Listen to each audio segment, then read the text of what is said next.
Sorry? Is that, that's No, that's for the camera. Oh yeah, it's fine. Oh yeah, right. Try and keep that. Okay. Okay. So, in fact, I have a bit of tape there actually might be an idea to keep it in place. Don't slide.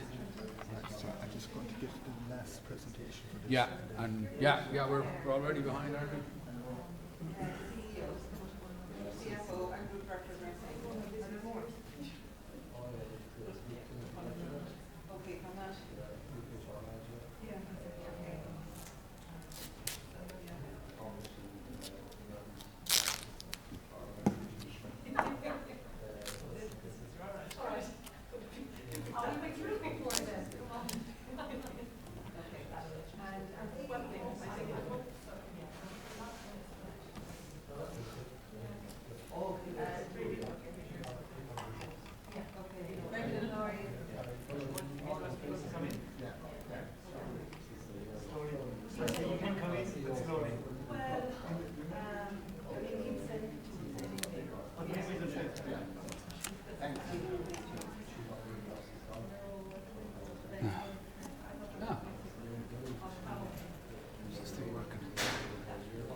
1, 2. Yeah, there you go. Good morning.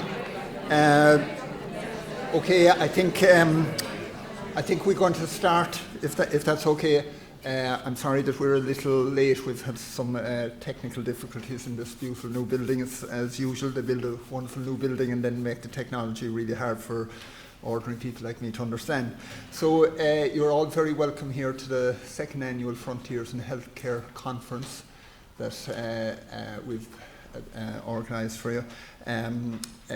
My name is Brendan Kennelly. I'm the lecturer in economics here, and a member of the Health Economics and Policy Analysis Research Group.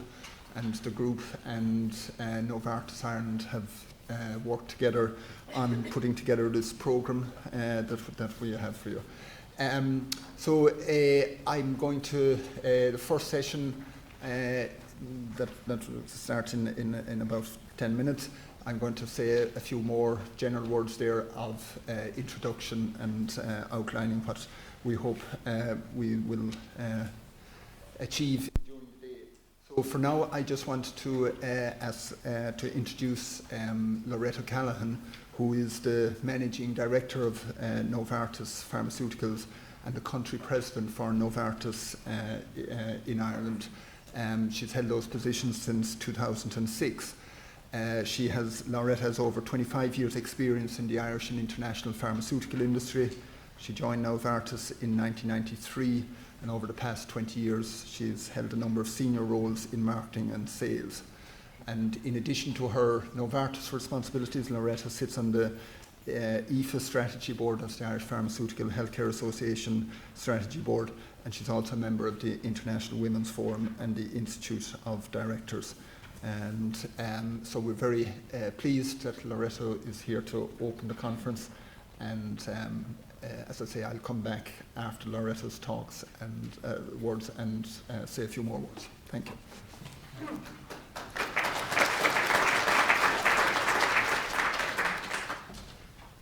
So good morning. How are you all? Good. Good. First of all, let me say on behalf of Novartis that we really are delighted and honoured to support this, the second Frontiers in Healthcare Policy Conference. And I would like to congratulate Brendan actually on getting another super turnout this year. As we know, the theme for this day's conference is around adherence. By way of opening, what I would like to share with you is some of what Novartis, both globally and locally, is doing to actually provide healthcare solutions, including, for example, solutions to adherence and driving better outcomes, to address the evolving needs of patients and societies in Ireland and of course, globally. Just to give you some flavours of some of the work that we are doing. Probably, hopefully, most of you know a little bit about Novartis, but just to tell you, Novartis is, depending on which day you look at the numbers, we're either number 1 or 2 worldwide in pharma companies. We have Novartis headquartered in Switzerland. We employ approximately in the region of 120,000 associates across 80 countries. So really and truly a global organisation. Of course, the team in Ireland here are very proud of the growing presence of Novartis here in Ireland. And you see that figure of 1,400, which is slightly different from over here. The 1,500 actually is correct because that presence is grown because of the new site, our global shared services site, which is based in Dublin and it's co-located with the commercial operations that I head up. We also have, of course, 2 manufacturing facilities, one based in Ringaskiddy in Cork and the other which is actually an intraocular lens manufacturing facility based in Model Farm Road, also in Cork. So I just want to talk a little bit about some of the trends that's really shaping the way that we work and probably shaping the way that all of us work and interact. And these are not particularly new themes. They're themes that probably you're all familiar with. But I think it's no harm to talk through them to really set the context for some of the discussions and for why we see some of the change that is coming down our way. And the first, probably the most powerful trend is that of demographics. By 2025, there will be 1 billion more people on this earth. There will be in excess of 500 million more people over the age of 50. And if you can imagine already the burden that chronic diseases exist, not just in Ireland but globally, you can imagine the impact of these demographics on healthcare systems. The situation, of course, in Ireland is no different. Over the same horizon, we will have another approximately 500,000 more people in Ireland, and another about 256,000 more people over the age of 50. So that in itself locally will drive increased demand on our healthcare system.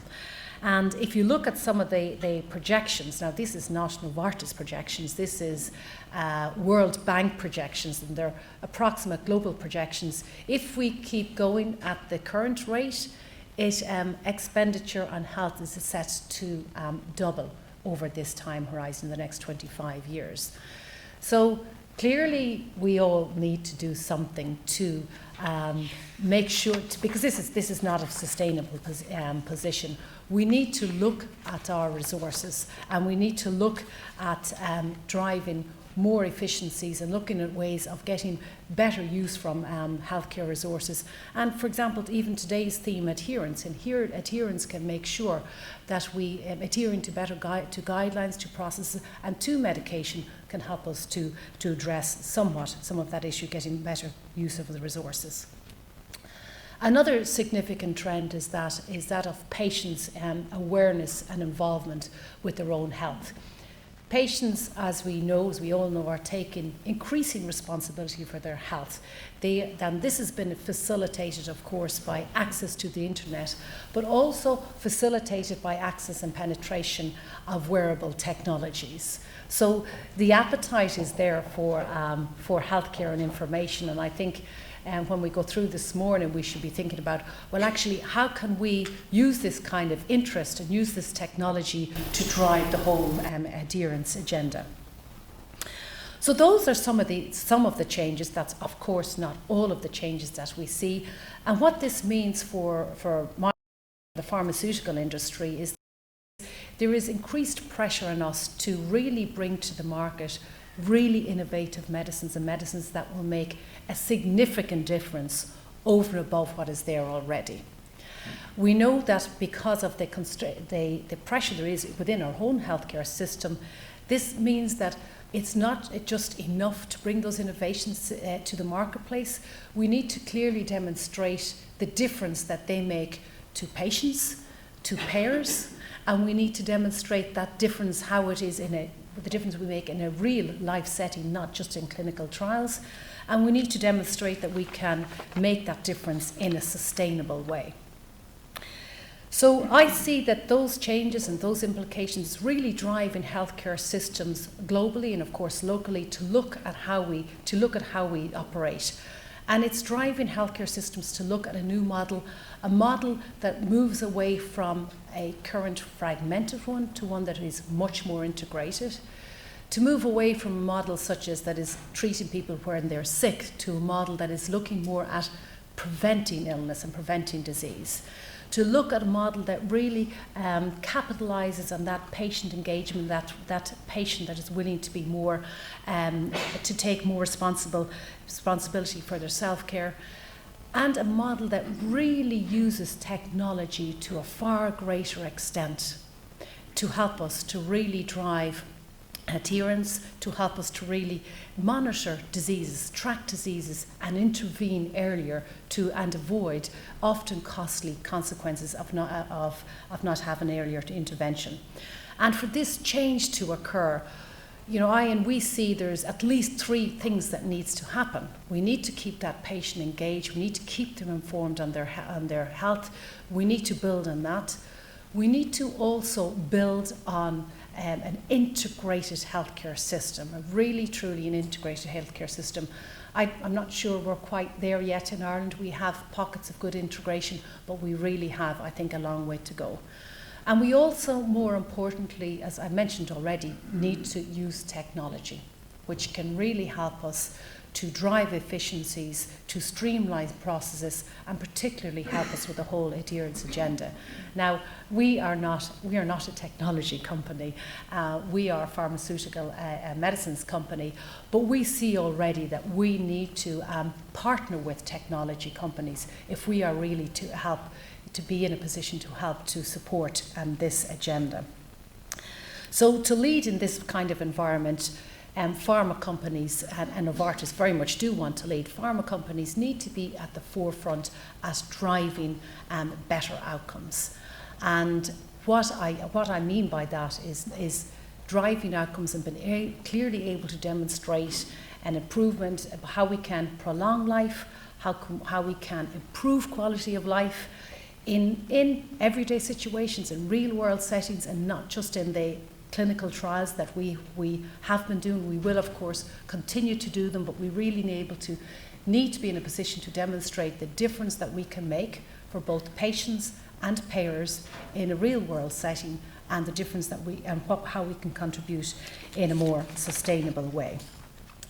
So that means for us looking at solutions that are well beyond the pill. Now, some of you probably have heard this is again not a new theme, and have certainly probably heard me mention about this before. And but just we need to keep coming back to it because we're not quite there yet. We're certainly getting there, and we're looking to move away from just bringing to the market a pill that treats hypertension, and moving more towards a solution that helps to drive better outcomes and doing it in a more efficient way, such as helping to avoid heart failure hospitalizations, such as helping to avoid costly exacerbations.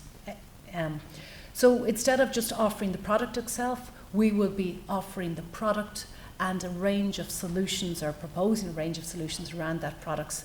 Solutions that would help, for example, to address adherence, solution that would help improve diagnostics and help, as I say, prevent more serious sequelae. So what we have been doing over the last couple of months, and actually over the last couple of years, and we're looking to do more of, is to partner with healthcare systems and to partner with people like yourself in this endeavour to make sure that we bring those solutions that I mentioned. So just by way of example, locally here, maybe some of you are familiar with Gilenya, which is a treatment for multiple sclerosis. And we have a nurse program around that Gilenya that is involved in the initiation phase for Gilenya. But within that program, we have quite an intensive adherence motivational program that we take the patient through, that we educate them on the importance and the value of adherence. And then we follow up that face-to-face discussion with a series of phone calls to check in on the patient, to see how they are, to ensure they're adhering, and to help them on that journey. We also propose that they register with our text messaging service, Don't Forget ID, don'tforget.ie. That service is open to all patients, where they register it, and if they're taking a daily medication, it'll prompt them on a daily basis to take their medication. If it's monthly, it'll prompt them on a monthly basis to take their medication. So these kind of programs, we believe, will help those patients adhere, comply, and therefore put them in the position to get the best out of their Gilenya and out of this particular medication. Looking to the future a little bit more, Cosentyx is a product that we will hopefully soon launch in Ireland. Some of you probably will have heard about it already. It's a product for psoriasis. Psoriasis, as you know, is quite a serious and debilitating condition. And Cosentyx offers the opportunity for clear or almost clear skin. And what we see already, and what we will look also to do when we launch in Ireland, but we see in those countries that have already launched, we see a whole series of programs wrapped around Cosentyx, with the looking to support the patient to educate the patient, to provide opportunities, social media opportunities for them to exchange with other sufferers, so they get a greater understanding of their disease and they get a greater understanding of maybe lifestyle changes that they can make. We also have set up networks with physicians so they can also share experiences with patients on Cosentyx. And we also offer, for example, opportunities for patients to remote monitor, to take remotely pictures of the psoriasis, so that the physician can actually view their disease and how it's progressing or how it is improving. Another example, and again it's an example that's coming down the road that Novartis will launch, which is Entresto for heart failure. And heart failure is one of those chronic diseases that affects quite a number of people, actually almost 90,000 people in Ireland. And, because there hasn't been anything new in heart failure for over 20 years, we need to talk to heart failure patients and communities to prompt them and to support them into this transition into a new and probably more appropriate way of treating heart failure. So again, we're seeing in other countries, we set up social media programs to discuss issues of the heart, to raise awareness of heart failure, and to move away from where some people look at heart failure, well, it's just a disease of aging and we have to get on with it, and to move away from that and to move more into this is a disease that can and should be treated, and we should be advocating for better care. So those are just some of the examples of what we are doing in Novartis locally and globally to help patients adhere, to help patients and payers get more from the interventions that we offer. So in summary, I certainly believe that the environment is, as I started at the outset saying, the environment is changing. We will see continued and increased demands on our resources. We need, we need all of us involved in our healthcare. We need to look at how we make the best use of those resources and we get the best value from those resources. And one of the ways that we can do that very much is looking at how we adhere. We're looking at the systems that we set up, the processes and the procedures that we set up, and the interventions that we recommend, and then making sure that we have adherence to those. I certainly believe that adherence in turn can help us to drive better outcomes, and of course improved better outcomes helps us to get better value and obviously help us to run a more sustainable system. I think we can all contribute in different ways, and I look forward to the discussion on it. And of course Novartis are eager to continue to partner and collaborate in this endeavour. So thank you.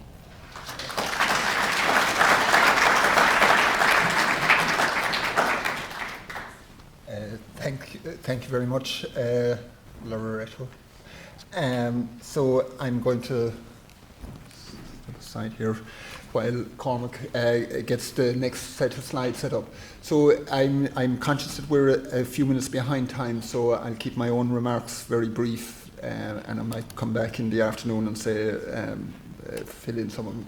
So let me just say one or two things that are very important. One is how welcome everybody is here.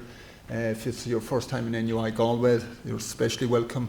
If you've been to NUI Galway before and this is your first time in this building, I hope you'll appreciate this fantastic new facility. And we've got a nice variety of people. I just want to make, as young people say, I want to make a particular shout out to so many of our returning graduates here. I counted yesterday 17 people who have graduated from the health economics program in the last 5 or 6 years are here today, and it's fantastic to see you all back here and to hear about the different things that you're doing in your own career. There's one other technical thing. There's a man up there with a laptop. That's Pádraig Ward. He's tweeting, so if you feel that you'd like to say anything to the wider world out there, have a word with Pádraig and he'll get your message out. We should, of course, be conscious of safety, so you'll see fire exits at the back, see the one here and the one over there, and there's Wi-Fi as well. There's details on that on your welcome letter.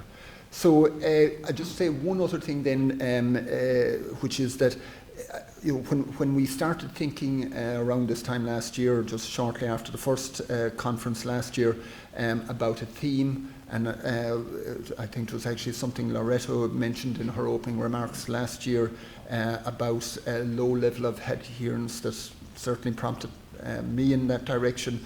And so once we started talking with Gilles and Louise in Novartis about what would be an appropriate theme, and we came up with the idea of adherence, we were very clear that we wanted a broad set of perspectives on the topic. We didn't really want just a bunch of health economists or a bunch of pharmacists or a bunch of any other discipline you like, talking to each other. We wanted to have a broad set of people with different perspectives, thinking about adherence in a variety of perspectives, individual perspectives, large data set perspectives, different disciplines like economics, psychology, pharmacology, and so I think we have achieved that, and I hope that we'll all benefit from listening to each other. So our first formal speaker then today is Maurice Power. Maurice is a native of Galway City and a graduate of the university. He's qualified as an accountant and has been working in senior finance roles in hospital services since 2000. Before that, he was in similar roles with the ESB. So Maurice, as you probably know, was appointed as CEO of the Saolta University Healthcare Group in October 2014, and for the 2.5 years before that, he was the Chief Financial Officer. And as CEO, Maurice is responsible for group performance, which includes developing a single management structure with a single clinical governance model and managing all the hospitals in the group under one budget and one employment ceiling. And just thinking as I was reading that, that's a job, isn't it? So, given that kind of a job, I'm really pleased that Maurice was able to take some time out and to come and talk to us here today.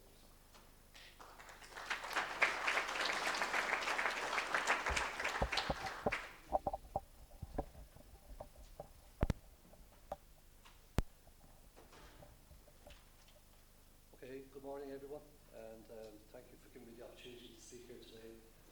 I am indeed a graduate of UHG back in the 80s, so it's a while ago. This place didn't even exist when I was here. In fact, the engineering building west of that never existed, so I've seen a big change in the college, and I'd like to compliment the college on all the developments that have happened over the last number of years.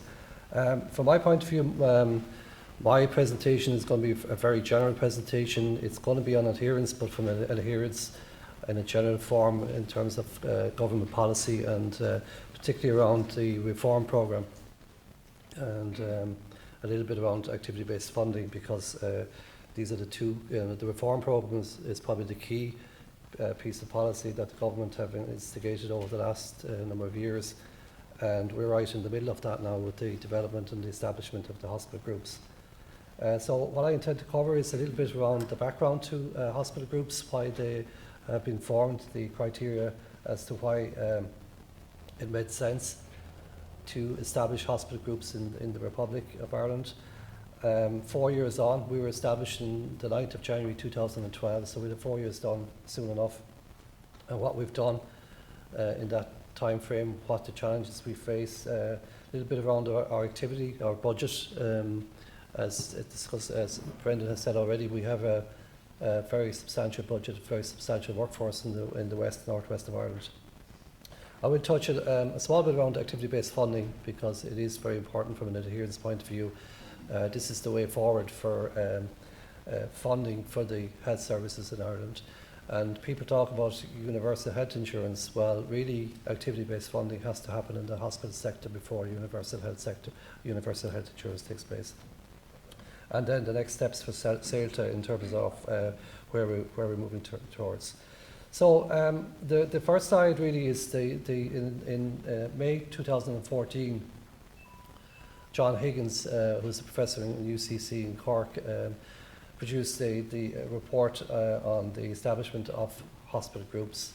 And the purpose of setting up hospital groups was that eventually we would have hospital trusts, which is very similar to what they have in the NHS in England.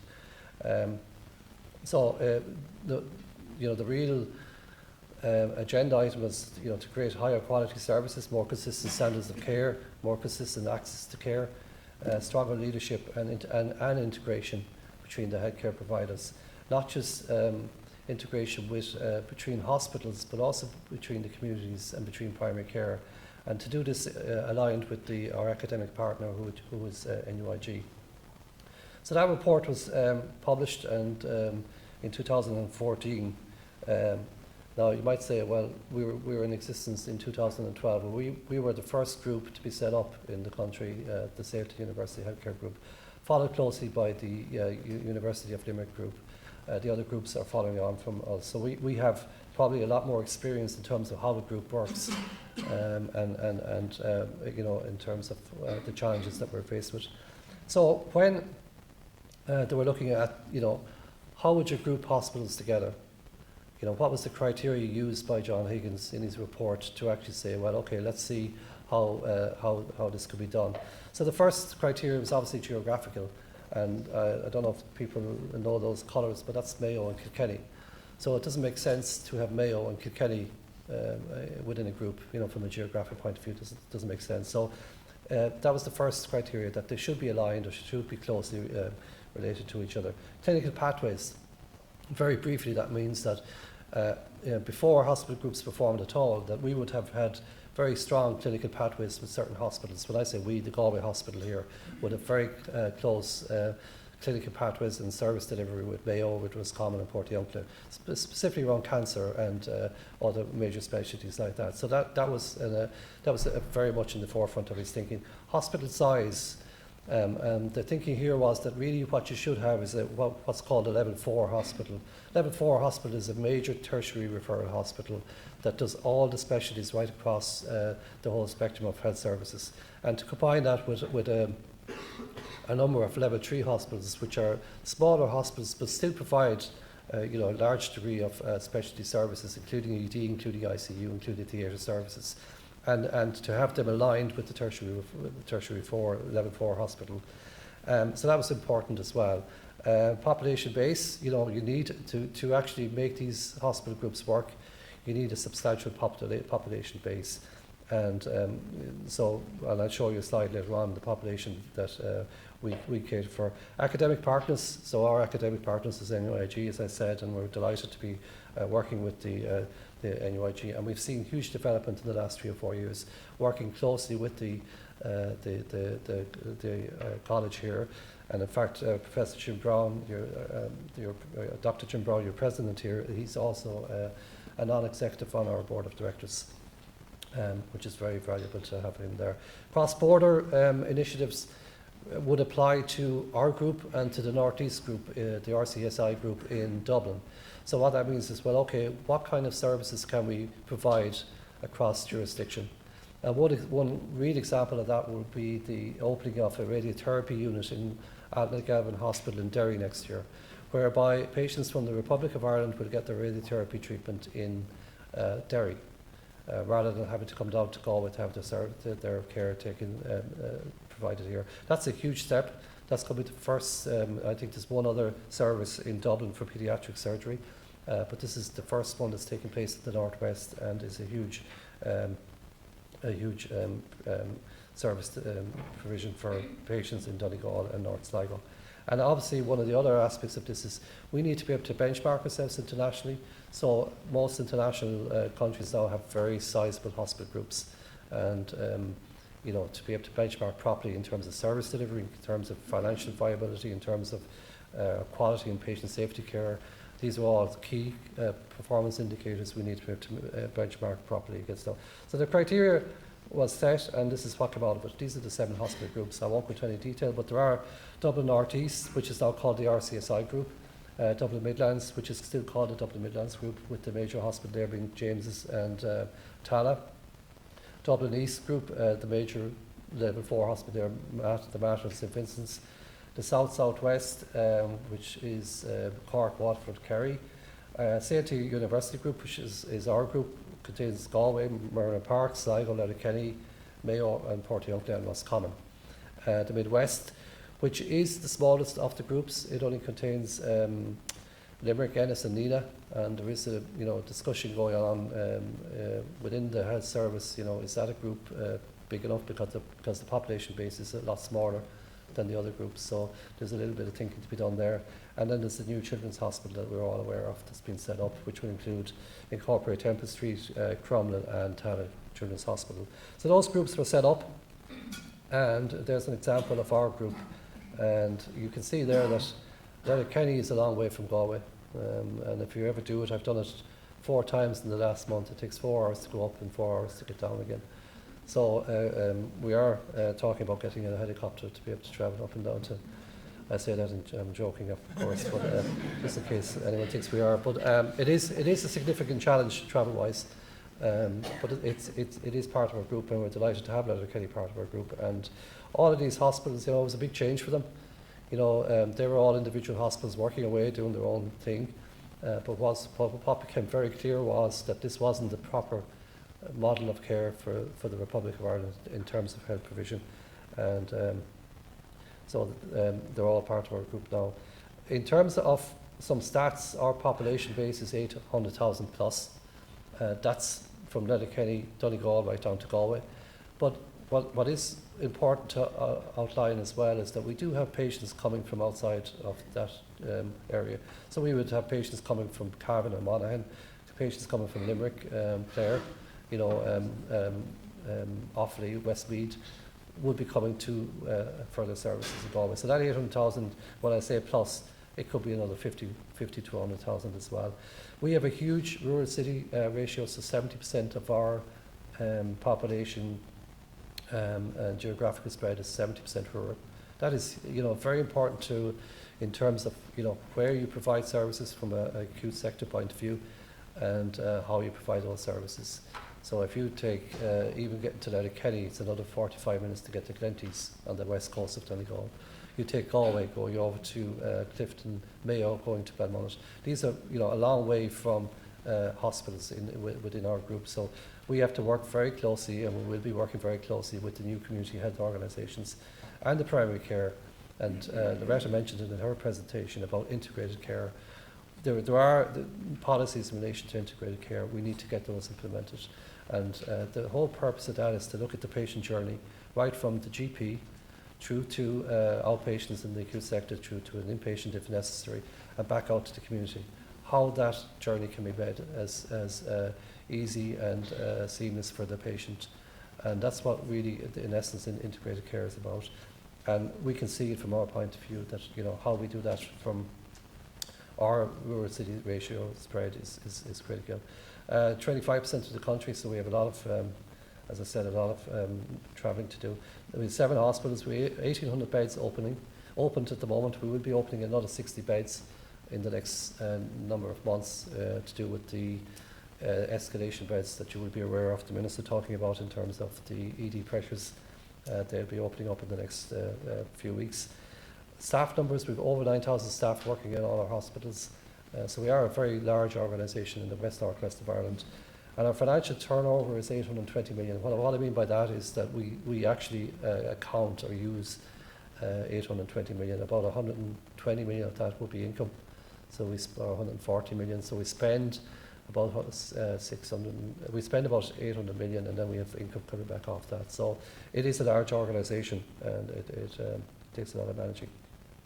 So in terms of our group governance structure, so how do we, and how did we? We had, if you think of it, when the group was set up, there was no due diligence done on this at all.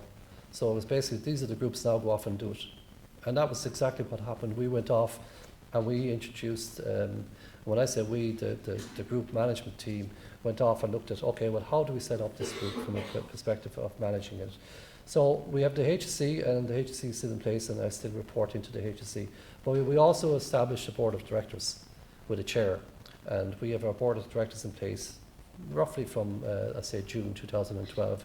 And they're a group of people, businessmen, and with a background in special skills like legal skills, IT skills, financial skills, right across the whole spectrum of of different areas, from Donegal down to Galway. And I report into them on a monthly basis. I also report into the National Director for Acute Services in the HSE, so I have kind of a dual responsibility at the moment, but that will change over time. But the purpose of setting this up was we were looking to the future. You know, the future was an independent hospital trust, so how would that work? And this is the way it will work. You wouldn't have the HSE on the left-hand side. You will have the HSE there in some shape or form in terms of commissioning services, etc., but it wouldn't be the accountability and my reporting relationship will be into a board of directors, which is very similar to any other company or corporate entity. So we have, below that, we have the group management team, we have nursing professional council, clinical directors. So that's a very busy slide. So what we're intending to do, and we're a long way down the route, is that this will be the way the governance is. You'll have your board, you'll have the CEO reporting to the board, and we have what's called the Group Exec Council, which I chair. And eventually, and when I say eventually, because we're still in transition, we haven't moved completely yet, we're still in transition, these will be the members of the Exec Council. I will chair it. We have the group CDs, the group clinical director, a very, very critical post in the whole scheme of things. He's the person, Dr. Pat Nash is in the position at the moment, and Pat is the guy that's going to be driving clinical integration, clinical service reconfiguration, etc. And it's my job to accommodate that and work with Pat in terms of delivering on that. We have a Chief Operating Officer, Chief Financial Officer, Tony Baines is here in the audience today. We've also put in place a Chief Academic Officer, Dr. Anton O'Regan, and that's one of the first posts in any group that was put in that regard. And it's a very critical post to look at, you know, our education, postgraduate education in the hospitals. We are about to open 3 academies across our group very, very shortly, one in Mayo, one in Sligo, and one in Letterkenny, and Dr. Sean Deneen might speak a little bit around that. But these are really important academies to open, so that when we're training our medical students, our nursing students, etc., they have a facility that they can go and get lectures in a really good, nice environment and work, you know, and they're on site in the hospital. So it's a real plus for the group, and we're delighted to be involved in that. CIO is the Chief Information Officer, and I'll talk a little bit around that, but we don't have a Chief Information Officer in place. So when you think of an organisation with 9,000 people, a spend of 820 million, and we don't have an IT director in the group. And it's not because we don't want one, it's because we just never had one, and we are trying to put that in place. We have a group, DONM. DONM is Director of Nursing and Midwifery, so that's our chief nurse, and a very important post as well. HR Director, Clinical Directors, and General Managers. So that would make up, so what you see there, and I think it's very important to outline, is a mix of clinicians and management. And people might, you know, talk about this whole clinicians and management. What does it mean? This is exactly what it means. Clinicians and management working together, dealing with the issues facing the hospital groups. You know, not in isolation, working together and making those decisions, which is very important. I just want to mention very briefly the clinical director structure. This is going to be the foundation of our hospital groups in future. So if you take it, at the moment we have 7 hospitals, 7 general managers working in individual sites. What we want to do is that's more or less a vertical reporting relationship. We want to make it horizontal. So what we're establishing, and we're about to engage in a fairly extensive piece of work, is to change the structure from a hospital-based centric management point of view to a clinical director governance perspective. So if you take medicine, what we're doing, and we have in place, we have a clinical director for medicine in place.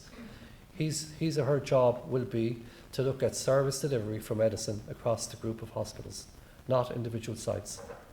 And, you know, because we're a group, we shouldn't be looking at individual sites. We need to get that, the emphasis is on the group rather than the individual hospitals. And, you know, you can see the team, I won't go into all of those, but what they will be looking at is the priorities for medicine in the group, the priorities for perioperative services in the group, the priorities for women and children, or the priorities for diagnostics. They're the 4 clinical director structures. They'll be looking at KPIs, cost containment, and quality and patient safety. On the very right hand side there you see specialty leads. So within medicine we have established specialty leads, and I know for Sean's area it's Dr. Francis Finucane. So he's an endocrinologist. We will be asking Francis, okay Francis, and we support him on this, is go away and look at how we should provide endocrinology services for the group, from Letterkenny down to Galway? Do we have an endocrinologist in each hospital? Do you group them? Do you have a hub and spoke model of care? That's the whole purpose of looking at groups and looking at how you provide services. So it's getting away from individual hospitals having an individual consultant, single-handed posts that isn't good for patient safety, isn't good for patient services, to looking at how we actually provide that. In terms of our activity, I think the key message there is in 4 years we've increased our activity by 55,000 right across the whole various types of activity. That's about a 6% increase in activity, and it's important to note that. That's a 6% increase in activity over 4 years. And just one standout there is we see over 1 million patients a year right across the whole group. So that means people engaging with the Saolta group, whether it's an outpatient, whether it's an inpatient, whether it's a day case, whether it's ED, birth of a child, whatever, it's over 1 million episodes of care. This slide shows the other side of it, the finance side of it. So you can see there that in 2014 we spent 747 million and we collected 95 million in income. So what the government gives us is the net 651 million. So obviously the more we can collect in terms of accommodation charges, etc., it's good for the organisation. But the important thing there is that we reduced, in the same period we increased our activity. In those 5 years, when we had the recession, we had the downturn in the economy, we increased our activity, our throughput in the hospitals by 6%, but yet we reduced our expenditure by 5%. And people talk a little bit around, this big black hole in the health sector. The proof of the pudding there is that there isn't that black hole. There has been a dramatic reduction in costs. Now, some of those costs were inflicted on us by the public sector pay agreements, etc., and the financial measures that were put in place. But there has been a lot of savings within the health services. And, and when you take into, I say a 6% increase in activity, that's more complex activity. People are living longer now. People have more complex requirements in terms of their medical care. And that needs to be factored into all of this, because when you just take activity, you're not actually looking at the complexity of that activity. Patients in hospital, for example, we did a survey there recently of all our patients in the hospital on a particular day, and over the average age for those patients was 69 years of age. So I think it was about 350 patients. The average age was 69 years of age.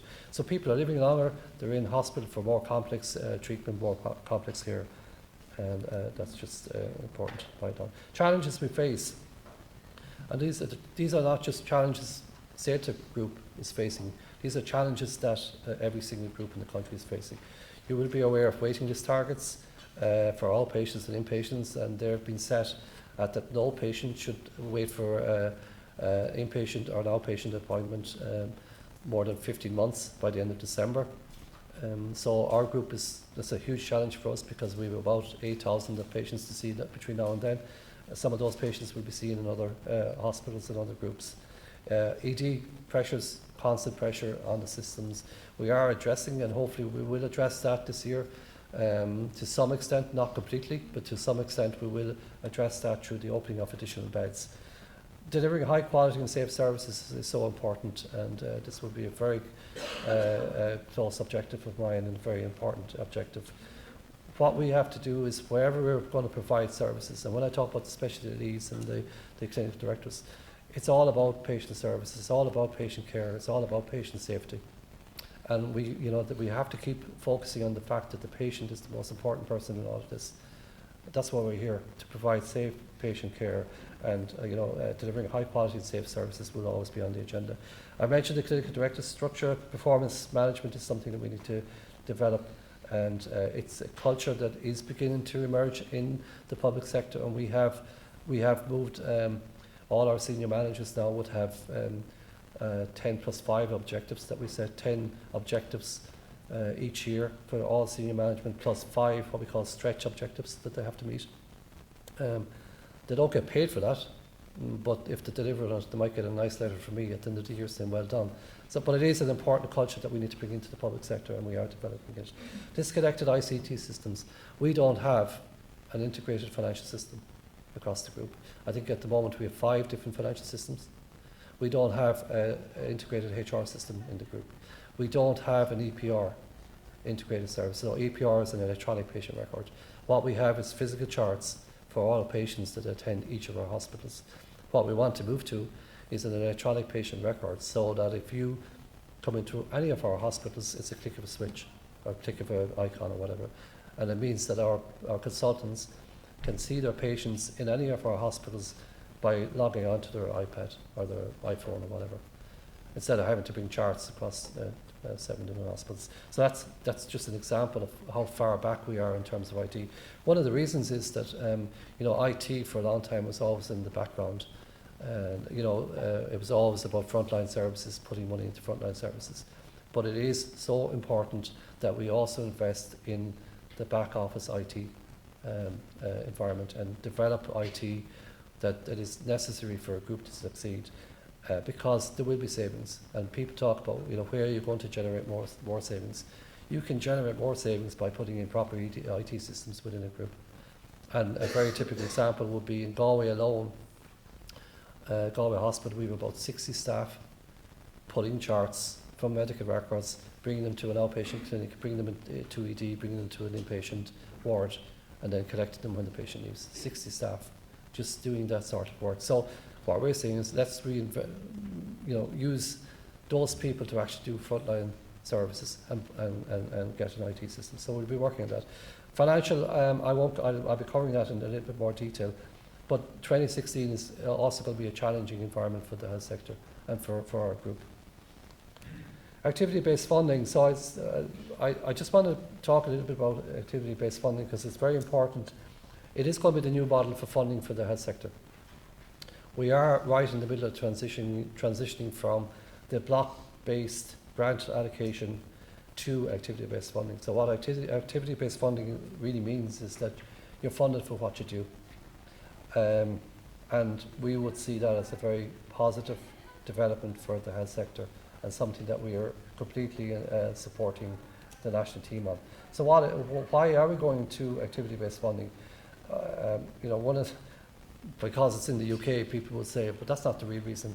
It is a fair system of resource allocation. The current funding model that we have in the health sector is block funding. Block funding doesn't look at what you're doing. It doesn't look at the activity you're doing. It doesn't look at the complexity of that activity that you're doing. So what activity-based funding will do, it will look at that activity and that complexity. It will also drive efficiencies. And what I mean by that is that you're going to find hospitals, when activity-based funding is introduced, and we see it already in the figures, that certain hospitals will struggle to get their funding based on the activity that they're doing. And that means that they're going to have to seriously look at how they're addressing that in terms of increasing their activity, increasing the complexity of that activity, or reducing costs to become more efficient. So that will definitely happen. And it's obviously a more equitable system. So how is it going to work? So very basic, this is a very busy slide, but basically you'll have the minister with the budget. He'll hand over that budget to the healthcare commissioner, and the healthcare commissioner will come to the hospital groups and say, okay, well, what can you do for me? And the left-hand side is the National Pricing Office. They'll be setting the prices for the activity. So it will be an interactive, obviously, involvement, but the key part of it is the commissioner. The commissioner will have the funding, and he'll say, okay, he might say to me, well, how much can you do a hip for? Or he or she may say, how much can you do 10,000 hips? And we'll be going back based on our, eventually, when I say we will, and we're a long way from that yet, but we'll be going back and say we can do it for a certain price. And he'll be looking at that and saying, okay, well, they can do it cheaper in Dublin. Now, obviously, you're not going to move all your hips to Dublin or vice versa, but there will be a certain amount of activity that will be moving from one group to another. And, it's going back to, hospital groups, hospitals being inefficient in terms of their cost base and understanding that. Other key stakeholders involved would be, there are clinical programs set up right across the whole HSE, looking at service delivery, clinical programs for different specialties. You have one for cardiovascular, you have one for cancer. These are all key stakeholders that will be involved in activity-based funding and cannot be left outside. You have HICRA. HICRA set the standards in terms of health and safety and service delivery and how hospitals are going to be licensed in the future. All key stakeholders. This slide just basically explains the type of activity we do, inpatient day case emergency. I'd like to move on because I'm just conscious of time. So what are we going to be doing in terms of activity-based funding? What is the product going to be? So the product is going to be the third bold line on there, diagnosis-related groups, DRGs we call them. So a DRG is a group of patients that are clinically similar and they can be expected to consume a similar level of resources. So there's roughly 700 DRGs in the country. So these are procedures basically, or groups of procedures that are similar in terms of the resources. These are the types of procedures that are going to be used for funding in the future. You have different categories of those. So A would be a DRG that has very complex side-on care required. B is major problems, other problems, etc. What are we going to be doing in terms of ABF? What are the next steps? What we need to do is go back to this point. We need to understand, well, where do we benchmark against other hospitals? We know, for example, what it's costing us to do a hip. But do we know what it's costing any of the other hospitals, any other group across the country? Because that's going to be critical. We'll go back to the point of the commissioning and the service provider. We need to be able to go to the commission and say, yes, we can be competitive in terms of this, and we can understand why our costs are either higher or lower. And in some cases, and you take Letterkenny for example, we would have a high percentage of agency doctors in Letterkenny, which are paid above the normal HSE rates. And the key part of that then is, well, and that obviously impacts your cost per DRG, or cost per case. So we have to look at that and say, well, do we look for what's called structural disadvantage allocation or an adjustment? Or do we address it in terms of getting more HSE doctors into the system?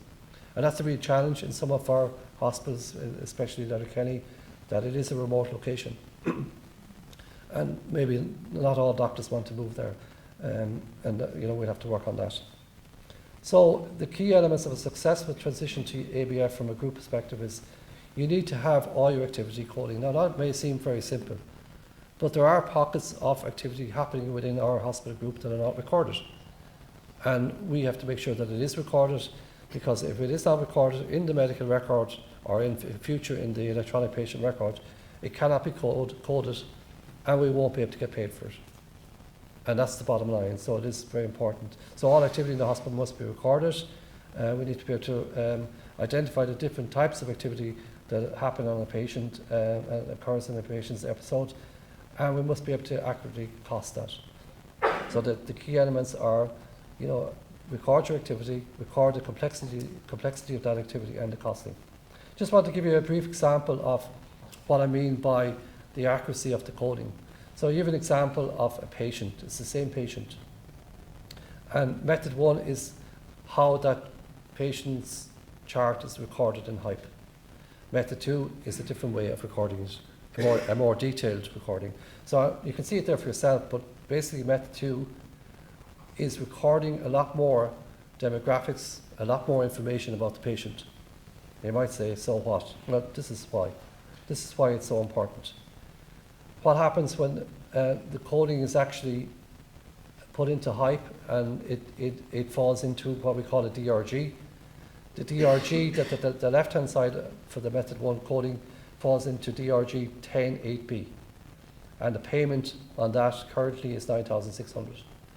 By coding the method 2, the DRG that patient falls into is DRG 10.8a, and the payment on that is 90,000.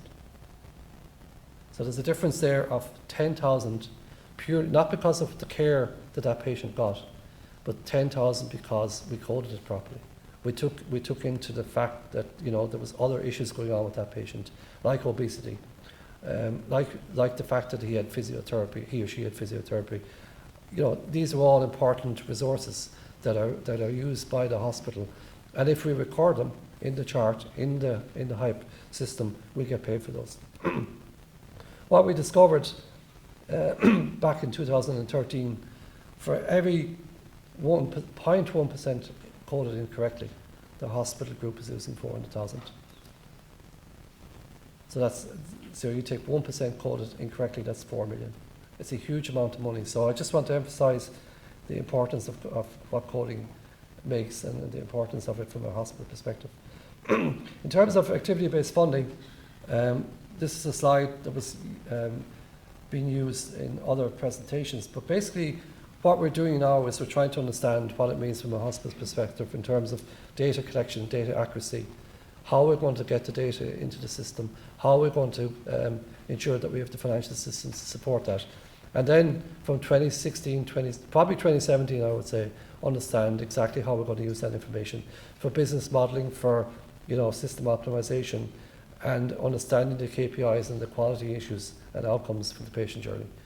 So we'll be moving, and it's a transition moving from, just actually getting our systems up in place to actually implementing activity-based systems fully. Okay, just very, very briefly. I don't know if anyone ever watched the Top of the Pops way back, but they used to have a top 10. So this is Saolta's top 10, and it's I could have made this top 20, top 30, but these will be what I would consider the key priorities for the group in the next couple of years. We need to move on our group reconfiguration and integration. So what I mean by that is building on our clinical director structure, getting our service reconfiguration done, delivering on where our model of care should be for each specialty. That is critical for the organisation.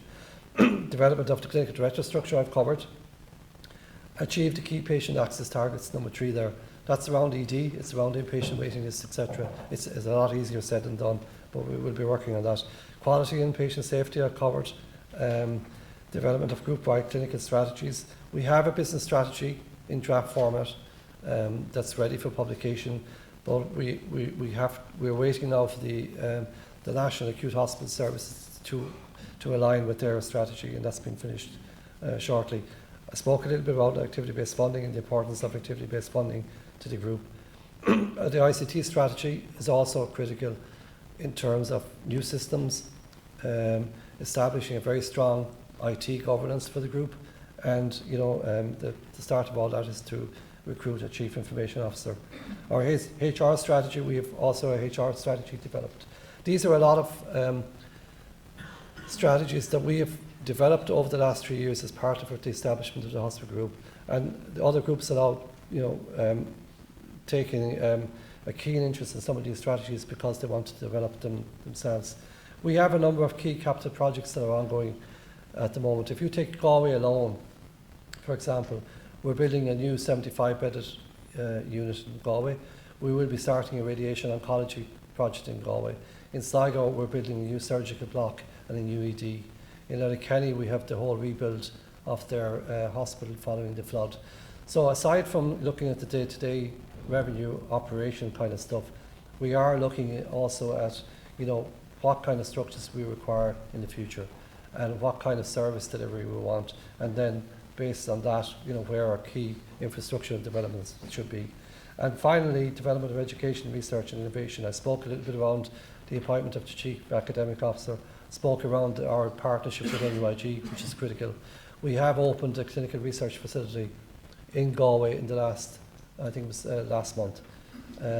That is the first major partnership between the Saolta Group and NUI in terms of building a facility that will allow academics, will allow students, will allow clinical staff to work on research, not just clinical research but translational research, with the whole purpose of improving patient care down the road. And we see that as the first. It's only a foundation step. It's the baseline for how we can move forward in developing that. Finally, I'd just like to introduce this slide, which I'm using from my predecessor, Bill Maher, but it's something that's very close to my heart as well, and Loretto might have did touch on it early on. In terms of healthcare delivery, you have 3 key partners involved. You have the academic side, you have the health provider, and you also have industry. And you know, if you look at the academic and the health service provider, what do they do in partnership? They provide the education for the graduates and then recruit the graduates, hopefully. From an industry point of view, we have the delivery of medical products, drugs for the service to work on. From the academic and the industry partnership point of view, they're looking at research. But the bit in the middle is so important, innovation. We need to start thinking about how do we, as a partnership, which is only really beginning to start and emerge. We had a clinical research convention there, a national clinical research convention about a month ago. And in that room you had academics, you had healthcare providers, you had 4 CEOs across the group, and you had industry. And it was amazing the engagement and the conversation that took place at that meeting, at that convention, around trying to work together in the future in terms of innovation, in terms of patient care and how we deliver it for the patients in the future. So I think this is the future. I look forward to working with both the academic partners and the industry in terms of developing that. Thank you.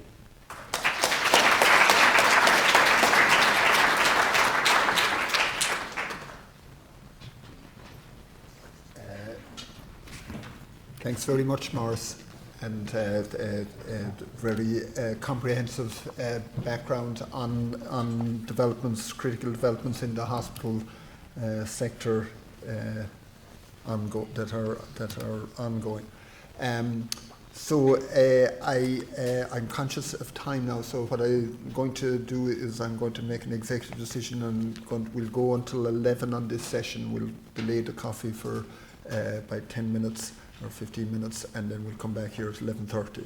So with that in mind, I'm going to now introduce the next speaker, who's Dr. Roisin Adams. Roisin is the Deputy Head of the National Centre for Pharmacoeconomics in Dublin. She was awarded a PhD for her work on cost effectiveness of biologic agents in inflammatory rheumatological disease, and after that she came back to Ireland. She had studied in Scotland, and she was appointed Chief 2 Pharmacist in St. James, and then subsequently joined the NCP, and as I say, is now the Deputy Head of there.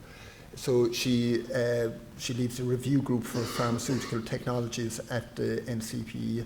Her areas of interest are methods for preference solicitation, which is something that a group here is working on as well, and also she's very interested in methodology of indirect comparisons for evidence synthesis. So I'm really happy to introduce Roisin. Thank you.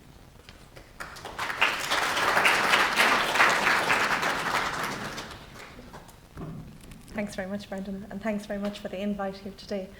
I'm going to present, I was trying to pick which one I was, but I think we're the evaluators. So we assess the cost effectiveness of drugs, basically, for the HSE.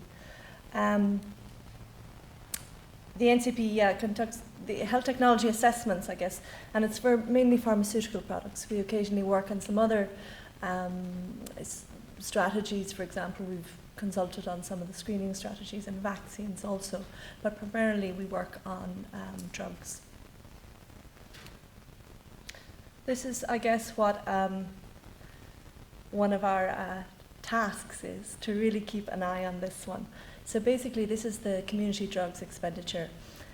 And as you can see, there's a nice steady ladder upwards up until about 2009, when we peaked. After that, we started to tail off a little bit, and there were a number of policy changes introduced around reference pricing, generic substitution. Different legislation was introduced around this time. We're starting to climb a little bit, but in fact the climb has not been as steep as it previously was. And that's the combination of all of those policy changes, and also probably more rigorous use of health technology assessment and efficient use of the results. Some of you will be familiar with us, probably more so than you would like to be sometimes. So we have a process by which we assess all drugs. And this is clearly outlined on our website. And what happens is when a drug company would like a price for a drug or want to launch their drug in Ireland, they submit a price to the payer, who is the HSE. That then activates a process by which we quickly have a look and see, well, does this work as well as what we have? Is it a sensible price? There's a yes and no. Yes, go ahead and pay for it. No, we'd like to see more evidence. And it's that process of we'd like to see more evidence, which is a more prolonged, I guess, assessment process, where the company will submit a dossier of evidence on the clinical benefits, the costs, the cost effectiveness, and some information about budget impact or what this will actually cost. When that happens, we then assess that. So we are looking at how robust are those estimates. We write a report and we provide that to the HSE, which contains a recommendation around what we believe the cost effectiveness, whether it is cost effective or not cost effective. Then that often does activate, I suppose, a negotiation process in some cases where a price may be reached or not, depending on whether the HSE agree to pay for the medication.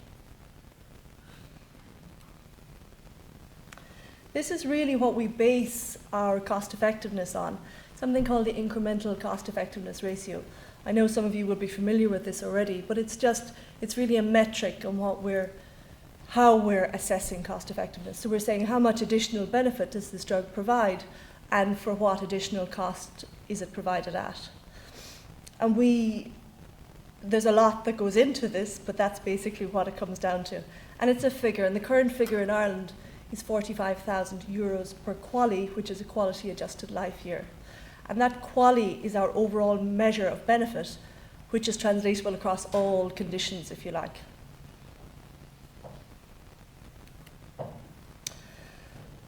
Now, how do we make the decision, or how is a decision actually come to? And we use this framework, which is a cost effectiveness plane. And if we think about this plane, what we have on the y-axis is we have cost, and on the x-axis we have health gain or benefit, or in the case of most of our analysis, QALYs. Okay? If you look at the red area, it's quite clear. You've got increasing cost and you've got less benefit. That doesn't make sense to do something like that, so you don't do it. So you're paying more for getting less, essentially. If we think about the bottom right-hand corner, wish we had more drugs here and more treatments here in general, but you're paying less and getting a lot more. So that would be a very easy decision to make. Of course, you're going to take that. In reality, most of our decisions are actually up in the mixed area. And really, if we think about, there's a pointer here, yeah. If we think about where this threshold falls, it's really falling in a line right through the middle here. So if something falls down in this area, it's likely to be cost effective. If it falls above it, above 45,000 per QALY, it's unlikely to be cost effective. And really it's in this space in the middle, where it's just above or just below, that some of the challenges exist. And if we think about how can we change that number, so you can either improve the effectiveness or the efficacy, or you can change the price. So you can either move it down here on cost, or you can move it across here on benefit. Now obviously benefit is quite tricky to change, so often we resort to trying to change the cost. Okay, so how do we do all this? So these are the components, I guess, that go in to create this ICER. So we create a model which is basically a simulation of the disease, and then add the drug into that. So you invariably have a group that will get the drug and a group that don't get the drug, or get an alternative treatment. And for that, we put in the benefits of the drugs, which can be efficacy or effectiveness. We have the costs, and usually it's just the direct costs that we use, because we're considering it from the perspective of the payer, and it's what the payer actually pays out. But you could also consider indirect costs, and some people consider societal costs. So what's the overall cost to society? But because of the way our systems are set up, these are separate budgets and they come out of societal costs may come out of a different budget than the healthcare costs. And also we have some measure of quality of life, which is combined with our effect, and this all combines for a quality adjusted life year. So we calculate how many life years this treatment can give you, and what is the quality of those life years. Always there's uncertainty. Okay, we're given a little piece of information, but we don't know the full picture. We probably never know the full picture, or the full, I suppose, dossier of benefit that something can give you. So we always do sensitivity analysis. We explore that uncertainty, and there always will be uncertainty. It's just how much there is, and how much of that can be answered in future with more evidence. I mean, these are the key pieces that I would say, and when we're beginning to look at adherence, these are the components that are affected. So efficacy and probably effectiveness when we're starting to think about adherence, because of course efficacy is described as what we know from the clinical trials in a controlled setting, whereas effectiveness is moving away from that and out into the real life setting. And how does the efficacy change in that real life setting? And then the costs, again, of course, if there's wastage and that can come with adherence, and then quality of life. Okay, so I was trying to think, when I was thinking about adherence, I was trying to think, well, what's the pathway? So what happens is a drug is prescribed by the GP, so nothing happens at that point. We've got no benefit at that point. We've got no cost at that point. The patient then goes to the pharmacy and they get their drugs. And then the patient takes the drugs home. And I guess it's this space that we really know very, very little about. We have no idea what a patient does with those tablets when they get home. We have a fair idea, but there is a proportion that we will never know, actually. Even if they tell us something, we still won't know. And that's the whole issue that we're facing. When I was thinking about this term adherence, I started to look at, well, what are we measuring here? What is actual adherence? And ISPOR, which is the International Society for Pharmacoeconomics Outcomes Research, it's quite a mouthful, but ISPOR have launched a working group on this. And they started to look at some of this, and they did some systematic reviews, and they defined actually what are the terms. They felt really this compliance and adherence are very, very similar. So the extent to which a patient acts in accordance with the prescribed interval and dose of a dosing regimen. Persistence then is a little bit different, so we're talking about the duration of time from initiation of the treatment to discontinuation of therapy. And I highlight these because I think it's really important when we're looking at some of these factors of what are we actually measuring here. And going back to this picture, this is the problem that we encounter. Okay, so we've said that the patient leaves the GP, they go to the pharmacy. It's at that point that the payer pays for the drug. We haven't got any outcome yet because the patient has taken the drug away, they haven't taken it yet, but we've paid for it. The outcome comes later. And that's one of the key issues, I suppose, that we face as a challenge when we're actually looking at this in cost effectiveness analysis, that there is this upfront payment, but we still haven't just got the outcome yet. I spoke a little bit about the effect, and these are all the components of how we incorporate the effect into a cost effectiveness model. So again, we have clinical trial data, which might be for a shorter period of time, and earlier on, I suppose, in the drug's life cycle, if you like. We have quality of life, and we have effectiveness. And this effectiveness data often comes from observational, registry data, or some kind of real-life world, real-world data collection. And these are all combined into the effect which we use in the ICER. Often, we only have these two here. We often don't have these at the point of actually doing our cost effectiveness analysis. I started to think about, well, what have we actually looked at in our assessments? And really, it's rarely included. And that's, I don't think it's a criticism as such, that often there just isn't the data available at that point. Because if you remember, where we're actually doing the cost effectiveness analysis is right when it gets licensed. So there might be a phase 3 study, but really that's all there is. And that's a very controlled setting. And we know, when patients are on a clinical trial, all their tablets get counted, everything is accounted for. So really we don't have a clear picture of what that patient is going to do outside of that controlled setting. What's most often included, I would say, is these discontinuation rates from trials, okay?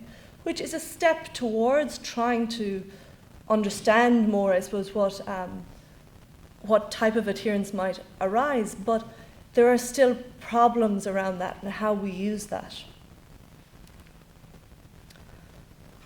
In thinking, I suppose, about some of the challenges with this,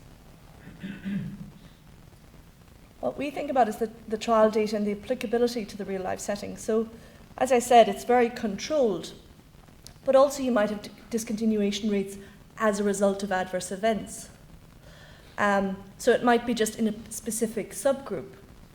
And obviously there's lots of different reasons why people don't take tablets, and it's not just down to adverse events. One of the ways that we have, and I know Professor Kat Bennett has done an awful lot of work in this area about understanding more about adherence, is using reimbursement data or claims data as a proxy, I guess. But it's important to remember that it is just a proxy, and it only is to the point of that pharmacist level. So we still actually don't know. We know maybe that the patient came back or didn't come back to the pharmacy, but we still have no idea what happened to that bag of tablets when they left the pharmacy. So we make an assumption that if they didn't come back on a month, that maybe they didn't take it, but we don't know, actually. Or maybe they couldn't afford to get another month, or there are lots of reasons why they may not have done that. And trying to capture it as well through patient interview, obviously this is could be a really laborious task and very time-consuming and costly to interview every patient who we encounter to see did they take their tablets.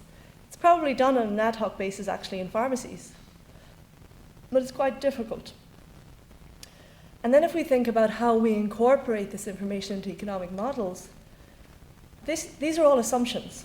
We don't know, so we are, we are making assumptions on whether that patient took the tablet or not. We are making assumptions based on the clinical trial data. Is that translating into real world data? The model type that we use a number of different models, and what we're basically doing is taking an average patient and simulating that out. And really, is that the correct way to go about it? Taking this average rate, if you like, adherence rate or even persistence rate, and applying that across the board. And then how do we communicate these uncertainties about those assumptions that we're making? And how do we get that message across? Or even how do we improve on the uncertainties? In thinking how we meet some of these challenges, I think we've come some way along in that we've now started to define exactly what we mean by some of these terms of adherence and compliance and persistence. And in order to accurately collect data, as long as you know what you're collecting, because that has been the criticism in a lot of cases, is that there's such heterogeneity around what's collected. One person may be collecting persistence and describing it as adherence, that actually standardizing some of those terms will improve the quality of the data that we collect. Highlighting it, I think, there's a huge focus now on registry data, observational data. Everyone is trying to collect this type of data. And highlighting exactly what we want to capture from an adherence perspective, as well as our outcomes from a benefit and efficacy and effectiveness, but actually making this a key component of those registries. And then really understanding the limitations, but also the benefits of claims data, using claims data to measure, and it's really persistence probably. We can make some assumptions around compliance and adherence, but understanding how we can use that data and what gaps we need to plug around that data. Okay. I often sit and dream about perfect worlds when I look at some of our models, as I suppose anyone does when they're working in this area. But what we'd really like is we'd like an individual patient level simulation model. So we want to put every patient in there with their individual characteristics, and even all those characteristics that may, if we understood them, cause them not to adhere to their medication, and put all of this into a model alongside their actual usage, so the cost that's incurred, and also the outcomes that are achieved. And then I get up off the chair. That we just don't have this data. Okay, so we're starting to move some way along, in that I know that there's some models are being explored, like discrete event simulation models, where you actually do have that level of data to input into a study. And for those studies, you're actually taking the key parameters for every single patient's individual variables for every single patient and putting it all into a model. But these are really complex models, and they're not that easy to I suppose, produce and populate. So there's a lot of work involved in those type of models. The challenge of some of the approaches that have been, I suppose, submitted in dossiers, and again, it's around trying to manage adherence with the data that you have. But what we sometimes get is discontinuation rates, which were not all cause discontinuation rates. So they might be just due to, as I said, adverse events or one particular type. But the problem there is you're not using an intention to treat, so you're actually taking out a subgroup and you're using that across a whole cohort that you've modelled in the pharmacoeconomic model. So there are some challenges with using that. The other key piece, and this is a difficult one, I know, because I've had discussions with some people who've submitted, and it's around applying this discontinuation rate, but in fact the payer has already paid for the drug. So and that is really to do with the system of how we actually give out drugs. The payer has paid for the drug, and even if that patient doesn't take it, it actually still has to be accounted for within the model. So it's something that we're kind of struggling with, I guess, at how to, but really that's the way the system is set up currently. So I know sometimes people think it's unfair that we adopt that approach, but I think we have to adopt the most conservative approach from a payer's perspective, especially when there's an increased risk, so if we don't know clearly, and there is a financial risk involved.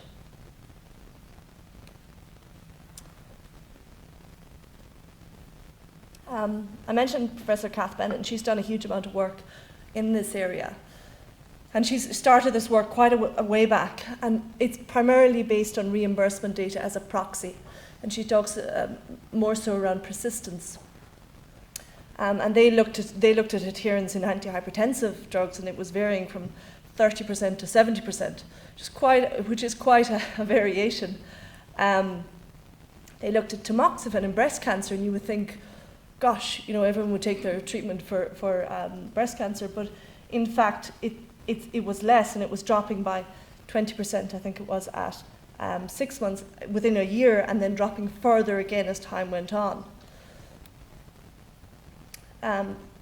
In particular, in this one, in osteoporosis, they actually incorporated adherence into a pharmacoeconomic model. And what they were finding was non-adherence was actually halving the amount of benefit that you were getting from the treatments. So obviously, if you have the amount of benefit, you're going to dramatically decrease your cost effectiveness or increase your ICER. Okay. And then again, looking at anti-dementia medications, again, it was dropping by 30% at 6 months, and even down to further 43%, 44% at 1 year. And these are, this is a concern from a patient perspective, because you're obviously not getting the benefits, but we're paying for all of this. But the patients aren't actually getting the benefits that we believe that they should be. To summarize, I guess, what we're doing at the point that we assess is that we're looking at cost effectiveness, and it's usually based on clinical trials.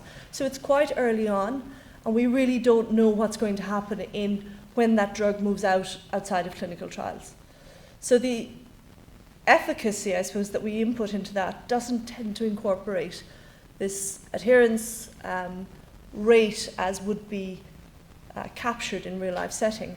And that's a problem, and the only way you can get around that is really taking your cost effectiveness at that point, but then adjusting it as we begin to know more about how people take the tablets.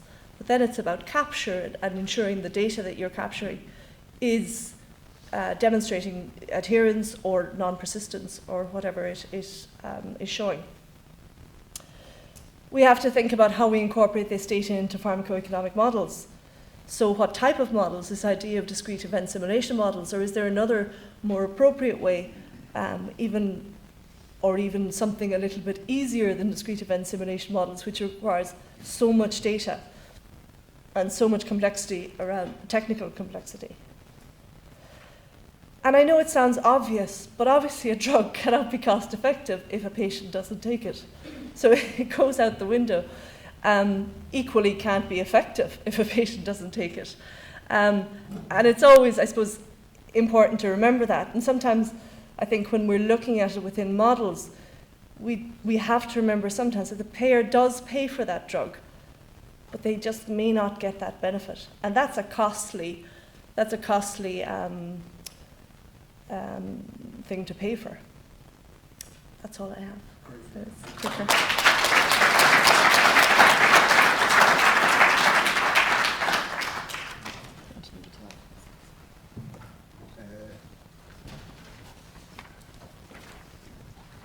Thanks very much, Roisin. So we're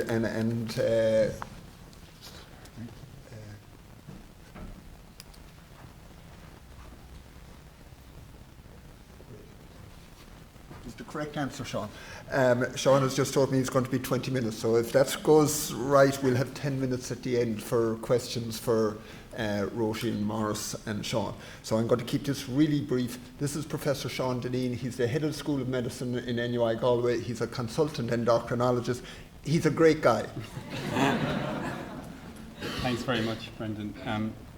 So I'm going to now bring you down into the trench of delivering care. So we've heard from Maurice about the way care is organised in Ireland, the changes that are happening through our groups and so on. Heard from Roisin about evaluating this difficult concept of adherence and so on. I'm a diabetes doctor. I work with a team in the hospital delivering care to people living with diabetes. I'm going to talk to you about one aspect of diabetes care delivery, which is delivering care to our young adults. The definition of young adults for the purposes of this work is generally 18 to 25, that age during which people living with diabetes transition from pediatrics to adult care.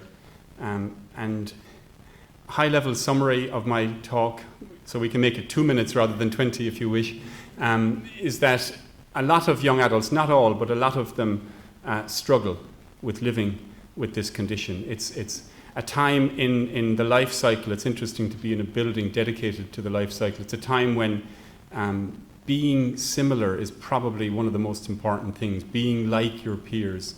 And this condition, a lot of chronic disease, but this condition in particular, type 1 diabetes, really makes you different, and a lot of our young adults struggle with that.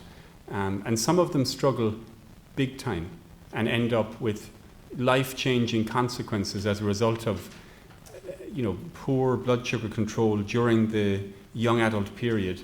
Some of them die as a result of the combination of risk-taking, which is part of the young adult experience, and living with type 1 diabetes. So this is coal-face kind of stuff, and those of us involved in delivering care to this group feel each time we deliver a clinic that we're not doing a good job.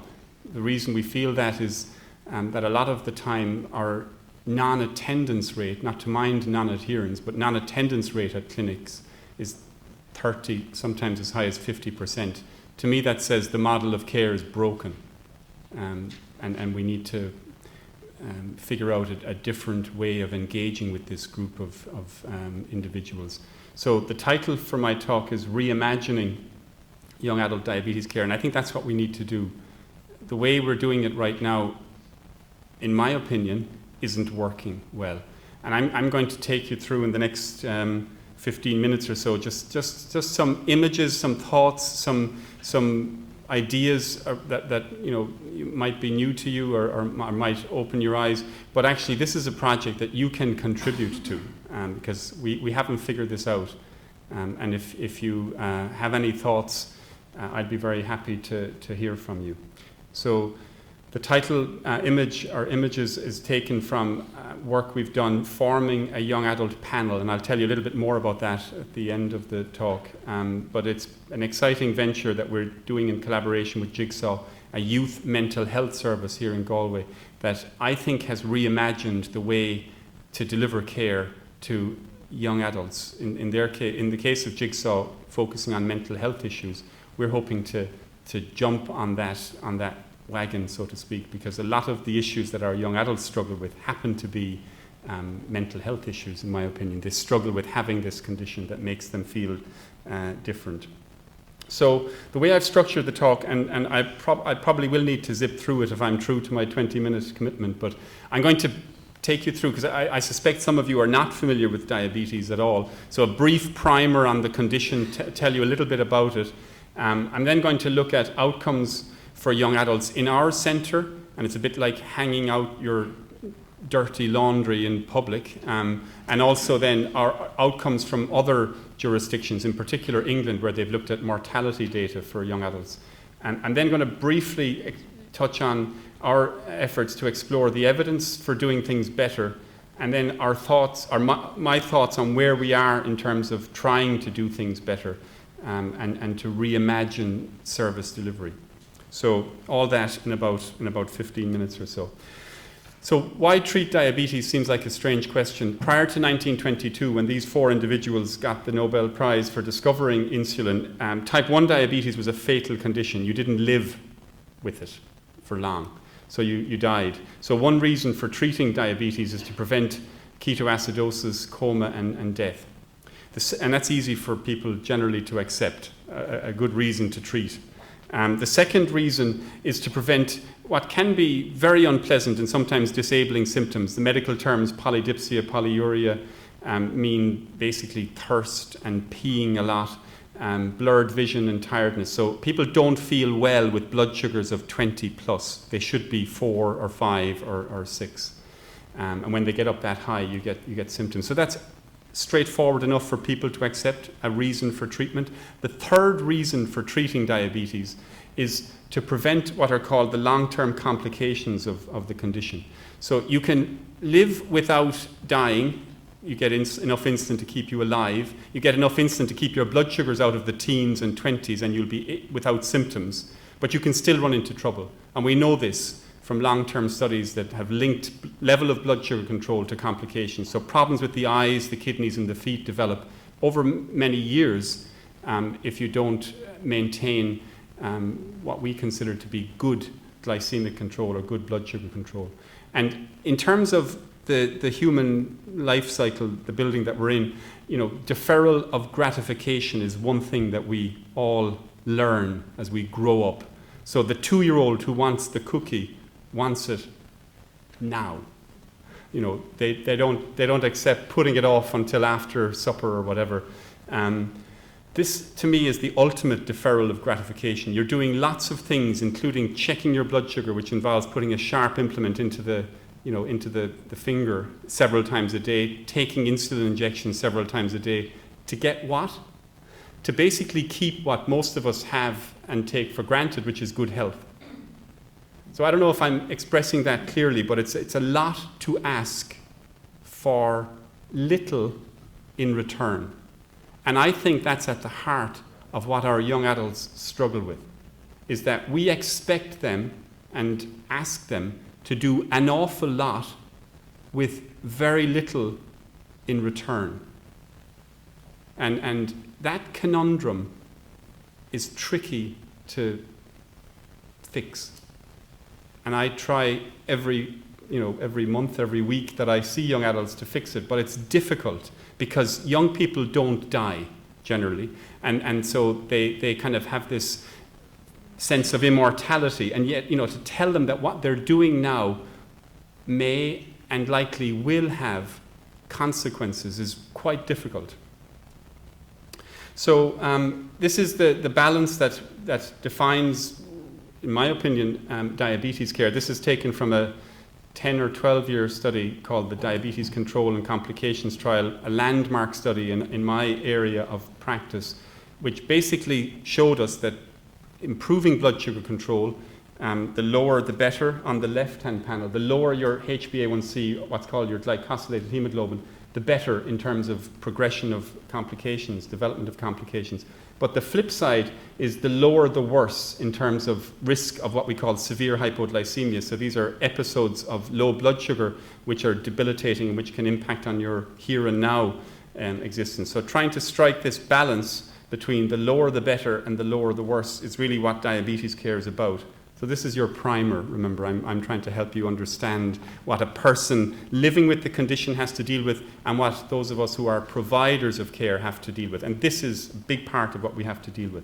This is how we deliver care. This was me before grey hair arrived on the scene and before the white coat was taken away from me and we became bare below the elbows. So this is me working in a clinic that I was working in the UK. And what we do is we bring people up to a hospital. It's usually difficult or well nigh impossible to get parking there.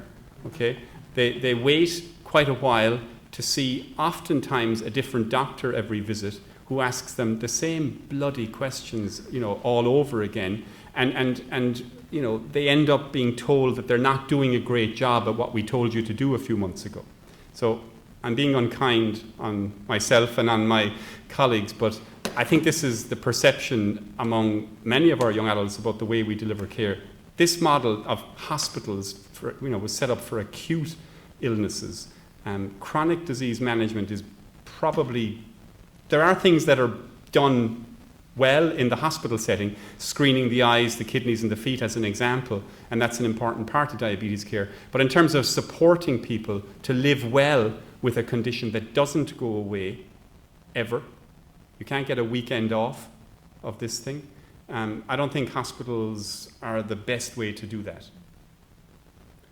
This is a warts and all presentation, by the way. So this is, in the interest of time, a young adult presenting a record book to me in that clinic in Addenbrooke's, dog-eared and dirty record book, very real, different pens and pencils and colours and, blood-stained and what have you. Very real. Yeah, A1C about 8.5%, which would be in the vernacular good, or goodish. This is a next patient, next young adult that came in, pristine book. All the numbers written with the same pen in a straight line, presenting to me what the young adult knew I wanted to see. If this were in a bookstore, it would be in the fiction section of the bookstore because it isn't reflective of reality. But this is part of the problem, is that we set things up so that people tell us what they want, what they know we want to hear, and this young person's A1C was about 12.5%, which is in the territory of not taking much insulin at all. So how do you get around that? Do you bang your fist on the table and say what the hell is going on here?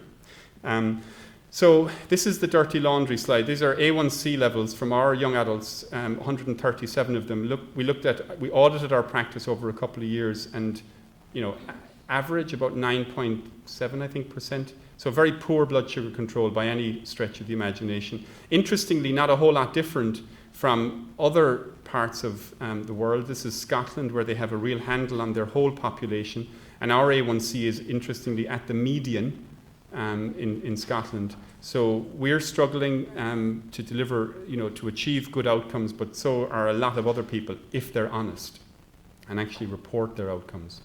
But this is the worrisome slide. This is from England. Every time I show this slide, I think, my goodness, we really need to get on with this work. So these are mortality data from England.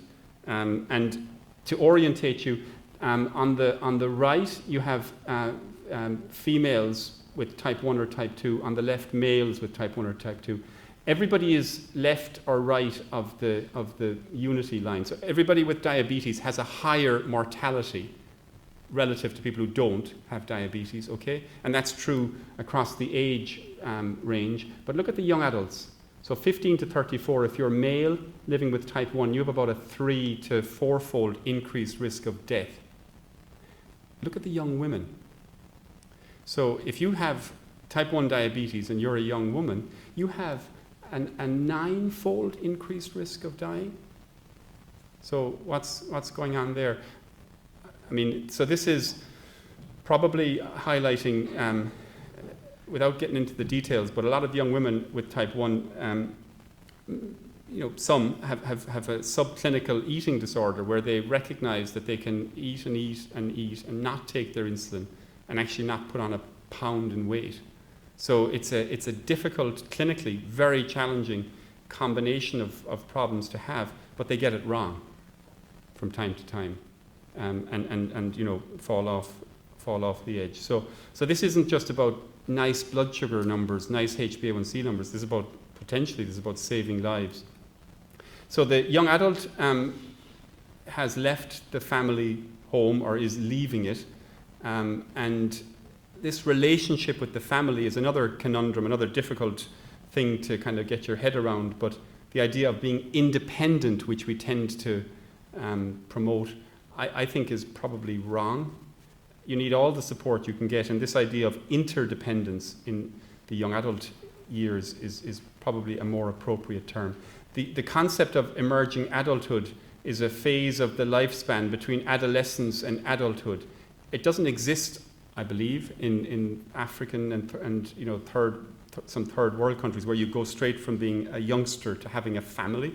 But here we have this hiatus, often represented by college and not having sufficient income to become fully independent. But it's a time when risks are often taken. And when you take risks, this is a case study of a young man, a good Gaelic footballer who won his club. Won the championship, and he went out as you do, and had a night out, living with type 1, and basically, without getting into the detail, nearly died.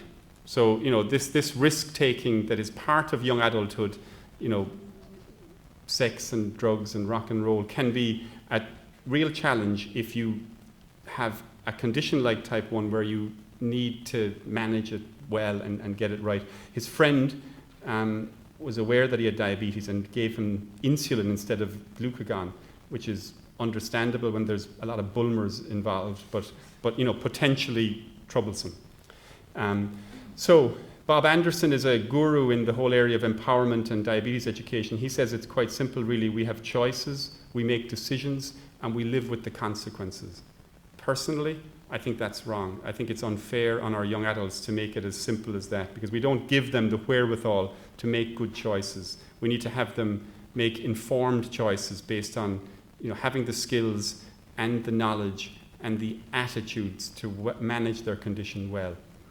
So this concept of therapeutic patient education, enabling people to acquire and maintain the abilities that allow them to live well with their condition, is what gets me out of bed in the morning. If we can make that happen, then I think we're doing a good job. But our health system, our health service, doesn't always make it easy for us to deliver this approach. It's the best example I've come across of delivering it is a program of self-management education called DAPHNE, Dose Adjustment for Normal Eating, which helps people get really good at knowing what's on the plate in front of them and appreciating how much insulin they need for that meal. And so we have experience with this program. I don't think it's as simple as that, though. Delivering DAPHNE to all of our young adults isn't where it's at, because there's a lot of other things in their head reflected in this slide, and trying to support them through this phase of their life where drugs and alcohol and relationships and sexuality, all these things are part of the package, and to just keep it focused on the diabetes, to me, doesn't necessarily feel right. This is work that Lisa Hines and who's a PhD candidate in the School of Psychology, and Molly Byrne have led on, which is really helping us to understand some of the challenges that we're dealing with. Looking at barriers and facilitators to attendance at our clinics. Why do our young adults not come? And trying to get inside that. Lisa has also done qualitative work interviewing young adults and healthcare professionals, trying to, again, figure out what it is that might work. And this is a theory of clinic attendance that Lisa has put together through her PhD work, which is, as I say, informing the work that we're trying to do around reimagining diabetes care. Mary Claire O'Hara is leading on a systematic review. So this is us looking at the evidence, trying to see, has anybody figured this out? Bottom line, as I see it, is no, nobody has. But Mary Claire and Lisa and others are looking at health service delivery in this example, different studies that have looked at components of health service delivery that might be different. Structured transition from peds to adulthood, for instance, is part of the solution. Continuity of care, information and education, support, technology wasn't on that slide, but a number of speakers alluded to it. The importance of using social media to help us with delivering care. This is work from Christine Iser and Simon Heller and colleagues in the UK. Again, trying to reimagine the way we deliver care. Focusing on the individual with education and knowledge being the focus there. The clinic and reorganizing care planning around the clinic, and the family have to have a role in this whole thing. So our work has been helped enormously by our colleagues in Jigsaw Galway, and we have begun working on forming a young adult panel, which we now have in place, and trying to listen to the voice of the young adults around how they see the problem and how to reimagine care delivery. John Fitzsimons and Sarah Simpkin and others have done this in the youth mental health setting. I'd encourage you, I don't have time to show the video, but there's an excellent example of a video put together by the young adult panel in Jigsaw advertising the service, and it's well worth looking at. This is our young adult panel. We're just beginning to engage with them. They've been in existence for over a year now, and it's part of how we hope we will be able to move forward in this area. And I don't know what the service will look like. I don't know what the care delivery will look like, but I think it'll be different, and I hope that in another year or two that Brendan maybe can invite me or others from our group back to talk about this again. So I'll leave you. Two of our young adults joined us at our HSE West Integrated Diabetes Care Conference recently. The young adults are on your left. I'm very proud to be working with these young people who are up for it in terms of helping us to try and do things differently. So thank you very much.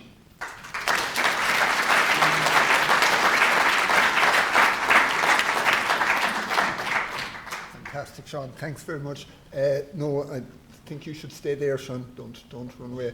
And Roisin and Maurice, if you just want to come down to the front for a moment.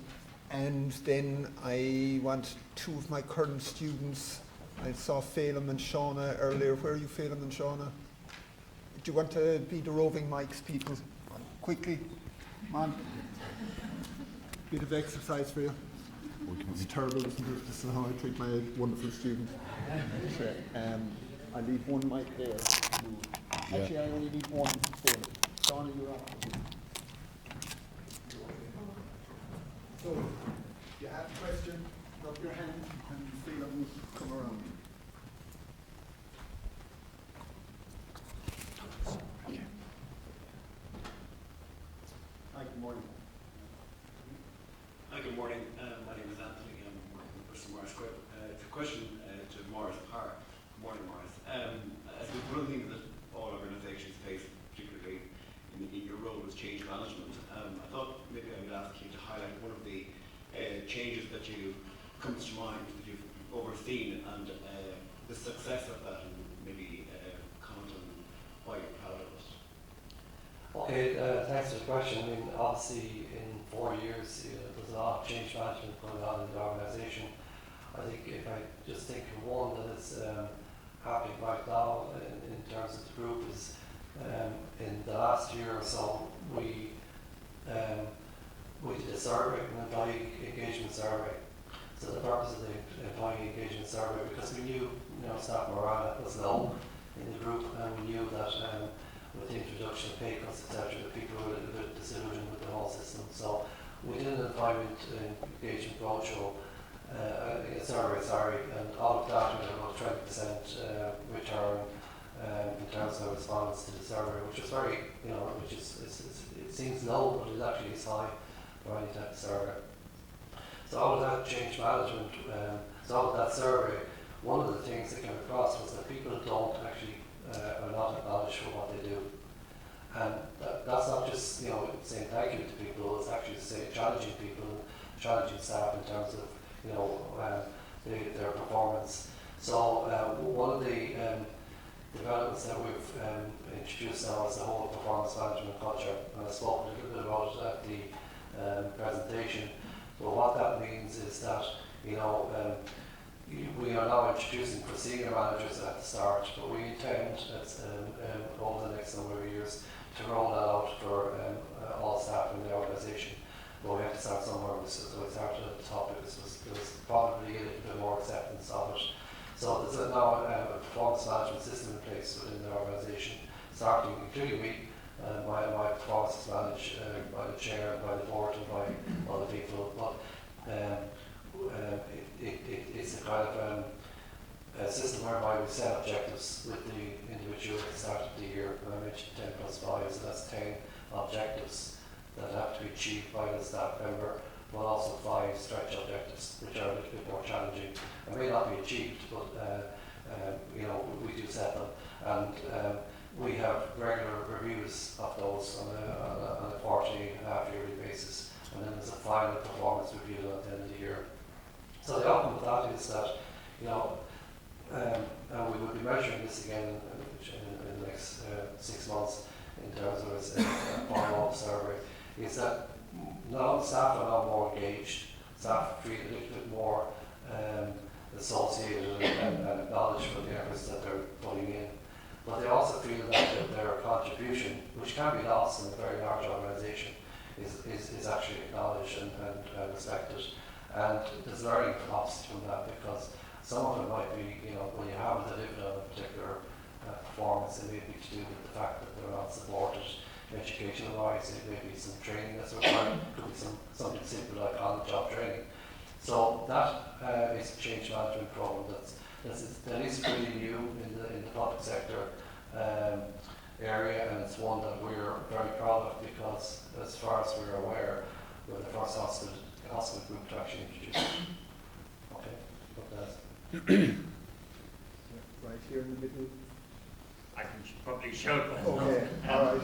Ian Callaghan and Aviva Insurance. Again from Maurice. The stat that you quoted there about the 0.1% change in your coding gives you 400,000. Most of that's based on the information written by the nurses and doctors in the chart. How often do the nurses and doctors meet the head of finance in the hospital in the year? Well, I mean, we would have monthly meetings. Junior doctors? Well, junior doctors. Yeah. Junior doctors, I would say, don't meet the finance people that often. But what we have, and we are introducing, is we have a group, what we call a group case committee formed, which is a membership of both management, finance, and clinicians. And the purpose of those meetings is so that we have a group business committee, but we also have hospital business committees.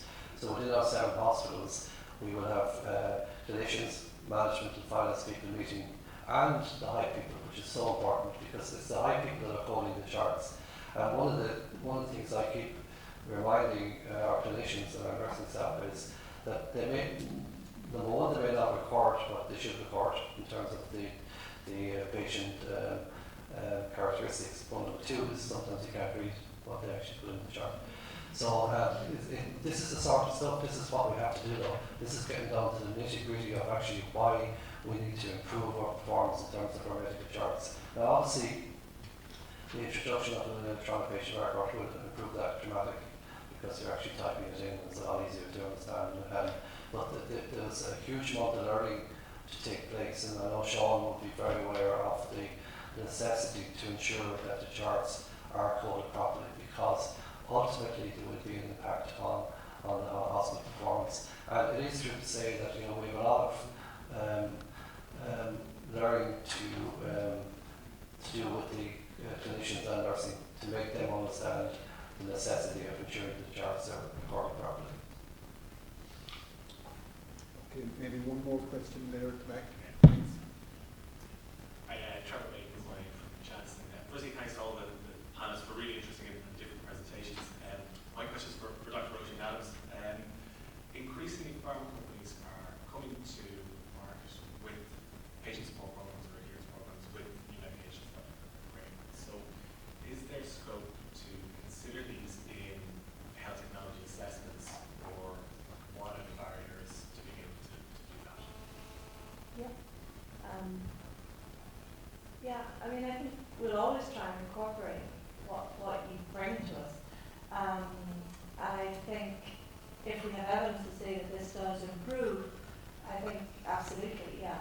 And it's about considering what exactly are we measuring and how can that be incorporated into it. But yes, I mean, I see no problem with incorporating, you know, an intervention that can improve an outcome. Absolutely. The important thing, I suppose, that we try to capture as well is who provides that intervention, and if it is the pharmaceutical company in the first instance, will that continue for the foreseeable future? So that's the other uncertainty, I suppose, that we can capture as well. But yeah, absolutely, we can incorporate it. Yeah. And so I guess, so the follow-up to my question is, from an evidence point of view, do you feel that is it actually feasible to do at point of entry, or is really real-world evidence going to be required to really look at that? Yeah, I think it is feasible to do, but I think you're going to have increased uncertainty at the beginning, you know, which is the same, I suppose, with efficacy as well. And the key is around updating that, and as we get more evidence, can we see that improvement again?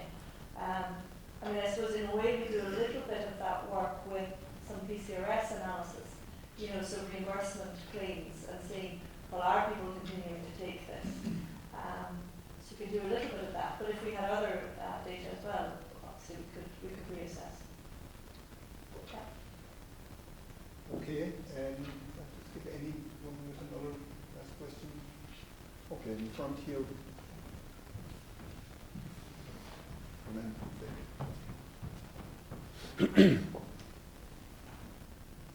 Chairman, good morning. Pat's my name. Tyler Dishard on the bench Jesuit philosopher. Lovely quote: "The future belongs to those who can cope to the next generation." And I'm excited about the new model here this morning, which is the WHO, the individual, give the individual the preference to take care of their own health. The Novartis speaker spoke about the patient care and social media. Roisin spoke about trying to get the outcome from the patient. Why not try a feedback sheet? I mean, I'm a patient, I'd like to partake of that. The other one, Sean, with piggybacking on the jigsaw model.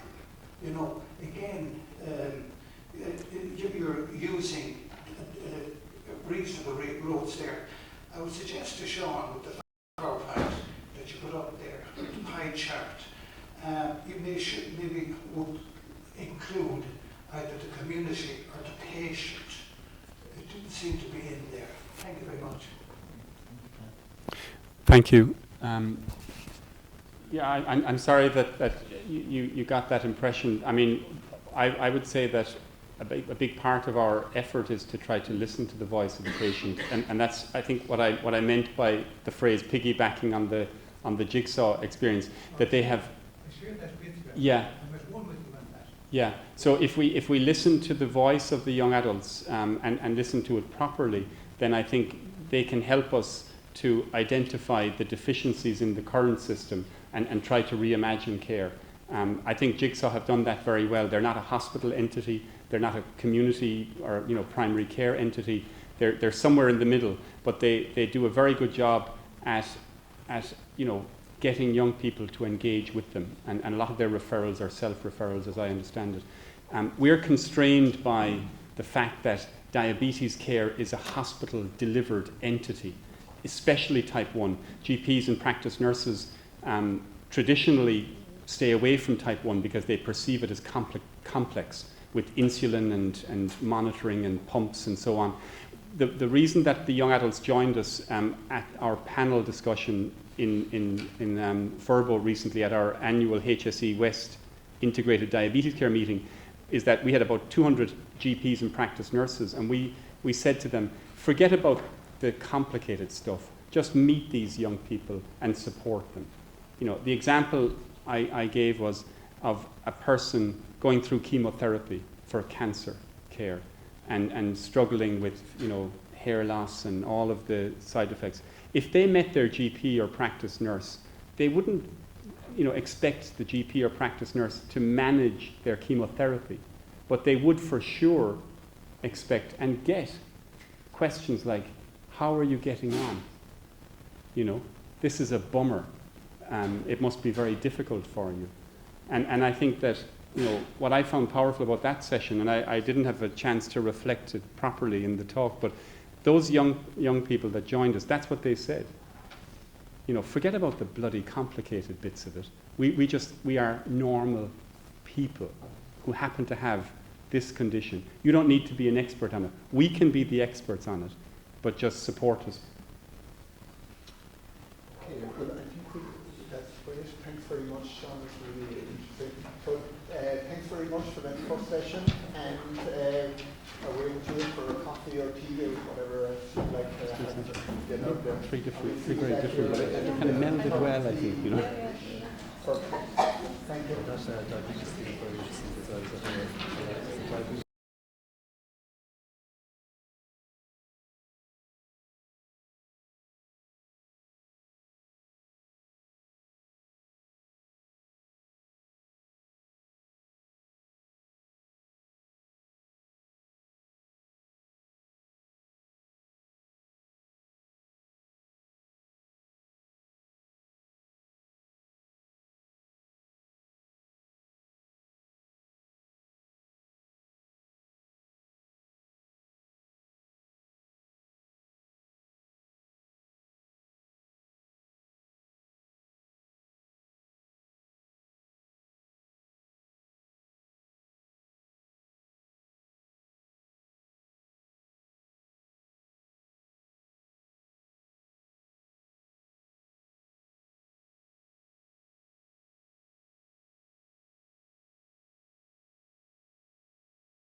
fantastic.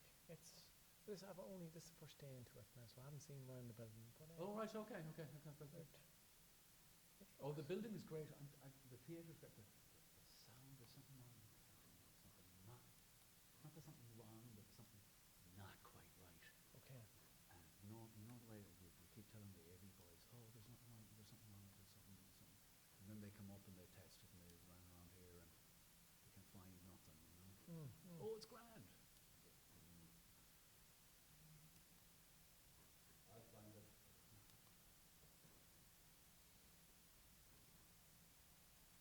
Yeah, other than that, like, Have you had it's a lovely room. Have you had many events here? Yeah. The first one here back in the first April or something like that, April. Innovation West, John Breslin and Callaghan, you know those guys? Yes, John's inside, is it? Or?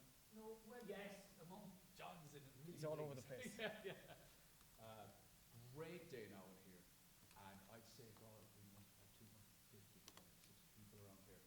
Like, not literally, there was standing room only, and that was great. But the best part of the way we designed this building is, not so much for this group, because I think there's more a group who kind of know each other anyway, but that other group is just the way the crowd can move through, and there's plenty of room to move around outside. It's just great for networking, which is... So the space down below is really good. Which is what these things are all about anyway, isn't it?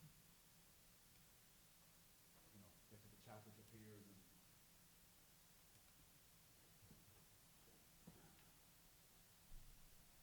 That's great setup there.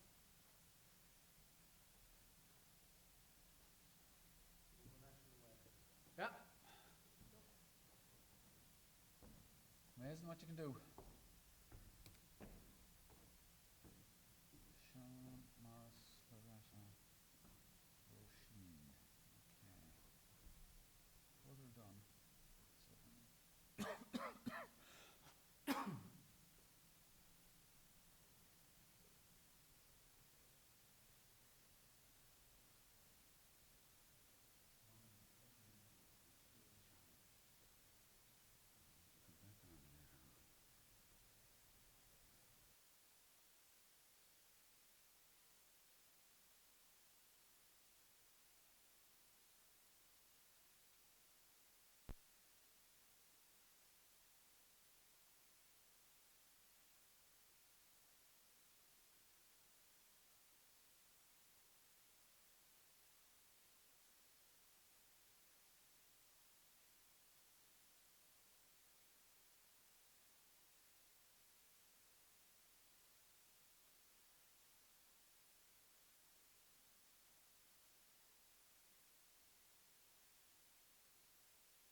Okay, thank you for coming back.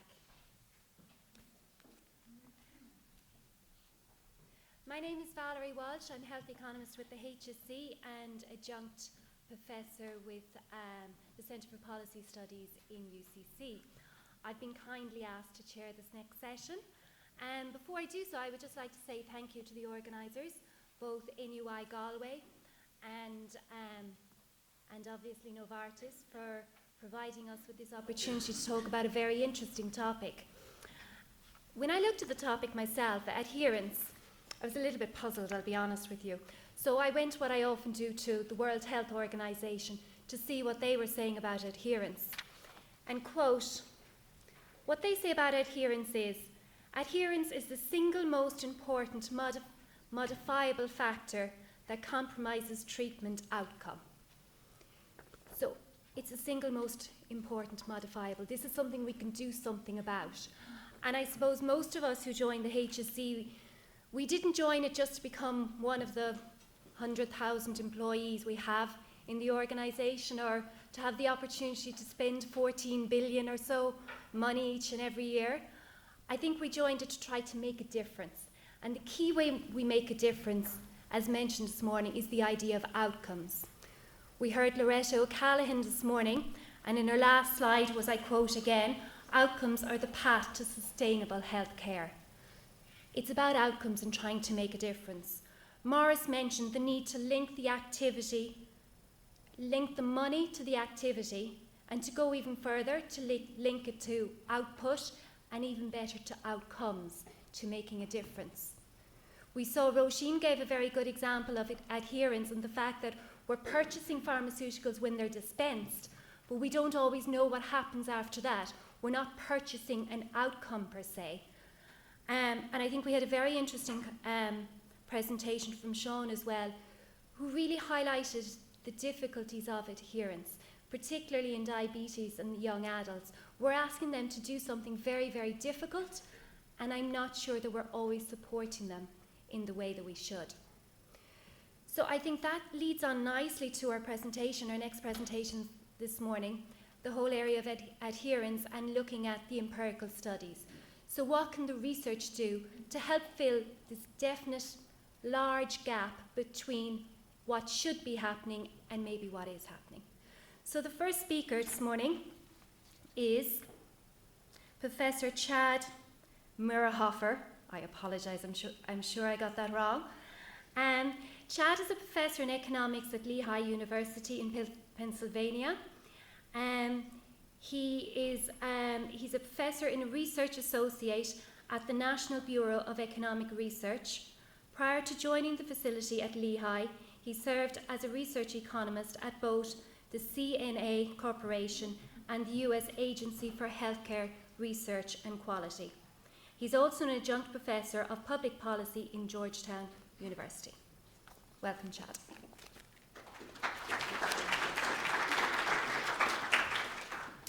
Thank you. So what I'd like to talk about today are some empirical studies I've conducted with a former PhD student, Sabrina Teresi, who's now at Moravian College. And these are not studies that are directly on adherence, but they are on one component of it, what I'll argue is one component of adherence, and that's factors influencing the generic substitution of pharmaceutical products.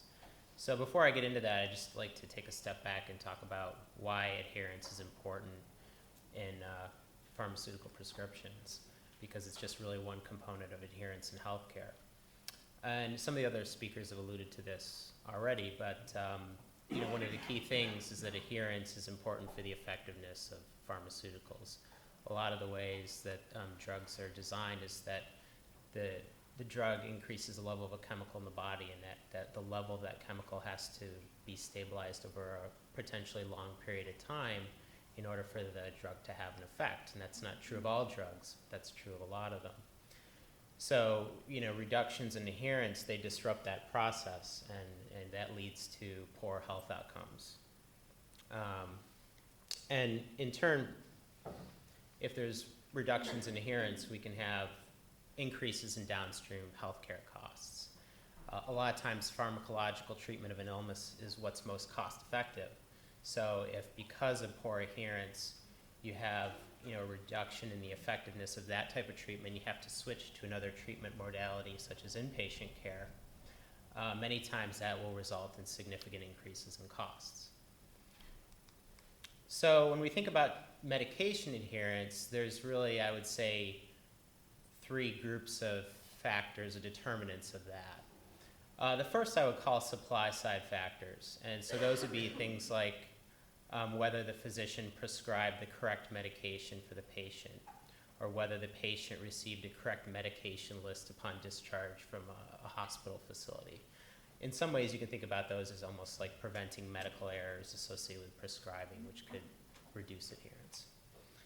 On the patient side of things, one major component of this is information. So in order for patients to comply with prescriptions, they have to believe that the drugs they're taking are effective, and they have to understand the need for them.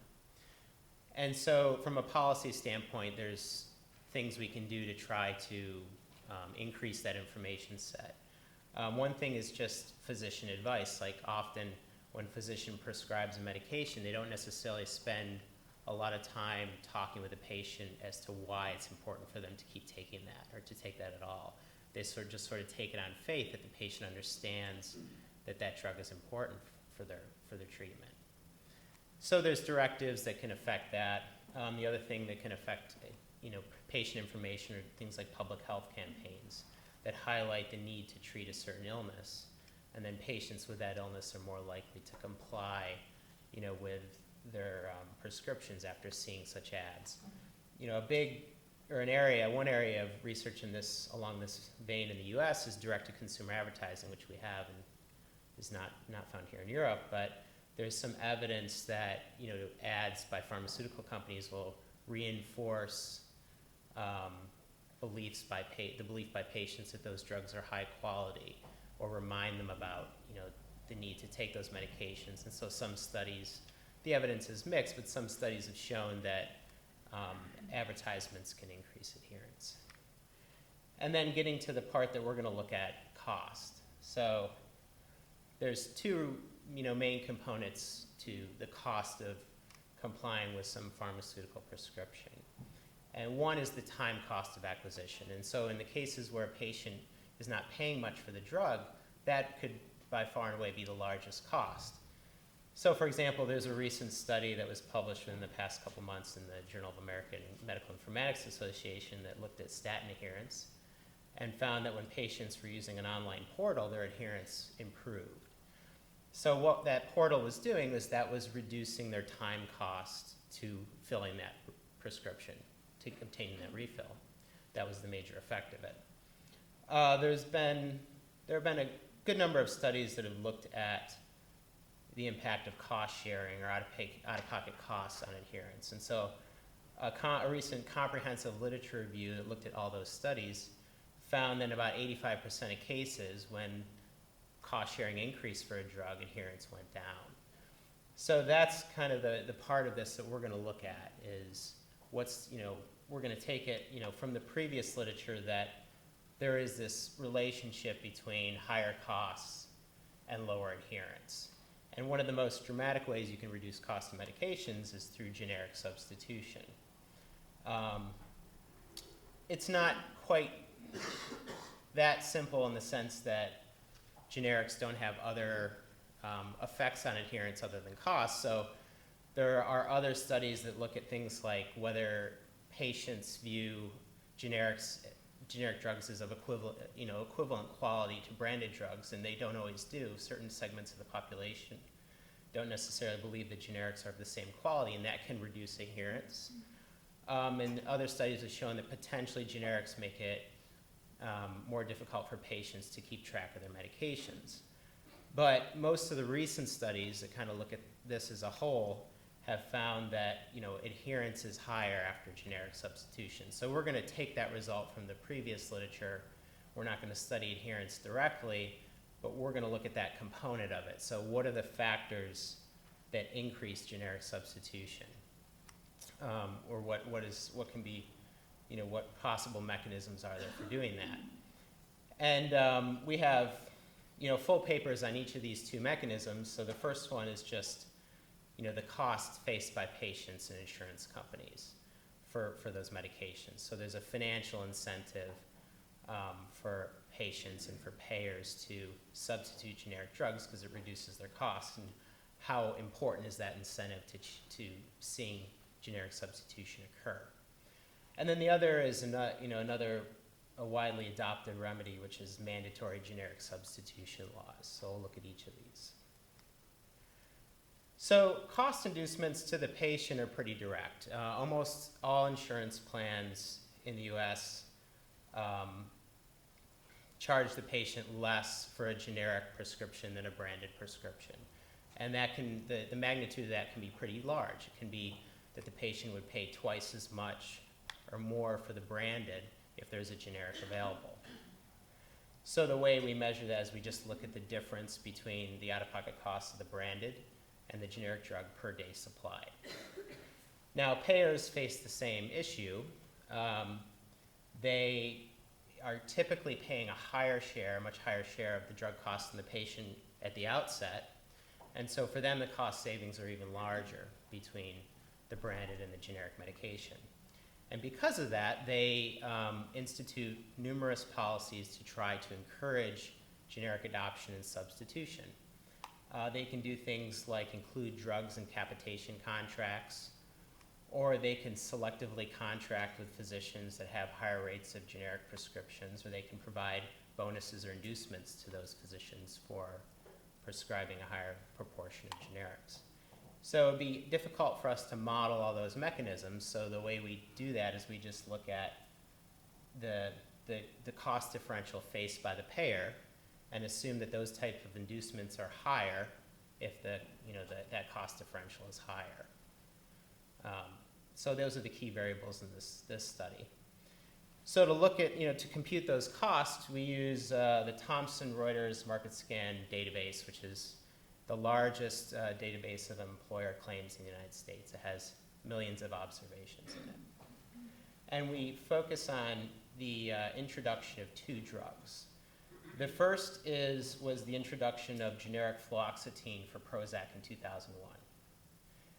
And that was a significant introduction because that was the first generic SSRI. And the rate of prescribing of antidepressants had increased in the US over time to the point that Prozac ranked 4th in total drug expenditures in the country in 2001. The other drug we're going to look at was a similarly large market. So it was the introduction of simvastatin for Zocor in 2006. And at that time, Zocor was the number two drug in terms of expenditures in the United States. So we're just going to look at the period immediately surrounding the introduction of the generic drug because we want to isolate the effect of the cost difference from other potential factors.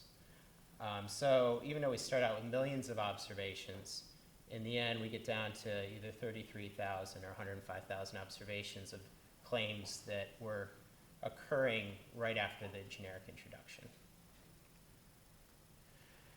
So the empirical approach we take is we look at the sample of patients who are on the branded medication right before the generic was introduced, and then we look after the introduction date whether they filled the generic medication at the next prescription refill. And we look at switching for 30-day prescriptions within a month as well as 90-day prescriptions within 3 months because there's differences in fill days supply to different prescriptions. You can have anywhere from 30 to 90 days. So the key variables of these cost differences, we want to see how sensitive consumers and physicians are to these differences in costs. And then we try to control for as many things as we can.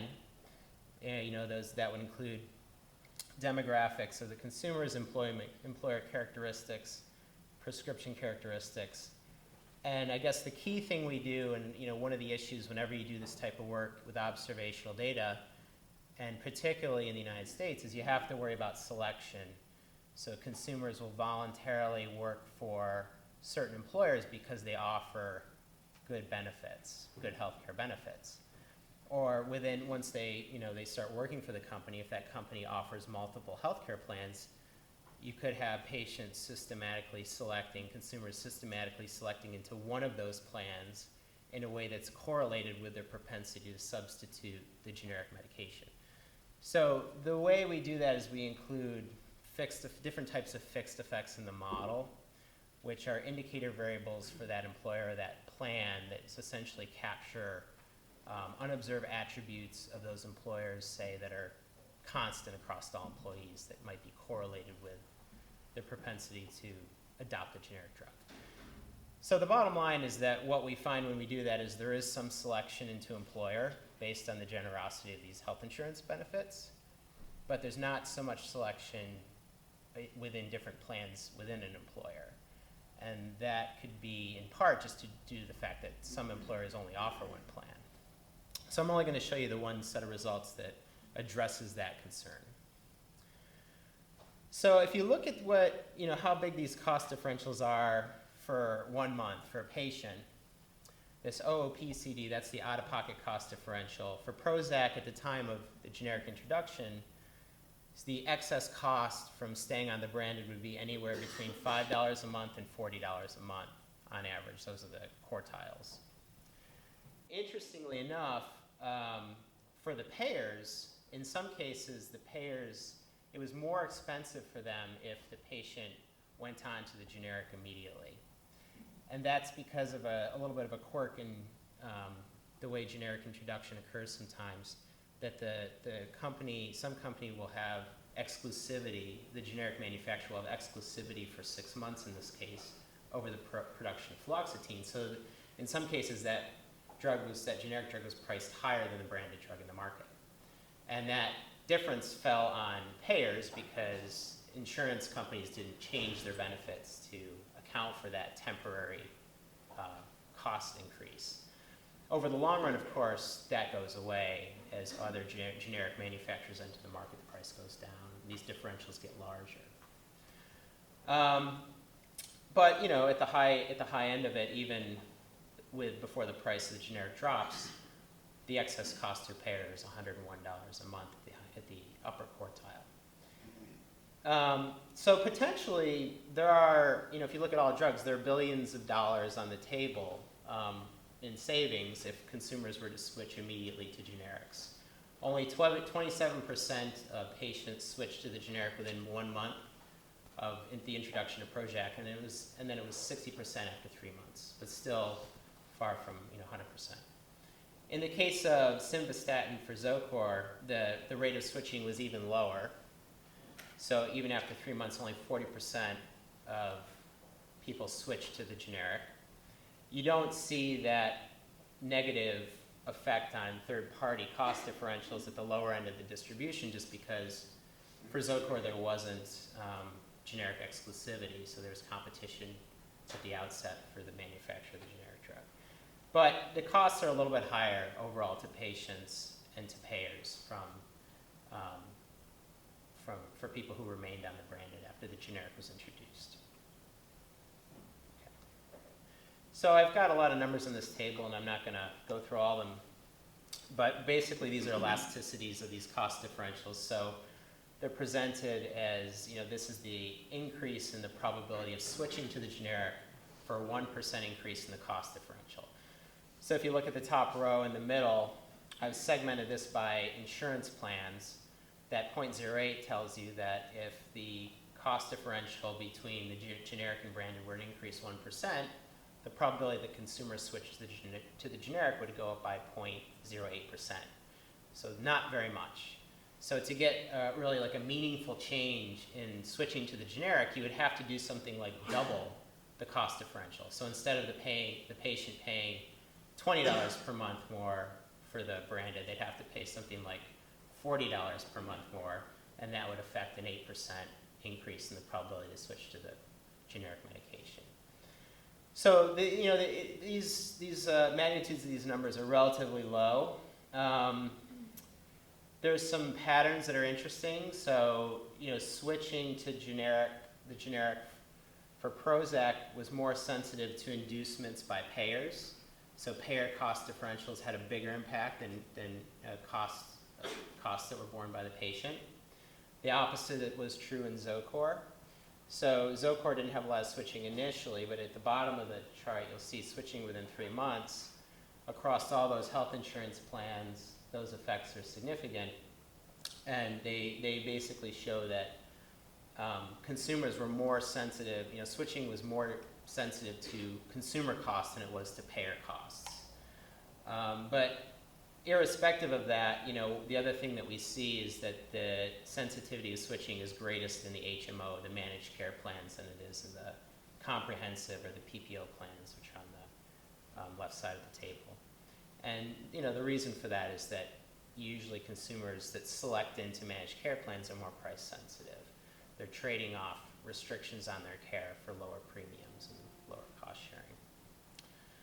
So just to give you a sense of how important, this changing cost sharing would be as a mechanism to inducing generic substitution, we did a little simulation. So if you assume that in order to encourage the adoption of simvastatin, for example, that a payer shifted cost sharing to increase the out-of-pocket differential by, say, 10%, which would be a pretty reasonable change in cost sharing rules, that would lead to about 60,000 generic prescriptions nationwide, additional to what we saw.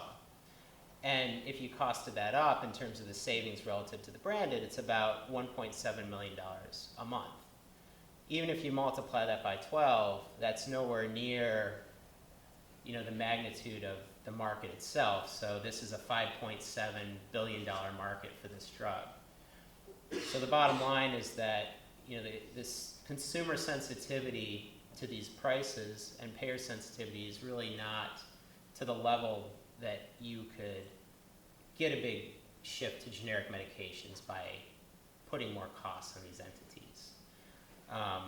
One caveat is over time these differentials grow. So we did a simulation with another generic antidepressant, amitriptyline, as a proxy for what the long-term cost differential would be. And in that case, like these numbers, these magnitudes, the sensitivities were about 4 times higher. But even at 4 times higher, changing cost-sharing rules to induce the adoption of generics is not going to have a big effect. So we're going to look then at another possibility, for doing that. And the most common way that generic substitution is encouraged in the U.S. and I believe also in Europe is through what are called drug product selection laws. And so these are laws that either encourage or they compel pharmacists to substitute generic drugs for branded prescriptions. Now, these laws have been around a long time in the U.S. My understanding is that they're relatively new to Ireland and were instituted as part of the Health Act of 2013 here. So they have an interesting history. So initially, these laws were written in the opposite way that they are now. So they were anti-substitution laws in the 1940s and 50s. They were laws that specifically prohibited any substitution because the government was worried about the impact of counterfeit drugs in the market or drugs of inferior quality. But then over time, as more generics were instituted with FDA approval and healthcare costs went up, these laws were rewritten to be what are called permissive substitution laws. So laws that gave the pharmacist the right, at the pharmacist's discretion, to substitute a generic medication for a branded prescription. And then slowly over time, they became even more strict. They became what are called mandatory substitution laws that basically say that pharmacists must substitute the generic for the branded prescription. And there are conditions, though, for either the permissive or the mandatory substitution to take effect. The 3 main conditions are the generic does have to be a bioequivalent. The second is that the generic must represent a cost savings. So if the plan is structured in such a way that the branded is actually cheaper for the patient, then you can't substitute.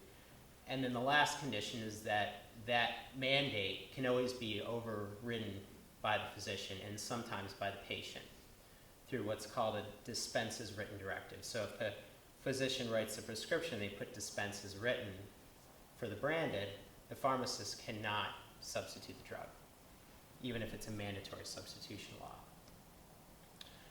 So at the time period of our study, permissive substitution laws are pervasive. Only 11 states in 2002 in the US had mandatory substitution, but running up to the reform we look at, 6 states had added those stricter laws. So we investigated the Tennessee Affordable Drug Act of 2005, which is one of these such laws that moved the state from permissive to mandatory substitution. So the abbreviation is TADA, and not to give away the punchline, but it was like, TADA, we passed the law, nothing really happened. But there was some effect, just not a big one. So the way that we looked at this, or the way that we analyzed this problem, is we do what's called a variant of a difference in differences model. So the way this model works is you have some treatment group, some group that's affected by the law, which is everybody in Tennessee, and then people who lived in similar areas that were not affected by any law change. And we chose 3 border states, Georgia, Arkansas, and Alabama. And the issue is that generic fill rates could be increasing or decreasing for other reasons. And you'll see that occur in these control states. And then in the treatment state, you'll see that occur, plus you'll see the effect of the law. So what you do is you take the difference between the time period before the law was implemented and after the law was implemented for the control group, and that's alpha. And you'll take that same difference for the treatment group, that's beta. So you take those 2 differences and then you difference those measures, and you net out the effect of the law. So beta minus alpha is the effect of the law. So that's the way of disentangling the effect and trying to control for these trends that are not immediately observable. And we do that, we generalize that a little bit in the model. We allow for different pre-treatment trends in different states, which is just a way of making that model a little more general. So again, you have the same issues here, and that people in different insurance plans could respond to the law differently, so we did all our analyses by plan. And the other thing that we thought would be the case is that there'd be some differences in the response to the law by whether the patients were taking medications for a chronic illness, so something like a statin versus a non-chronic illness like an antibiotic. And so we subset it to those 2 groups based on whether they were filling a medication in the same therapeutic class once a month or more or less. So the other thing, we have the similar set of control variables in the model, but the other thing that we thought would be interesting or important was to look at if the law affected dispenses written directives. So one of the things that you might worry about when you pass a mandatory substitution law is that it just gets circumvented because people tell their physician to write dispenses written on the script. Or in the case of Tennessee, patients can actually give that same indication. So the patients may just voluntarily decide to override the law. So we wanted to see if that was happening. So we estimated these models with and without these directives. Okay, so here are the estimates. They're in percentage point scaling. So I computed the percentage changes, which I'll kind of focus on. But the top row are people who are filling prescriptions for chronic conditions, and the bottom row are people filling drugs for non-chronic conditions. And as you might expect, among the statistically significant estimates we get, they're larger for the non-chronic condition sample. That's because those people may have weaker preferences for branded medication. So the way these insurance plans are ordered is by how restrictive they are. And so the least restrictive is a comprehensive plan, the most restrictive is an HMO. And in the case of chronic conditions, we only see an effect among the HMO group, and it's pretty small. So the mandatory substitution law increased the prescription or the generic fill rate by 0.62%. In the case of non-chronic conditions in the point of service plans, the effect is a bit larger, but it's only 1.5%. Now, one thing you have to keep in mind is that there's only so much this law could do, because at baseline, 90% of the scripts are generic already. So you're just talking about closing the gap from 90% to potentially 100%. So you wouldn't expect, necessarily a huge effect of the law, but you may expect more like a 5-6% increase as opposed to just a 1% increase or less. So that, one question is, are physicians or patients overriding the law? So we looked at that, and we actually found that, in the top, we used the dispenses written indicators as the outcome variable. And the top 2 lines are physician directives, and there's really no effect. The bottom 2 lines are patient directives, and we see some change there, but it's not in the direction you would expect. So actually, the law decreased the incidence of patients overriding the substitution, which is sort of unexpected, but what that is, we think, is what's called a chilling effect. After the law was enacted, patients thought that they didn't have the right to override the mandatory substitution, so they attempted to do so less. And you see those types of chilling effects in other contexts as well. And so if you estimate the model without controlling for those indicators, you see bigger effects of the law as a result of that. So I'm going to stop here, but one of the things I thought, the other thing we thought was interesting when we did this study was you can actually see whether the pharmacists complied with the dispenses written indications, and they don't quite frequently. So, in our sample, pharmacists did not comply with 18% of physician dispenses written indications and 23% of patient indications. And that didn't change with the law. So enforcing those directives would actually reduce generic prescribing probably more than this law increased generic prescribing, which was a relatively modest amount. Okay. Thanks.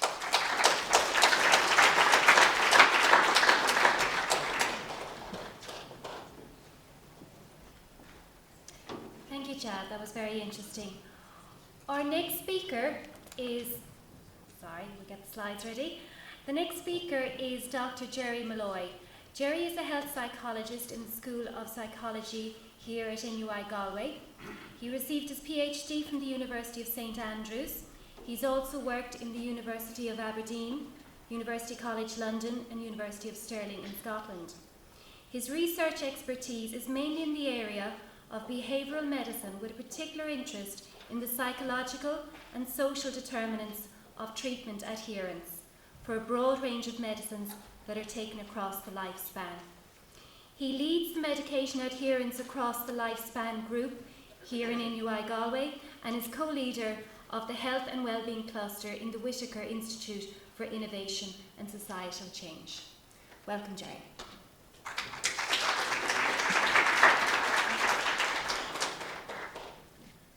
Thank you very much, Valerie, and thanks to Brendan for inviting me and NUIG for hosting the event and Novartis for funding the event. So this is the problem that I suppose provides the focus for the day. We don't get the full benefits of lots of treatments that are available because of poor adherence. So that's a real focus of what I do, what I look at in several studies I've been involved with. So the empirical studies I've been involved with have been very much influenced by members of my family. So I'm going to start with my mother. This is Margaret, 67 years of age. She's holding Killian, my son, and she's lived with asthma for several years. She's on a preventer inhaler and a symptom reliever inhaler. This is my father, who had a heart attack, myocardial infarction, or acute coronary event, as the cardiologist would say, when he was 50, 1997. He lived for 7 years after that. But in that period, between having the acute event and dying from heart failure, he was on the standard regime of medication, a range of antihypertensive medications, statins, anticoagulants. And I suppose watching him live with that illness made me think a lot about the difficulty of self-managing a chronic condition, and particularly managing the medication regime. And obviously, Killian, he's encountered a number of adherence difficulties, and the challenges of thinking about adherence at that part of the lifespan are something I'm going to touch on. So I have to draw on these three people throughout the talk to make some of these issues more concrete. So empirical studies, well, I think I can classify the main kinds of studies that I've been involved in into three categories. First of all, the descriptive studies, where we're looking at, well, what's the extent or the nature of the problem here, how common it is adherence in this condition. And the big difficulty with the descriptive studies is measurement, and I think other people have mentioned this already. The measurement of adherence is a real challenge. So this top study looked at adherence to medication in people who had an acute coronary event. We tracked them over 1 year and looked at adherence immediately at discharge, 6 months and 12 months. So I've been involved in studies like that. A lot of my work is also looking at the extent to which psychological factors, be they beliefs about treatments or things like personality, these stable aspects of the way people think, act and feel, looking at, are these things associated with medication adherence? So this next study is a predictive study where we conducted a meta-analysis of studies that measured this aspect of personality and medication adherence. The other category of research is that research that's concerned with intervening to change behaviour, those behaviour change studies. So if we could just focus on that for a moment, because I guess that's where psychology and the behavioural science of behavioural change has potentially a very big role to play in providing some of the solutions to the problem of medication adherence. So this last study looked at developing a solution like that in the context of people living with epilepsy. So in healthcare, when most of us want to start studying a new research area, the first place we often go to see what the standard of randomized controlled trial evidence is the Cochrane Library. And if we're developing a new area with research students, we often ask them, is there a Cochrane review in your area of interest? And there has been a Cochrane review on looking at interventions to enhance medication adherence for, I think, almost 10 years now. And this is at least the third iteration or update of the Cochrane review led by Haynes Group in Canada. So this was published last year, and one of the striking things about that, this was an update from the 2008 version, was the number of new studies that emerged in that 5-year period. So there were 182 studies in this review, and there were, I think it was 109 new studies in that 8-year period. So clearly there's a lot of research activity in this area, but one of the disappointing things about this is there was no quantitative synthesis of these studies because of the heterogeneity in measurement, in intervention approaches. The view of this group, as in their previous reviews, was you just can't quantitatively synthesize this. So this is a problem. And the kind of conclusions they have when they look at the individual studies in smaller categories is most of the best designed studies, the most rigorous data we have available, concludes with, when we look at all that data in its entirety, that most of what we have is complex and not very effective, that effects are inconsistent from study to study, and only a minority of the best trials, those with the lowest risk of bias, improved both the medication taking and the associated clinical outcome. So most of what has been evaluated is not very effective. So we're still in that position where the treatments we have can't be realized. And as I said, one of the big issues is about measurement of adherence. And this was very much highlighted in this review, that we need objective adherence measures and just generally better quality studies to establish a solid evidence base on which practitioners can support people who are taking medications. So as a psychologist, I would very much have the view that adherence is a behavior, and in order to look at that, well, we have to look at issues around motivation, to what extent do people want to take the medication. So Chad talked a little bit about understanding. Other speakers today have talked about the extent to which people believe the treatment is required. Is it necessary? Do they have any worries about side effects? And that's very much about motivation. The next important thing a behavioural scientist would ask is, are people capable of engaging in this behaviour? Have they got the cognitive capacity? Is the medication regime too complex? Do they have the skills to self-manage this illness for what is often decades, or in some cases the entire lifespan? And then they also have to have the physical and social opportunity to consistently engage in the behaviour. And I refer to this tripartite way of describing the behavioural science as the wills, skills and drills approach. Do patients have the wills, skills and drills for their pills? I had a bit of time in the office that day, and that's what emerged from that. But in addition to thinking about things about motivation, capability and opportunity, we also in psychology very much emphasise this idea of lifespan, that the capacity to self-regulate your behaviour, it develops as people age. Obviously, Killian here, his capacity for managing a medical condition or use treatment is very limited from an adult. But as Sean Deneen very clearly highlighted earlier, the adolescent phase is a phase where the challenges for self-management of illness are quite different from both paediatric and the adult distinction.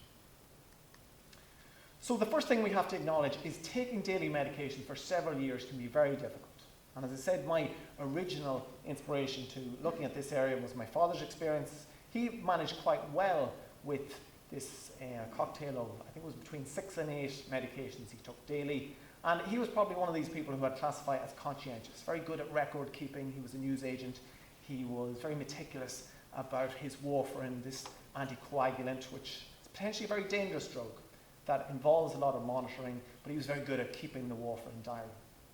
And my mother, on the other hand, who lives with asthma, she's one of these people, if she's not experiencing the effects of the medication, she's not going to take it. So in the case of her asthma, she's got the preventer inhaler, which she doesn't see the purpose of, and the reliever inhaler, which obviously instantly relieves the symptoms. So I think in this context of no symptom relief, it's a real challenge, and it obviously requires trust in healthcare providers for adherence to be likely, because you're taking this idea of the benefit of treatment on face value. And I think one way that really illustrates how different medication is from other forms of treatment is the example of glasses. So if anyone who has glasses in the room, could you just take them off for 1 second? Just take off your glasses for 1 second. Now, most of you who are long-sighted or short-sighted, you're probably experiencing symptoms now. And if those of you who don't wear glasses, if you were to take the glasses from those people who've just taken their glasses off, you would be experiencing the side effects of a treatment that you shouldn't be prescribed. You put them on, the symptoms are gone. The effect of that treatment, and you can think of glasses as a medical treatment, is instant. But most medicines don't work like that. And the reason I think that's a very good example is this was one that I encountered myself with Killian. So we identified, and the crash he was going to said he's starting to, his eyes beginning to turn inwards. And his mother's a general practitioner. She saw this quite early, and she said, potentially we have a problem here. We need to take him to an optician. And before we even went to the optician and the doctor to see about this issue, I knew there was going to be an adherence challenge here, because Killian doesn't do anything I ask. He's one of those children. So we got the glasses, and my wife said to me, you know, it's funny, they just give you the glasses and they don't tell you, what to do. You walk out with the child in the glasses. And I said, a lot like general practitioners, and she's a general practitioner herself. She didn't like that point. But I knew this was going to be an issue, so I spoke to some colleagues about how this might be managed. And true enough, when Killian came home with the glasses, he threw them at me, not taking them. So some of my colleagues said, if you get him to do something he enjoys, and he likes watching TV, and you gradually expose him to the glasses, well, that would work. So I started off by saying, Killian, will you hold them? He held them for about 10 minutes. Will you put them on your head? He did that. That took about another half hour before we got it on his head. But finally, we got them on him, and adherence wasn't a problem. And as I said, the reason for that is he experienced the immediate benefit of the treatment. And I think sometimes we talk about understanding. Patients need to understand how the treatment works. I think patients need to experience that the treatment works. And sometimes we forget that most medical treatments, obviously glasses work like this, but outside of asthma inhalers, there's a lot of treatments don't provide the instant experience of efficacy. So a lot of behavioral science focuses on the idea of establishing habits. And that's quite important, because if you can establish a habit in relation to medication taking, motivation isn't that important. If the behavior becomes automatic, you don't really need to motivate people to want to do a behavior. And if you think about something like toothbrushing, something we do every day, most people don't get up in the morning and reflect on the idea of brushing their teeth. It's just immediately triggered by being in the bathroom. So how do habits work? Well, you link a particular cue. It could be the kettle in the morning with a particular routine. It could be making your cup of tea, and then you get the reward of enjoying the cup of tea. So one argument in the use of habits in medication adherence is to insert a routine like medication taking within an existing routine. Could be like making tea or brushing your teeth or whatever the issue is. And these habits, the habits that we all have, what they are they're energy-saving shortcuts that all of us develop to make negotiating our worlds quicker, more efficient. So a lot of studies in the last couple of years have attempted to establish these habitual routines into medication taking. And here's one example, a study from colleagues in the University of Stirling, where they conducted a randomized controlled trial among patients who had a stroke and were taking antihypertensive medications. And the intervention involved introducing a plan linked to an environmental cue to help establish a better medication taking routine. So you see two examples here, John and Mary, and they both identified the particular behavior that they were going to link taking the blood pressure medication to. In addition to that habit or routine formation, they also addressed any mistaken beliefs that patients had about stroke medication, about the antihypertensive medication. So there was, initially the intervention was to change the behavior, the very much just do it approach, and then afterwards there was also this aspect of the intervention that looked at people's motivation in terms of their beliefs about the necessity of treatment and their concerns. So there was both an action component to the intervention and a motivation component. And that led to 10% of the doses being taken on schedule. And in this study, they had one of these electronic monitors of the electronic pill caps, this medication event monitoring system. So quite some strong evidence there. Similar studies have looked at this in type 2 diabetes, developing these kind of habitual routines, and they've identified similar kind of results. So a group in Oxford, led by Andrew Farmer, have produced similar findings. And those studies, they also look at, well, does the intervention work in the way that we propose? Is it the case that this intervention leads to a change in concerns, a reduction in concerns, and a reduction in forgetting, as our theory supposes, and further analysis of the data suggests that that is the mechanism of action, that the treatment works in that way. We see this mediated effect, whereby these two things explain the improvement in the doses taken on schedule. Now, there's other simple evidence-based interventions to improve adherence, and many of you who work with patients will be familiar with the idea of a dosette box. And again, there's a Cochrane review looking at the efficacy and effectiveness of dosette boxes, and they lead to approximately 11% improvement in medication taking. But I think what we have to be aware there is sometimes people are reluctant to use some of these solutions, particularly things like the dosette box.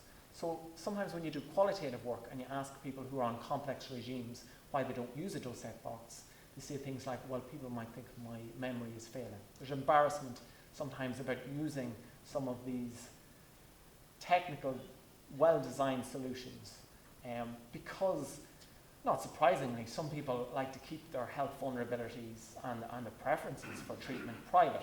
And I think that idea of the user experience of an adherence solution is something that we need to take into account when we design adherence solutions. So you need to speak to patients and ask them, well, does this work for you?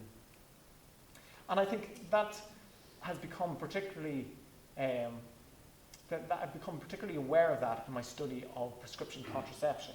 So in the last couple of years, I've looked at the use of prescription contraception in young women, and the interesting thing about prescription contraception is the most effective methods of prescription contraception aren't the most preferred methods. And there's a complex range of reasons for that. But when I was trying to develop some of the solutions to improve adherence, one issue kept coming up was young women said, well, I wouldn't want people to know I was taking this treatment, especially if people are still living in the family home or with friends.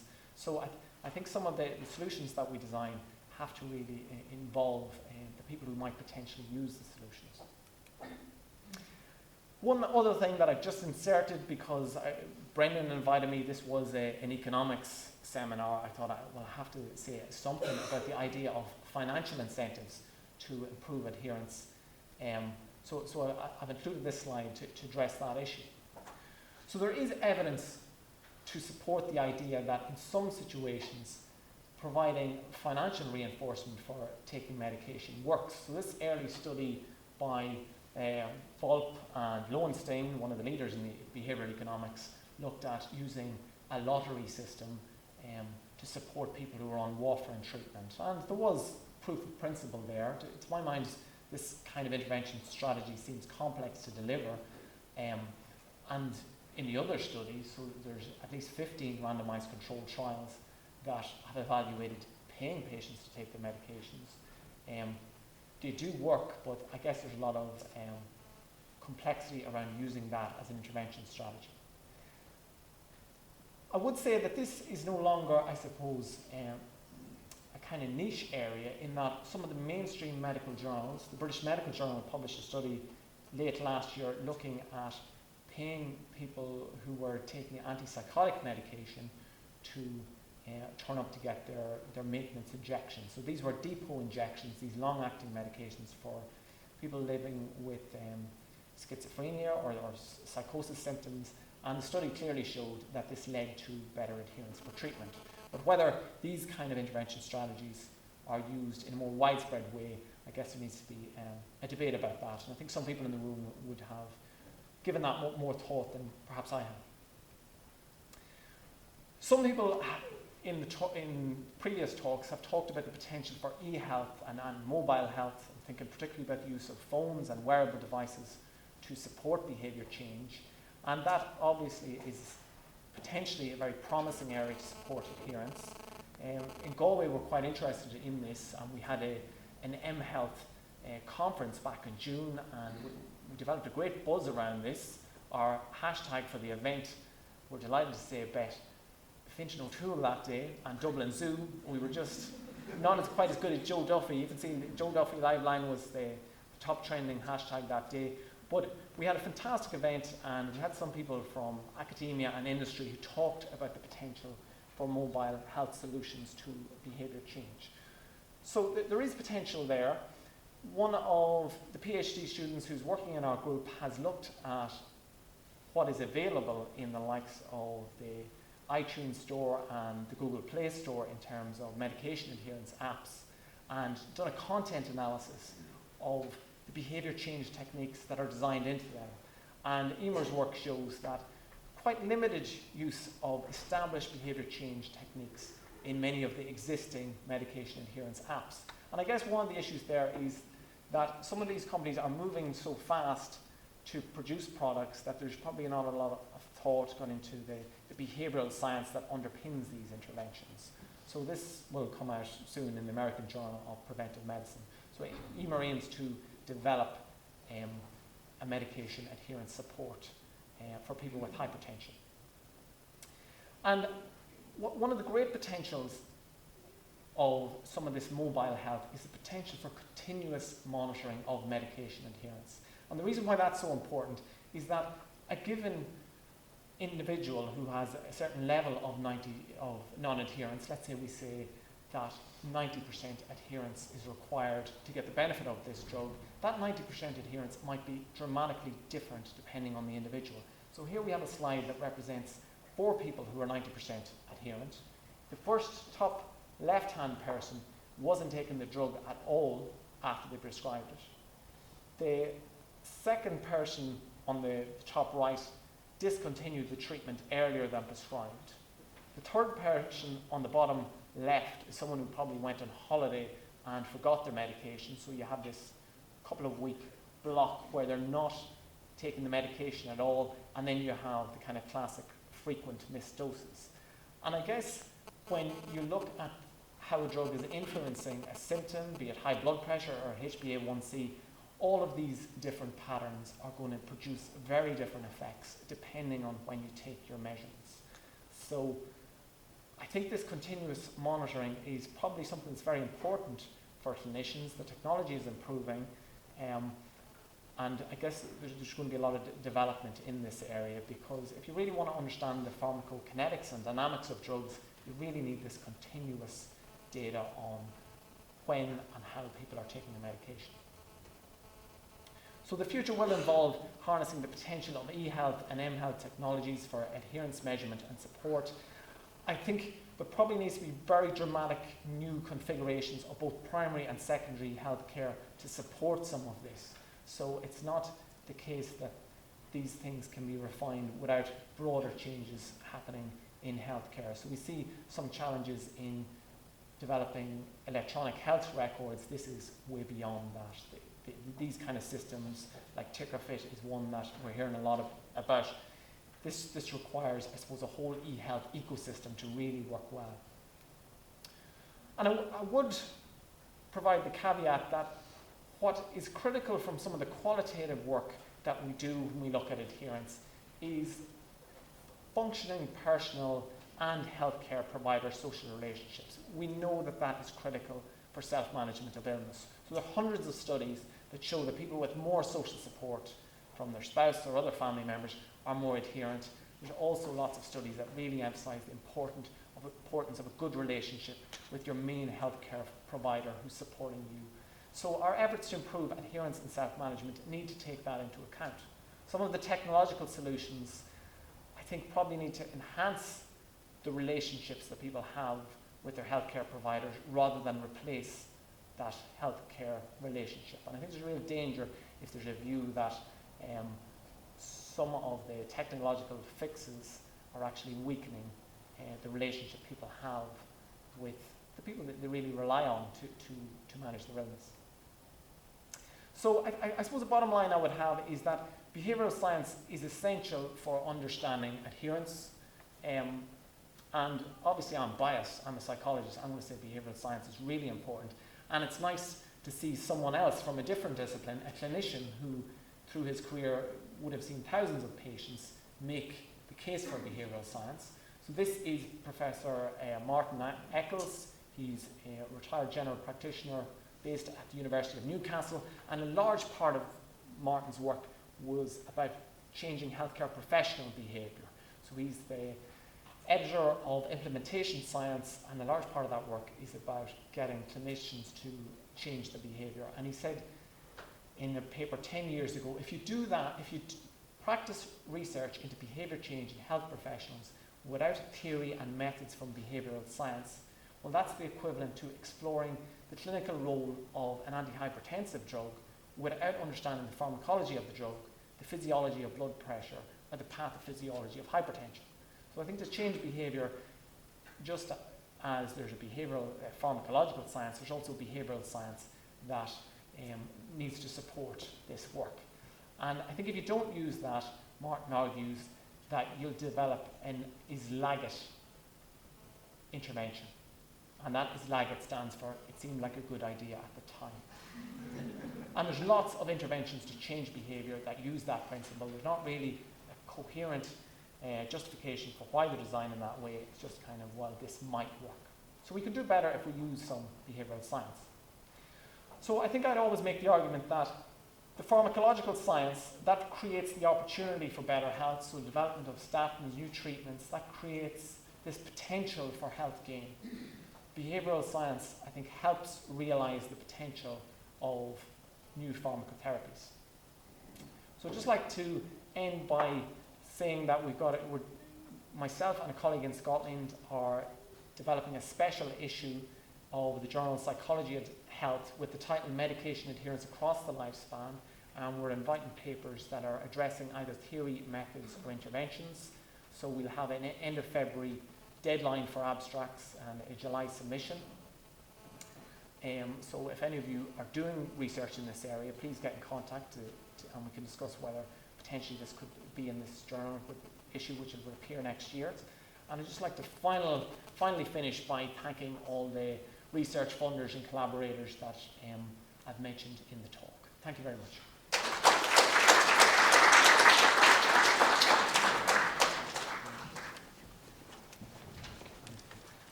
Thank you, Jerry. And if you ever crack the adherence issue with your son, maybe you can give me a shout. Okay, our next and final speaker is Miss Alison Dunn, before lunch obviously.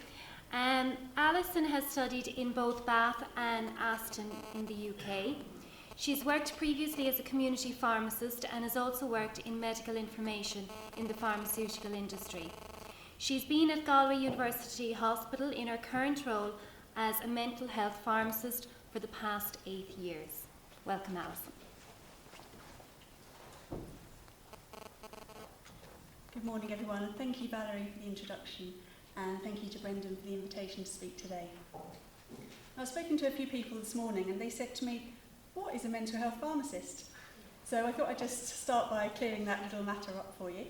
So basically, I'm a pharmacist that works in a hospital, and within the hospital there's a pharmacist for every speciality. So there's a pharmacist that would look after cardiac care, one for antimicrobials, one for intensive care patients, and I'm based in psychiatry, so I look after the mental health patients there.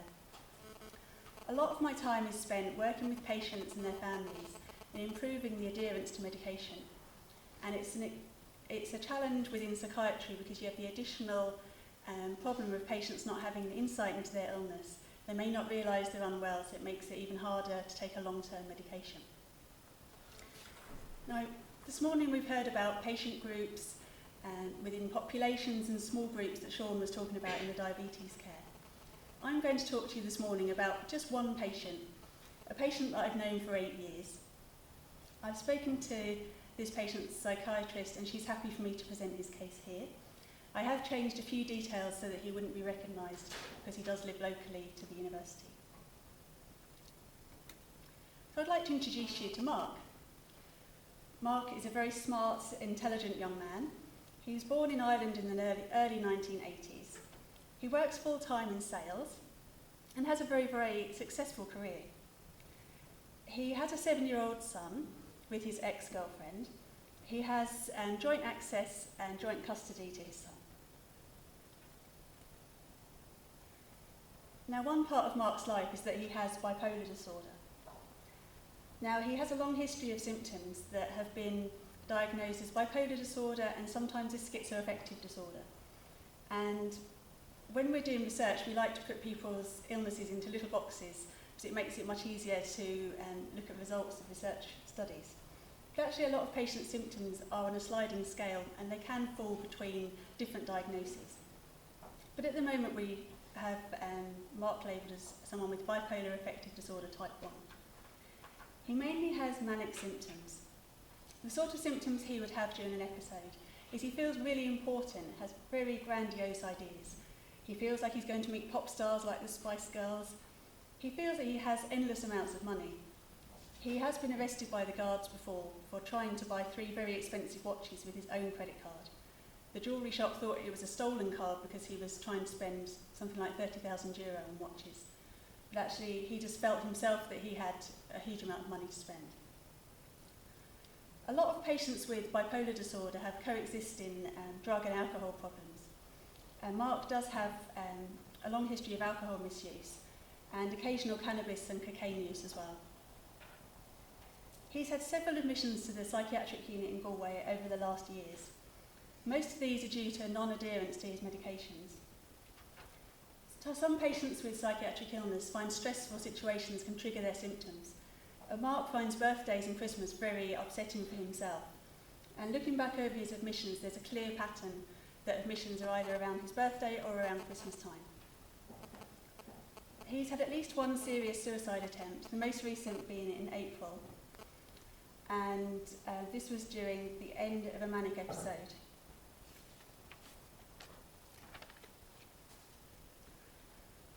Now, people with bipolar disorder have a very high risk of death by suicide. The death is about tenfold compared to the general population, and people with bipolar, around 50% of people will have at least one suicide attempt during their lifetime.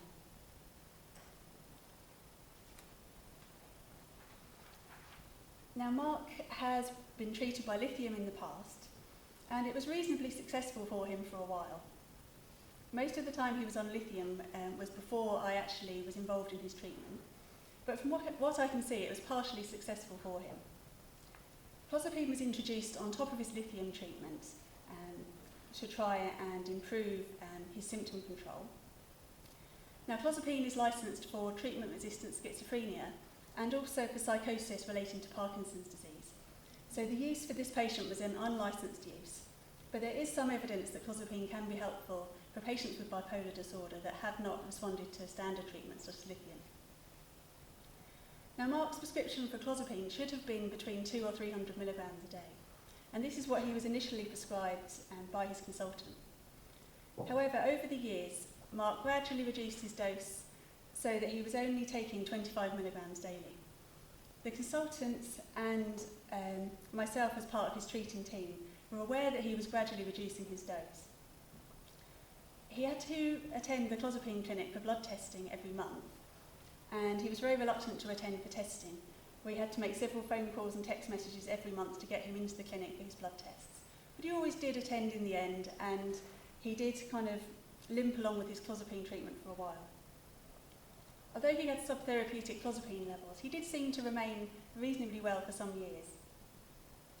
But in the end, we decided that because of his ad hoc adherence to treatment, that clozapine wasn't really a very suitable treatment for him. And it was a waste of his time coming for blood tests and a waste of our time and money, really, to use the clozapine for him. So he was recently switched to a combination of antipsychotics and sodium valproate as a mood stabiliser, and he's been on this combination since January. So this is Mark's current prescription. His dose of olanzapine is actually 1.5 times the BNF maximum. It's being used to treat his mania and then also as a prophylaxis to prevent any episodes coming back in the future. He's using chlorpromazine and flupentixol as antipsychotics as well. The flupentixol is given as a depot injection, a long-acting injection which is given every 2 weeks. His mood stabiliser is sodium valproate, which is a well-recognised option if lithium hasn't been a suitable treatment for a patient in the past. He's also prescribed a benzodiazepine called clonazepam. Again, this is an unlicensed use because clonazepam is licensed for epilepsy in Ireland. He takes it occasionally for anxiety and sleep disturbance. And given his history of drug misuse, this is something I'd like to get taken off his prescription as we go down the line. But at the moment, he feels that he needs occasional benzodiazepines. So as you can see, he's on a fairly complicated regime of treatment at the moment. If he had taken his lithium and clozapine as prescribed over the last few years, he may not have ended up in such a complicated regime. But this is his prescription as it stands. So I spent a lot of time working with Mark to try and find out why isn't he taking his medicines, and is there anything we can do as pharmacists and his multidisciplinary team to try and improve his adherence. So he really doesn't want to gain any weight on any treatment he's on.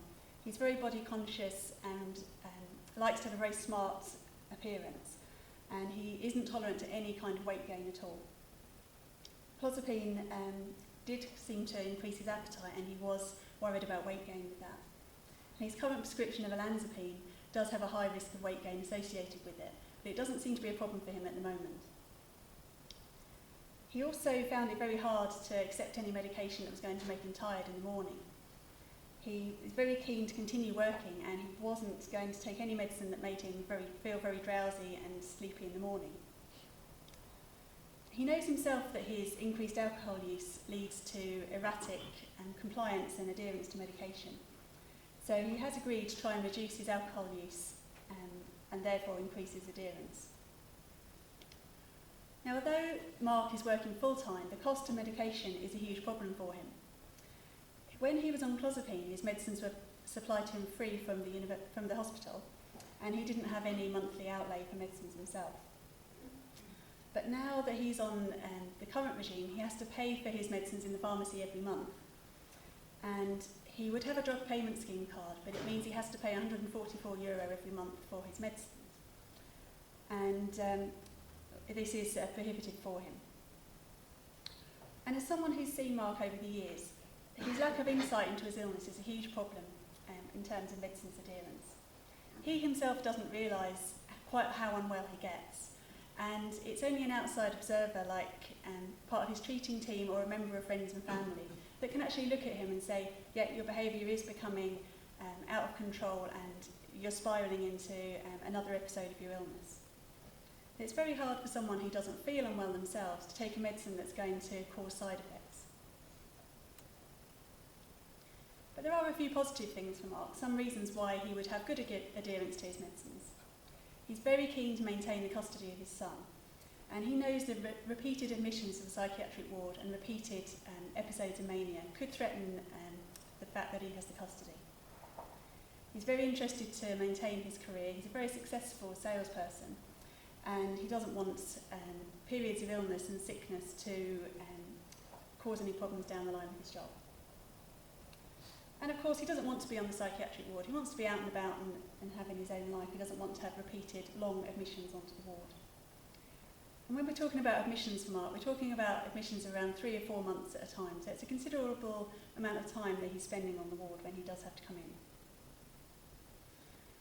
So I work very closely with his consultant and also the rest of the multidisciplinary team, which would include a psychologist, an occupational therapist, social worker and the community nursing team. And our goals are to improve Mark's insight into his medicines so that he understands that he does need to take medicines in the long term to prevent any relapses. We want to reduce the frequency of his admissions, and if he does need an admission, we just want it to be a very short admission, maybe just to adjust a medicine, rather than a long-term admission due to non-compliance with medication. He's being very closely monitored by the community nursing team at the moment. He does have his regular depot injection, so that even if his compliance with his oral medication is reduced, we know that he is receiving some antipsychotics at all times. We're hoping that he's going to engage with the drug and alcohol services to reduce his alcohol, cocaine and cannabis use, and this is something that he is working on over the years. Now, you've seen from other people's presentations that there are lots of costs to non-adherence, both to the person themselves and to society. So for this particular patient, we did waste a lot of medicines. He was collecting clozapine from us every month, and being a good salesperson, he was selling the fact to us that he was taking his medicines as prescribed, and we were kind of all taken in under his spell for a little while until we did some blood tests and realised that he wasn't taking as much clozapine as we thought he was. There was also the cost of his inpatient admissions. Several weeks or months in a hospital is very expensive. While he wasn't working, he would have been receiving sickness benefits. And also, when he's not working, he's not paying taxes and contributing to society in that way. But for Mark, there's a lot of costs of non-adherence as well. His relationship breakdown was probably due in part to the fact that he was having repeated manic symptoms. His behaviour was very erratic. He was driving fast, he was taking drugs, he was going on holidays at very short notice, and it's very difficult to maintain a relationship under those circumstances. As we said before, there's potential for the loss of employment and the loss of custody of his son. And more importantly, every episode of bipolar symptoms that a patient has increases the likelihood of resistance to future treatments. So you're more likely to need higher doses, more combinations of treatments, and also you may not recover completely your full cognitive function. There's also a high risk of suicide in untreated bipolar patients, and we've seen this already with Mark, that he has serious suicide attempts. So I'm hoping the future is quite bright for Mark. We do seem to have turned a corner in that he does seem to know that he needs to take medication long term to prevent his frequent admissions to hospital. He's agreed to continue medications and adhere to the prescribed doses, although myself I would feel very concerned about whether he's going to take his olanzapine long term, especially with the risk of weight gain. The depot antipsychotic is going to continue for him so that he will have some maintenance treatment, and he seems happy to take the mood stabiliser for the time being. He's currently back at work and out of hospital, and he still has joint custody of his son. He's living in his own private rented accommodation and is being visited regularly by the community nurse to keep an eye on him to see if he has any signs of early relapse. He can be treated very quickly. So I'm hoping this is a happy ending and that Mark will not have too many future admissions to the hospital and that he'll have a very successful future. Thank you very much.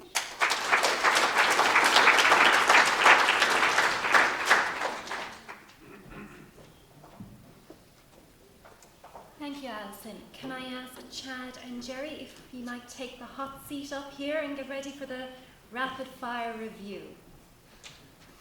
While you're doing so, actually, there's a lot of health economists in the audience, and I suppose one way we could support this whole area, I think, is something Alison just mentioned there, the financial cost of the lack of adherence. Maybe this is an area Brendan might want to take under his wing and try to estimate, well, what is the cost to the Irish healthcare system of pockets of lack of adherence? Sometimes then when we see those kind of numbers, it focuses us a bit more on the policy side of things to hopefully address the money where it should go. We'll leave that for a little bit longer term. Okay, anyone got a question? In the middle. Brendan seems to have lost his helpers. If you wouldn't mind at the start just saying your name and what company or where you're affiliated with, please. My name is Paula Byrne. I'm a PhD student here in Galway, and as part of the SPHERE programme. And my PhD is looking at the issue of medicalisation and overuse of drugs.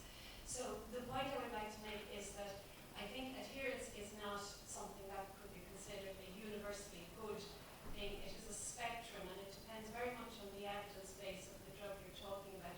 So I think Sean Deneen outlined very clearly earlier on a situation or a treatment that is absolutely vital, that where adherence is vital. I think then we move through a spectrum of some drugs where adherence probably doesn't make a blind bit of difference to the patient. So for example, statins in primary prevention, we need to treat 100 patients to prevent 1 MI or 150 to prevent 1 stroke. And then you have the extreme end situations where adherence is a very bad thing. So for example, the Vioxx scandal where tens of thousands of people died as a result of taking a drug which had been licensed and had been through all the proper regulation. So I just urge a bit of caution about accepting the idea, particularly for the researchers and educators in this room. Adherence is a spectrum, and I would just ask people not to kind of accept that adherence good, non-adherence bad. I think we need to be very, very careful about that. Okay, is there anyone on the panel who wants to make a comment? Could I respond to that? Paula, thanks very much. I agree totally with you.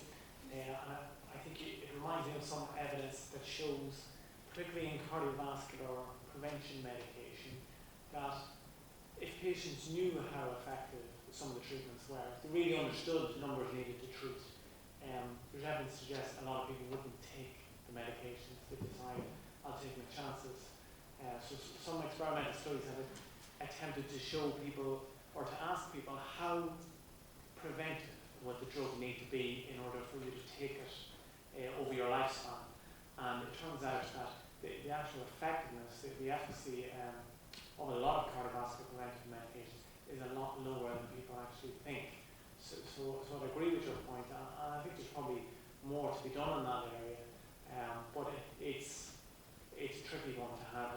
We had a situation in Galway a couple of years ago where a local surgeon made some of these points about the lack of effectiveness of cardiovascular preventive medication, and cardiologists argued strongly against the argument he made, and the consequence was a confused population of patients using those medications. So a lot of GPs were reporting that they were having to deal with these two conflicting messages from different healthcare professionals.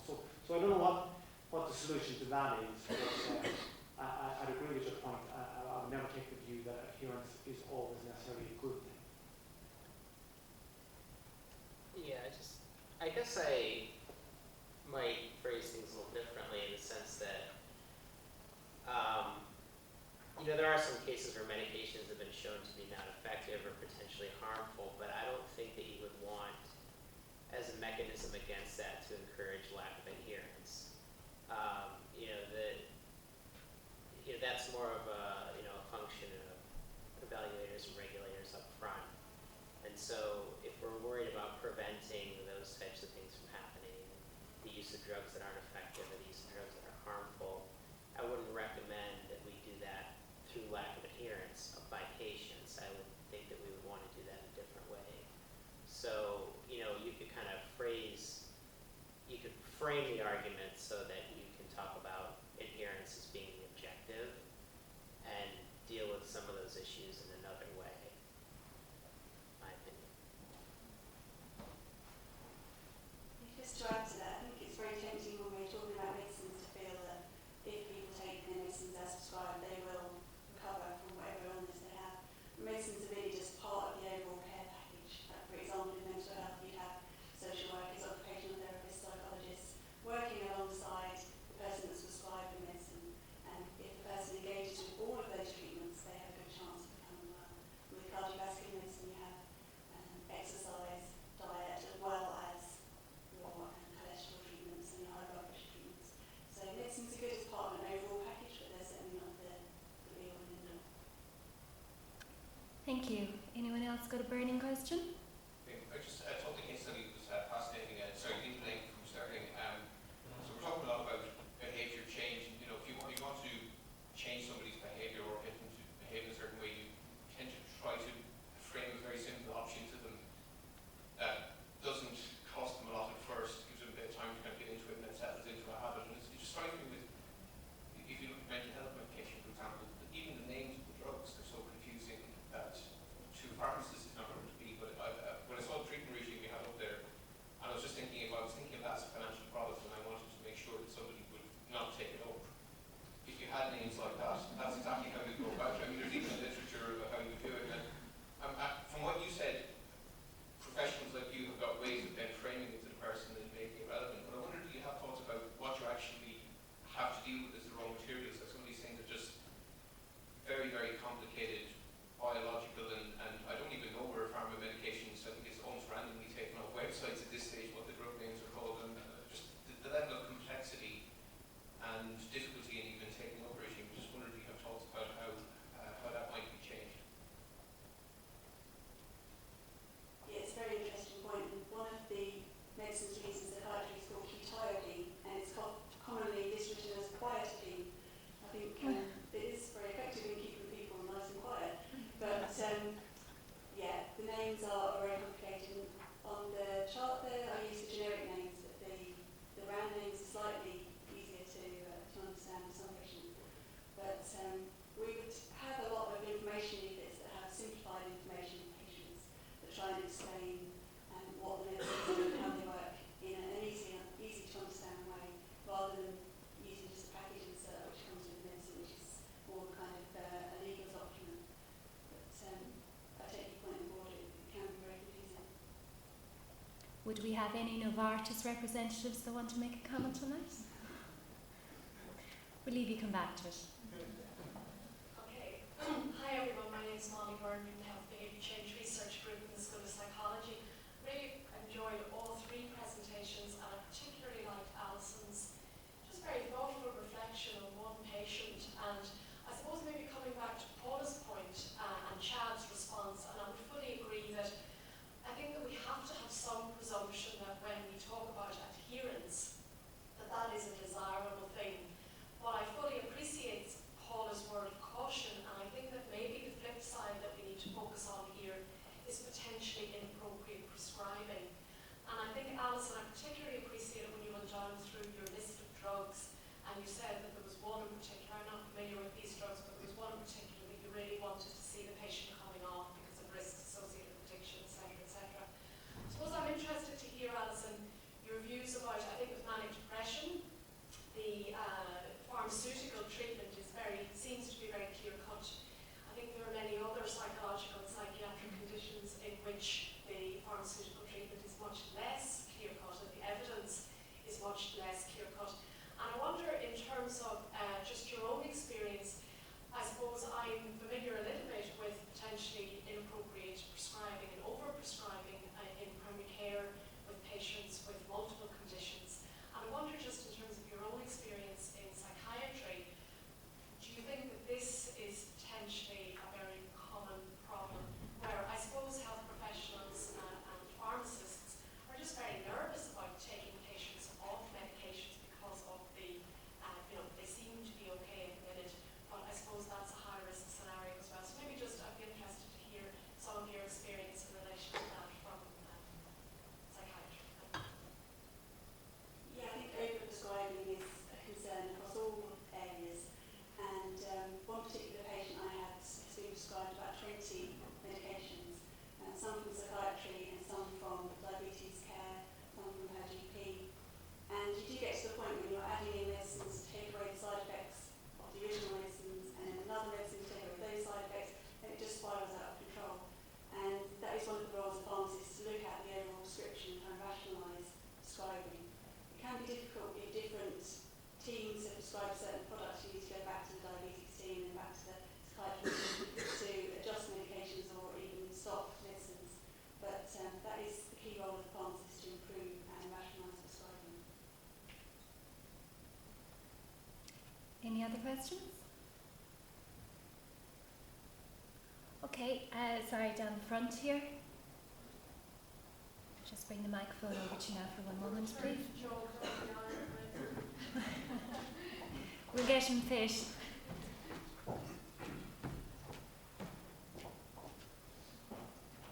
Thank you very much. A question and a comment.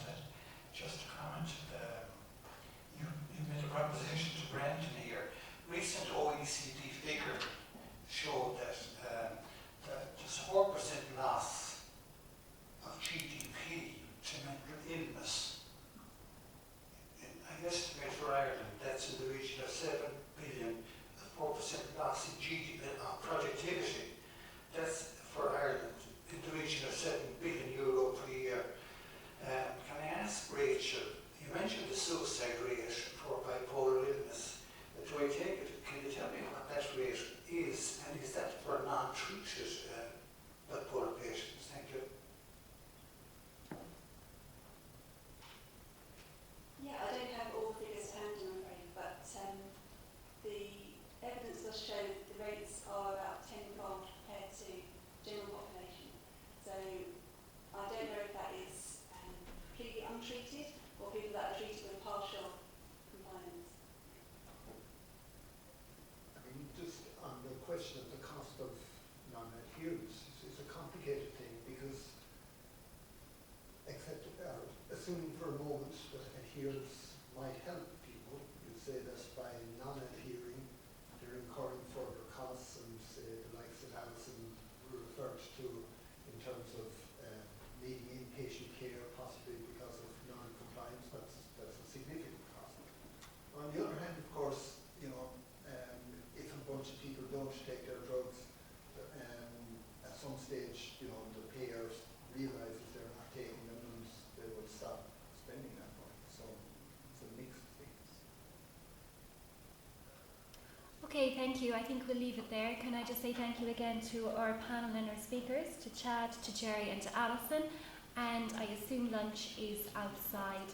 What time do you want people back? Yeah, well, let me in turn thank Valerie, because she put it so well, didn't she, at the beginning, where she said somebody was kind enough to ask her to chair the session. I was that person, and she might have thought I'd been kind, but I really want to thank her for being such a great chair. So I also, I've mentioned to say this to Valerie, unfortunately,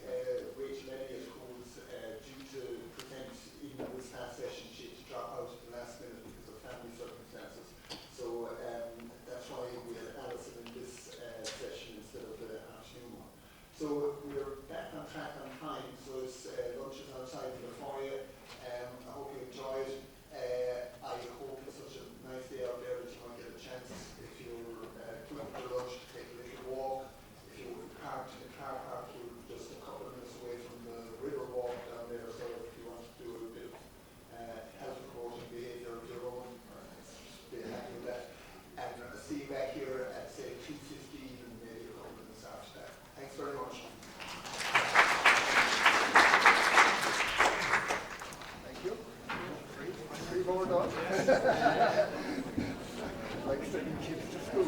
Yeah, you're on. Great stuff.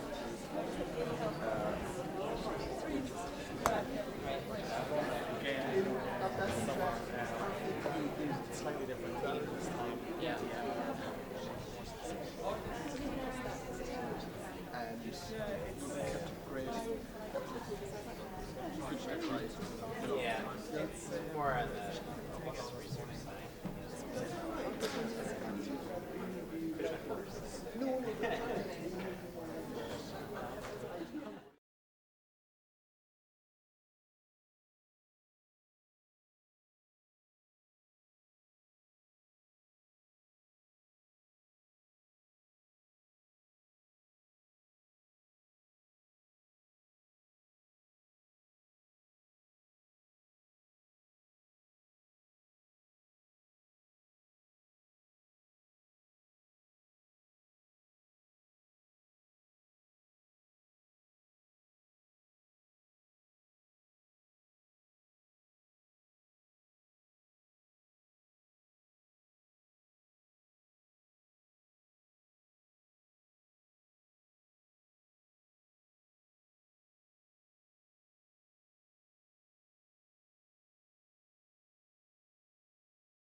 about €300 million a year on medicines.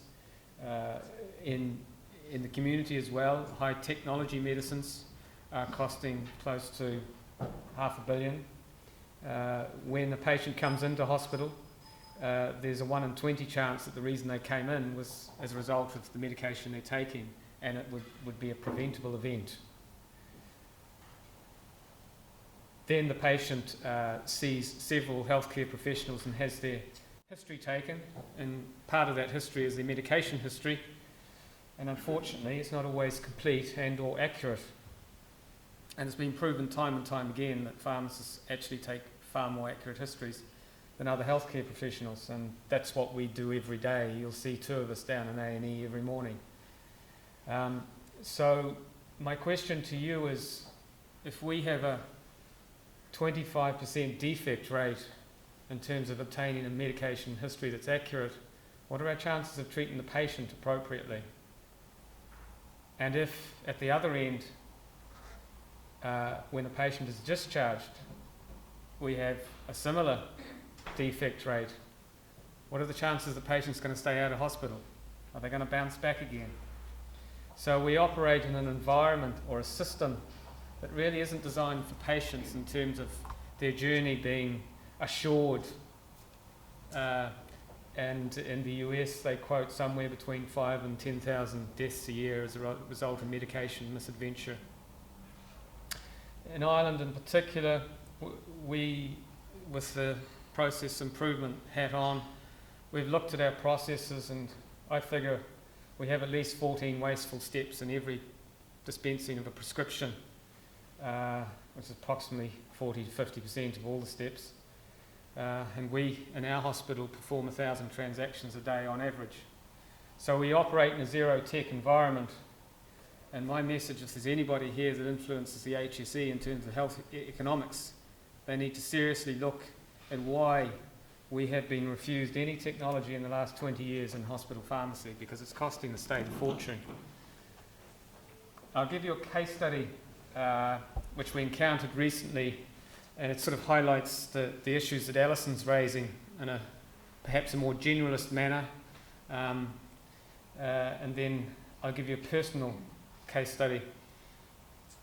We recently saw a 54-year-old male in the emergency department, and he was admitted with chest pains thought to be cardiac. He also had acute pain in the joints, and he had a history of rheumatoid arthritis. Now, when pharmacists hear rheumatoid arthritis, the radar goes up, because we know that that condition is associated with multiple drug use, it's associated with very toxic medications, and we need to take a very accurate history.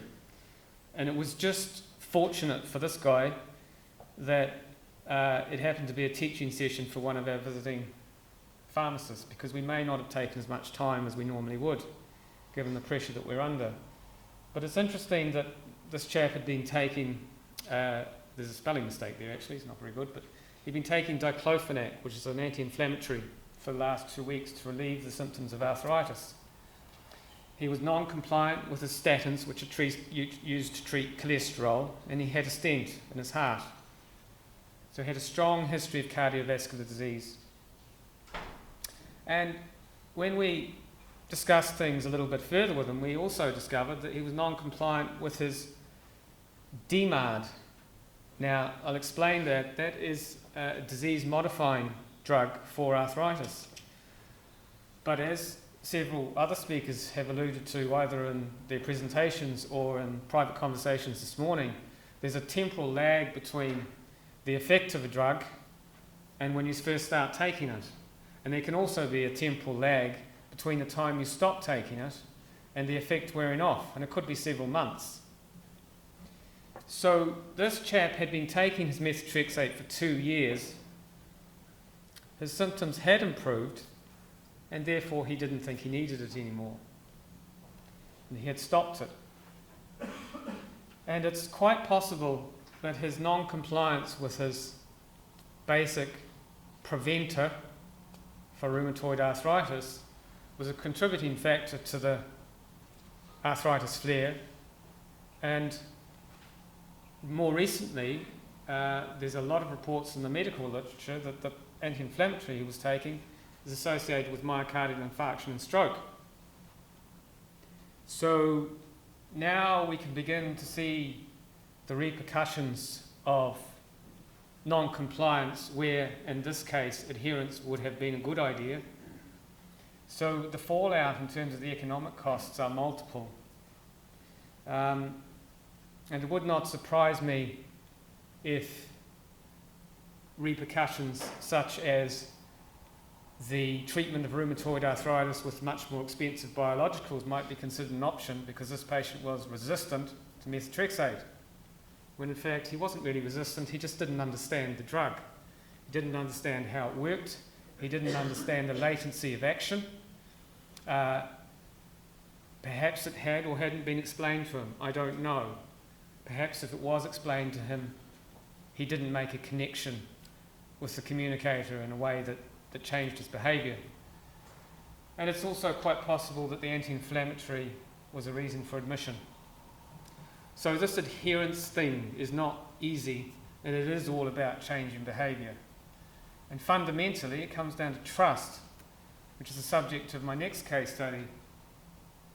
Somebody very, very close to me would have suffered severe depression and would have been hospitalised for depression and diagnosed as bipolar. I'm not sure about that diagnosis because what I know now is that patient who was on a list of drugs not too dissimilar to Allison's, not quite as bad, is now drug-free.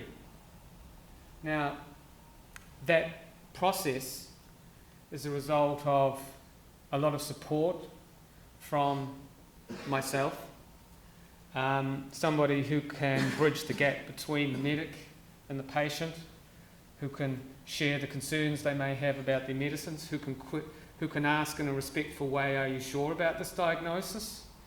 Would you like to explain to me why you think this person has this condition?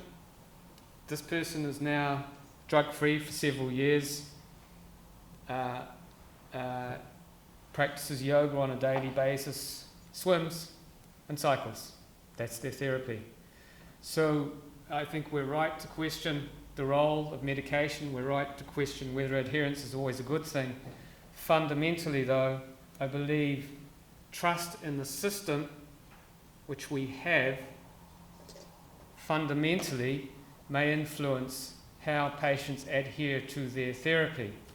So if we have a system that is only going to get it right 3/4 of the time when we walk in the door, how much faith do we have in the medical system that we use? And perhaps we need to be looking far deeper into adherence and changing behaviour and asking ourselves as pharmacists, doctors and nurses, should we be changing our behaviour?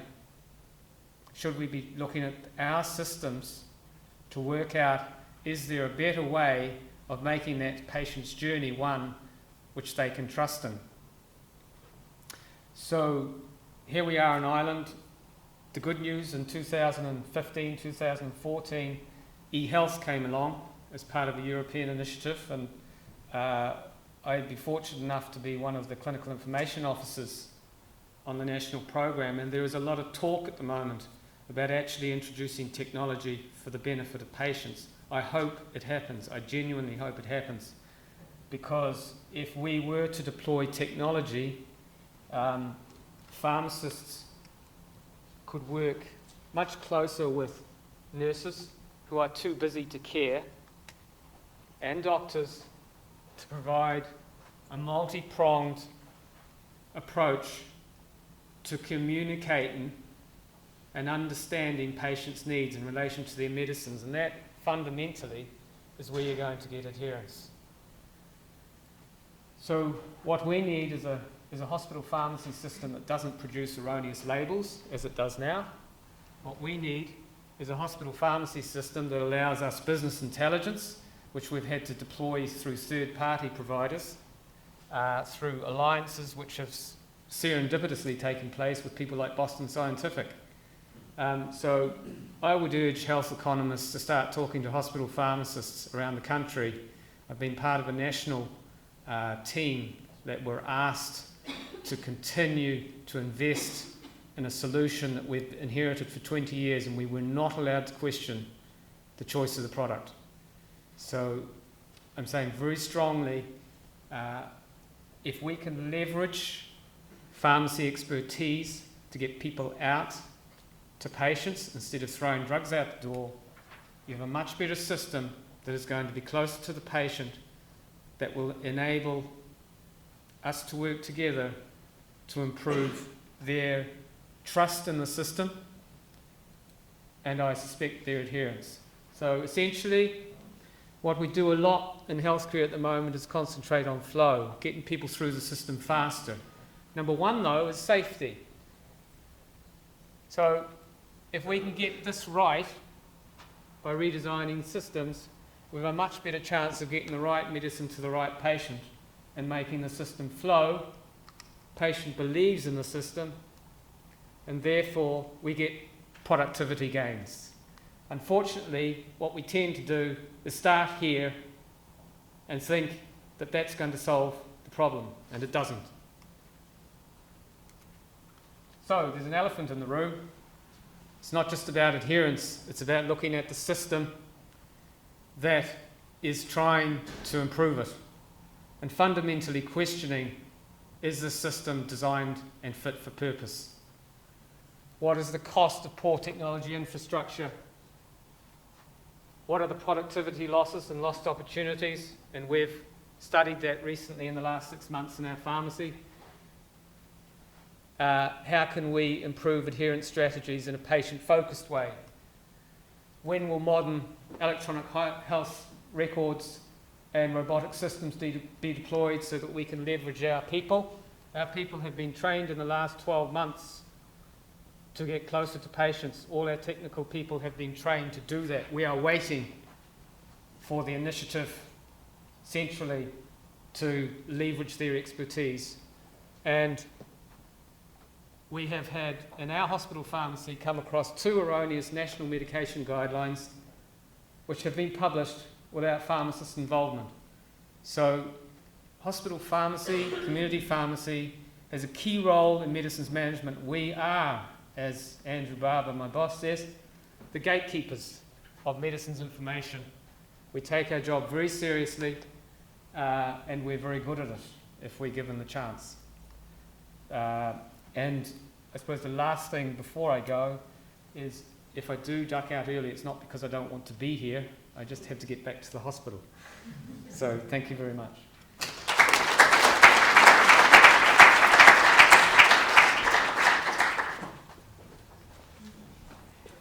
Sorry.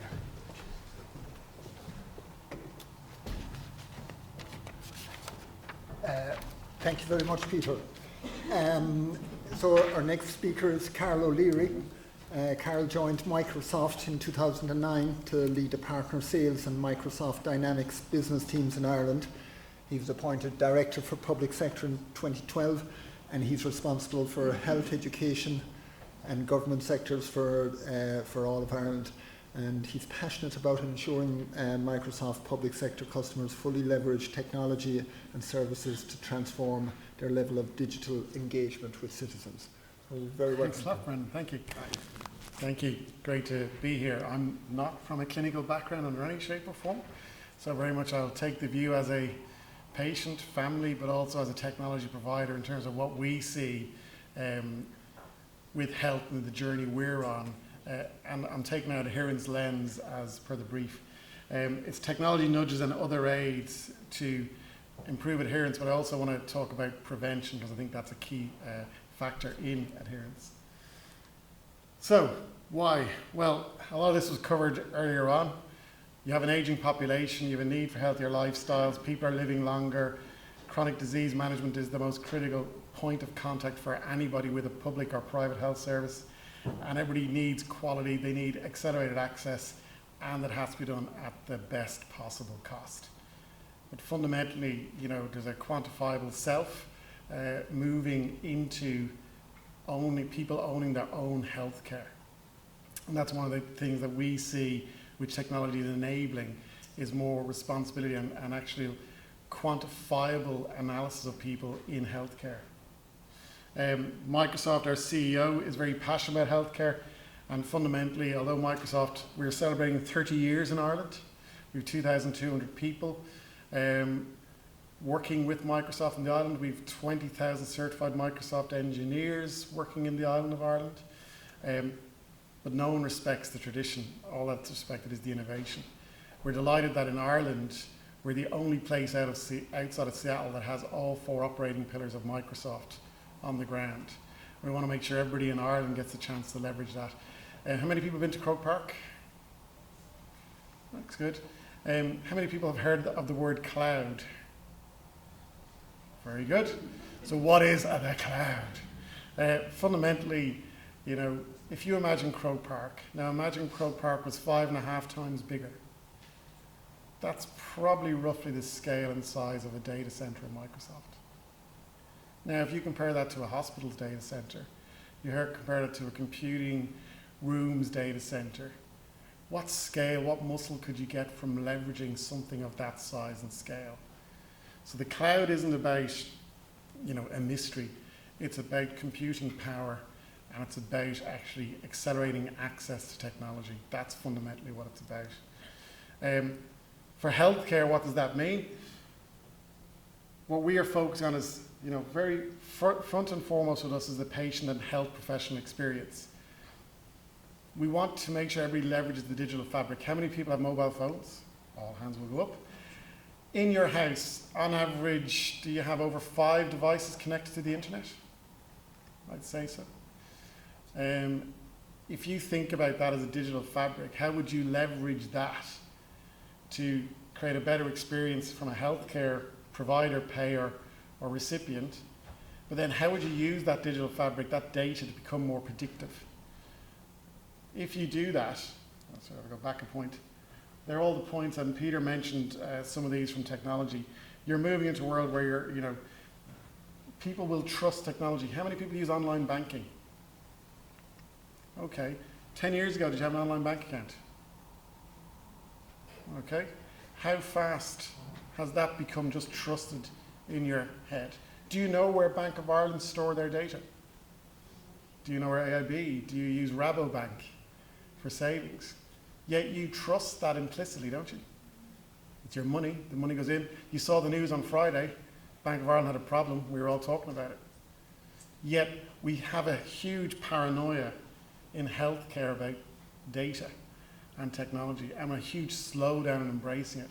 But what we see as the driver to adopting is actually coming from the consumer.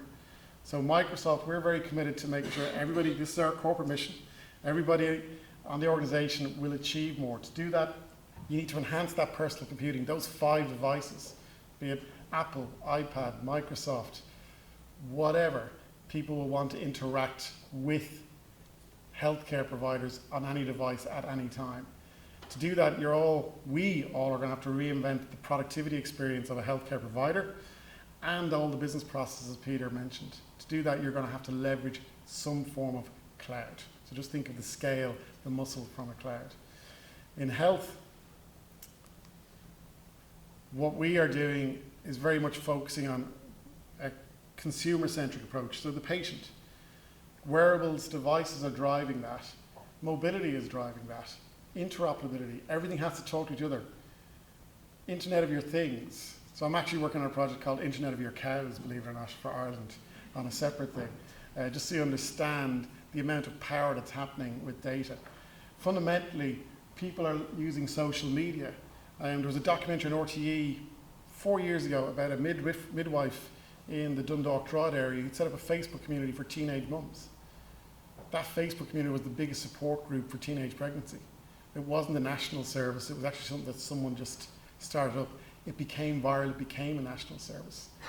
What else can we use social media for to enhance the patient experience? And how do you connect clinicians better to patients? Pharmacies aren't connected to GPs, aren't connected to hospitals. There's a disconnect in the country which we need to fix. But the disruption is actually happening. Care within walls, this is from a report, PwC Health Insights. care within walls is going down. What's actually happening is between visit interactions, the green line, that's going to explode due to remote monitoring, Internet of Things, people using third-party agents or extending their services to interact with patients, fundamentally driven by data analysis. Virtual care, video consultations, secure messaging, e-referrals. The UK do e-appointments. Northern Ireland, we do a lot of work with the Health Trust in Northern Ireland. They are doing video consultations using Skype, which is a part of the Microsoft family, with patients but also with clinicians. I know Heartbeat Trust are doing video consultations with up to 50 clinicians around things at the moment. So that virtual care is happening. But what's it mean? Are we really embracing it from an adherence point of view? Fundamentally, one thing, if I can just ask you to remember this picture, when you hear mobile, that's not a device anymore, it's a state of mind. Everything has to be mobile. Every piece of data around a patient is going to have to be mobile if you want technology to play a part in that adherence.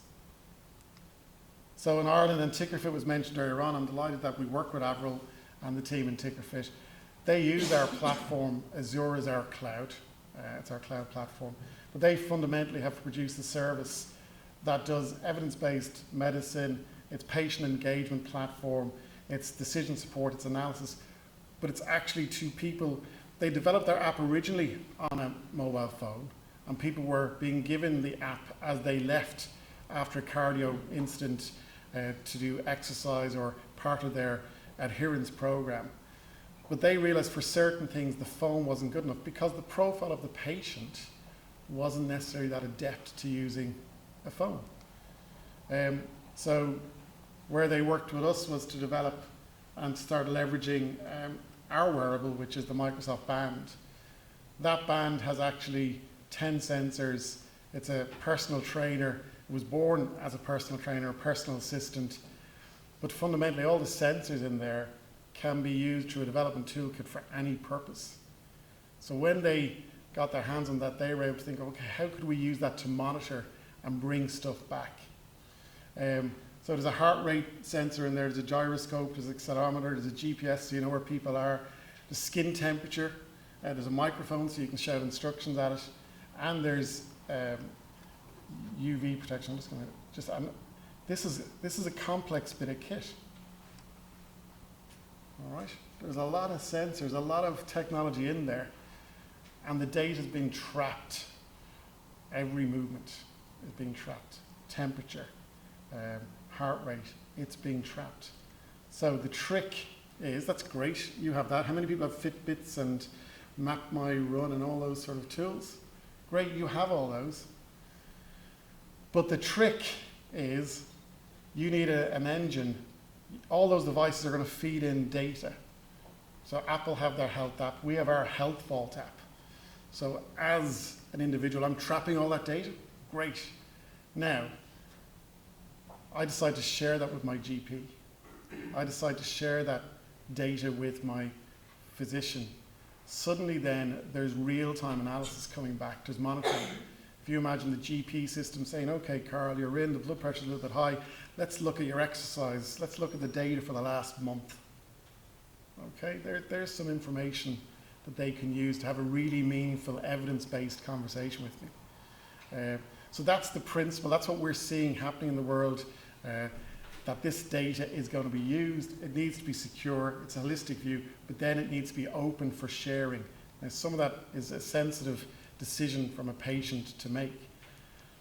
But how about you took the other approach? So rather than that being disruption led by someone buying a device and using it, how about if from a healthcare point of view, your IT strategy as any business, never mind healthcare, will have mobile collaboration, business analysis and cloud there. It has regulatory compliance, privacy and security. It's there. It's all part of what we do day to day in IT.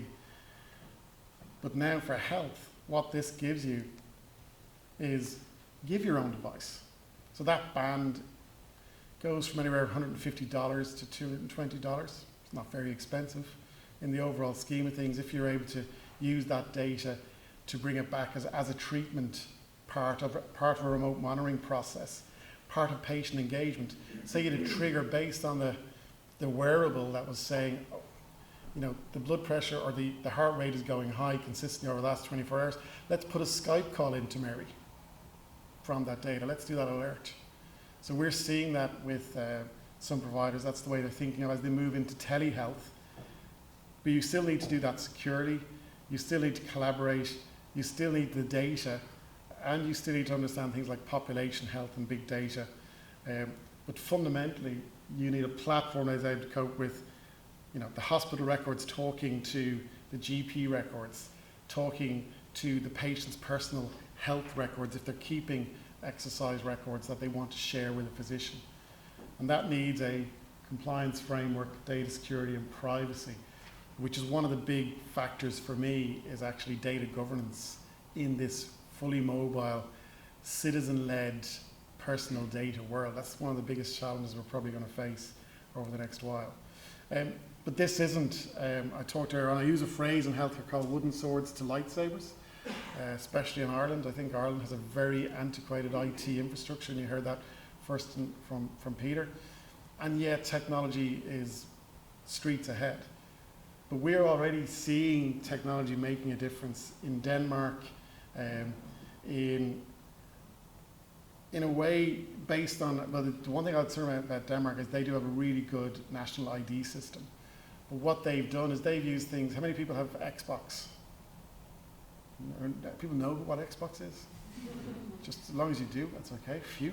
But we have a Kinect sensor on Xbox, which is used for dancing and stuff. I don't look that great doing it. But that app, again, is a toolkit. That's now being used in medicine. The Kinect is used for people doing physiotherapy at home, and it's tracking that and making sure people are doing the right level of exercise. It's also being used in surgery to allow people to make sure they're doing the right things to practice surgery as well. But there's fundamentally, I would turn and say, what we're seeing is this power of data is when it gets into physician's hand, be it from patient, GP, pharmacy, when they're sharing data, they're able to actually transform their decision making and their treatment plans and their outcomes of patients. And a lot of that is actually all the data being trapped, stored. If you imagine, we have done work with health north and south. Sometimes we're working on databases that have 20 million records, some have 100 million records. We can do a search and analyze and dashboard data of 20 million records in about 20 seconds, 28 seconds. If we work together, we can actually surface that to make a difference. Fundamentally, everybody, be a physician or citizen, is going to access data on a number of devices. But hospitals that are able to recommend devices, be it OneView is one of our partners, works providing tablets. You can get a tablet computer, not necessarily Microsoft or other, for around $150. You know, if it's just going to be used for a very simple purpose, be it monitoring or be it even sharing information with a patient, that's a lot cheaper than a warm body having to sit with that patient, but it can be used remotely and it can go with the patient if they need to do some stuff. And we have a project in Northern Ireland called Digital Babies. They're not digital, but what it is every neonatal and postnatal care is all handled through one record on mobile devices. And it's multidisciplinary care teams sharing information through mobile devices, and the parent is able to key in information on a tablet device for that. So that's again the chain of the data going around, but the process has been reinvented to be mobile and digital. It was funny, I was talking to Shane earlier on, he said, we don't hear much about Microsoft in this space. We fundamentally are a productivity and platform company. So we don't do it on our own, and we can't do it on our own. Clanwilliam is, many of you know Helix Health, they do all the GP software. They leverage the Microsoft platform for development. They use the Azure platform for stuff that we do. Saolta Healthcare, one of the most innovative EMR type, they have taken a real paper to glass approach, where they take the medical records or the forms that are done in hospitals and they digitize them to ensure people deploy it quickly. Now, if you can digitize that paper form quickly and get the data digitally, then you can share and use it. They did a hospital in Australia in 4 months. In 4 months, they effectively got an EMR, a digital forms-based system replaced in 4 months. I've seen EMRs and EHR take 5 to 10 years in other places. So part of it is actually, can you take baby steps by just digitizing some processes first as you pursue the big EHR national project. Tickerfit I mentioned, MedXNote, another mobile application. I talked about OneView. And all these Irish companies, for me, on the top, they're all Irish partners. And they have actually delivered solutions from everywhere from Cameroon, UK, across the globe. OneView actually worked and worked with, they've done San Francisco, hospitals in San Francisco on the West Coast. So these people were born out of Ireland, but they're changing the way people interact. Then if you can get that data trapped, change the processes, as you heard from Peter, that will help people be spending time with patients and improve processes. Cloud is just one thing I wanted to turn around. There's a lot of people get concerned about cloud and data. Many of you will be familiar with HIPAA standards. So Microsoft, we lead the charge to ensure that everything we do is ISO 27018 standard. That is the standard for a cloud service at the highest level of security and compliance. But we also make sure we're HIPAA compliant. For insurance providers, we make sure we're FedRAMP for the US. But model clauses are these. These are very important as you want to remove barriers from people saying, no, you can't do that project. These are the standards. These standards are global, European, Irish. They should remove any barrier for fear about why you couldn't do something in 4 months rather than waiting for 3 years. And I encourage everybody from an adherence point of view to leverage technology to go faster. Tickerfit, I met them in August and they had worked on our band application. I think they had their first cut of it by about mid-September, end of September. So the speed of development in this world is not huge, and it can be embraced to improve adherence. Just don't need to fear it, you just need to embrace technology to do it. So, conscious I don't want to run too much over time, we have a full health industry website. You can follow me on Twitter, there are my contact details.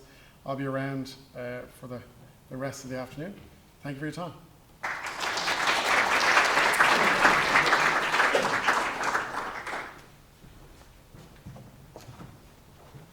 Thanks very much, Karen. So next speaker is Shane Hayes.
down, long journey. So very happy now to introduce Liam Delaney. Liam is a Professor of Economics at Stirling University, and he's also the Director of the Scottish Graduate Research Programme in Economics, PhD programme. Before that, he worked for several years in the Geary Institute in UCD, and he was also a lecturer in School of Economics there. He's got a lot of expertise in behavioural economics with particular applications in many areas, including health. He's also a background in psychology as well as in economics, so he is, I think, an ideal speaker for us at the moment. All right? Thanks, Brendan. Okay, so as Brendan said, I've done quite a lot of work on decision making and the cross between psychology and economics, including looking at fluctuating emotions during the course of the day. So we're just at the time of the day where your anger and impatience is at its highest. So by the end of this talk, your willingness to pay to shut me up to save an extra minute will be really high. I might even auction off to see what happens. So I'm going to give quite a broad talk. I think this is a very interesting area. As it'll become apparent, my interest in this is I just feel it is a space that we, whether in economics, psychology, health, whether you're coming at it from the pharmaceutical side, pharmacy, medicine, it's an area we have to know about. We'll come at it from very different perspectives, and there's an awful lot of debates here, and I certainly am not standing up to give one simple view as to how this should happen, but I certainly think in the Irish healthcare system there's a huge amount of scope for this area. I used to be joint between a public health school and an economics school, and you know the amount of social science and behaviour science we teach in medicine and in public health in Ireland varies quite a lot across different institutions, and I think a lot of people who work in public health and in pharmacy and in medicine realise they need to know more about this stuff, want to know more about it, and I think there's a really good opportunity in the area. So I'm going to talk about behavioural economics, behaviour change, talk about this kind of new debate around nudging people, look at some of the international experience, and as I said, open up it is a debate. I don't think it's a fixed body of off-the-shelf things that we can do. It's really a discussion about how do you influence large segments of the population to do things, and whether you should influence them, and I think there's many debates in there. And then, given the topic of the day, talk about a lot of the stuff that's emerging in medical adherence. It's becoming an increasingly interesting literature, and Jerry in particular picked on some of the papers I'm going to talk about. So from the economics point of view, anyone who's ever done an undergraduate economics, we teach this ridiculous model where people are fully rational and are able to process these very, very complicated choices that they make. That model, of course, was the star player in our recent financial crisis. It has some sense to it. I mean, there are times when you can model people as being rational. I think when we're thinking about very, very complex choices where there's an abundance of information, all sorts of reasons why people may not be processing it correctly, all sorts of self-control issues, it's I think frequently becoming seen as not a sensible model for looking at those types of choices. I think this is probably an unfair view of humans, that we're subject to a lot of different biases, self-control issues, etc. And the truth is somewhere in between. Depending on the complexity and depending on the type of choices we're making, humans will try to do their best, but are often facing an awful lot of constraints of information, constraints of time, making the decision, and so on. And in that sense, rationality doesn't really make sense as a concept. You're as rational as the environment that's there in front of you, and you'll do your best in the context of that environment. I don't think that's even necessarily a new insight for economics. We just simply got stuck in a way of thinking that is largely loosening out now. And I think economics is increasingly becoming a behavioural science, a science that really looks at a model where, and those of you who work in health economics will know the standard utility models, but effectively still using those models, but thinking, well, what is it that people are doing in real world context? And something like healthcare is a particularly good example because it is complex. It involves a lot of trade-offs over long time horizons where people often have to think 20, 30, 40 years in the future. And that's very difficult to do. So people are boundedly rational. They focus on losses more than gains. How information is framed to people matter. Reference points matter. People tend to be over-optimistic. When people are thinking about information, they don't necessarily just call to mind the statistically most relevant information. So, are you more likely to die in a plane crash or a car crash? People tend to know it's a car crash, but still plane crashes loom a lot larger in their minds, and they tend to overweight those things. I guess if you're thinking about risk perception, try to imagine how you'd write a film, and that gives you a sense of what type of risk people will keep in their mind. So if you try to write a film about, you know, an ISIS gang that were bringing Ebola across to the West in a plane, and that had to be stopped by a special agent, people will go to see that film. If you were making a film about, you know, a very solid team of preventive primary care specialists who are working day in, day out to reduce marginally the rate of diabetes in their community, you know, Brad Pitt is unlikely to be queuing up for the title role. And your brain is a bit like that. Your brain is commissioning basically blockbusters to judge the type of risks that they faced, rather than focusing on the mundane, long-run, chronic things that are actually going to kill most of us. And it's made even worse by the fact that there's a time lag between all of these types of things, as we all know. So your brain is focused on the now, it's focused on salient risk, it's focused on things that are around it, peer effects, all of these types of stuff, which may or may not be. I mean, in some cases, the you know, planets align and people are focusing on risks that matter, but there's no reason why the brain will make you focus on important things. It'll make you focus on salient things that, as I said, may or may not be important. And then it's made worse by the fact that we've got bounded willpower. It is, even if we know what the right thing is to do, we gear ourselves up to do it. So we have language for this across economics, across psychology. The psychologists will tend to call it the intention-behaviour gap. So I know what I should do. I may even form the intention to do it, but it's hard to do things. And motivating, getting people over the gap. There's a nice phrase I like at the moment, particularly in the context of technology, which is this last mile issue, which is we've developed extraordinary technologies to solve an awful lot of problems, but actually the behavioural nitty-gritty aspects of it, getting people to actually change behaviour, can become tricky. And as well as this, people are, you know, have all sorts of social goals, fairness, how they're perceived. I thought there was some very interesting observations earlier about people's desire to fit in with other people and so on. So Callaghan, who wrote this very interesting book, which has been a bestseller, summarises this literature quite well. That effectively, you know, there's two types of ways of making decisions. Now, Callaghan's trying to summarise a vast amount of literature here, but I don't think he's doing too bad. That we've effectively got two brain systems, or two thinking systems. One which is driven by convenience, and it's driven by very automatic processes, the things that we don't even realise we're doing. These are things that are going to be affected by, you know, is the Mars bar near to me or far away? Is it hard to take the medicine or easy to take the medicine? So these are not necessarily well thought out, deliberative decision making. And then an aspect of us, we make choices on the basis of our values, of deep level things that we think, things that we've reasoned through. And there's a huge debate, and I think it is actually a debate as to which you appeal to if you're trying to improve people's health. I mean, so there are some people in the literature who say, you know, it's almost unethical to do what marketers do and just go and really try and get people to make lots of decisions on the basis of unconscious and, you know, these types of automatic desires. And that really healthcare providers shouldn't be going into that space. We should be trying to appeal to people, educate people, make them aware of their own health, make them make more autonomous decisions, versus others who say, look, why should the devil have all the best tricks? If there's fast food outlets and alcohol companies and tobacco companies who are marketing from you know, basically when you're a child to get you to make these decisions, why shouldn't healthcare providers go at them and really have a fair fight in terms of influencing people's behaviour? And there's a whole spectrum of views on that, and we'll talk a little bit about them. And I think it is a fair debate.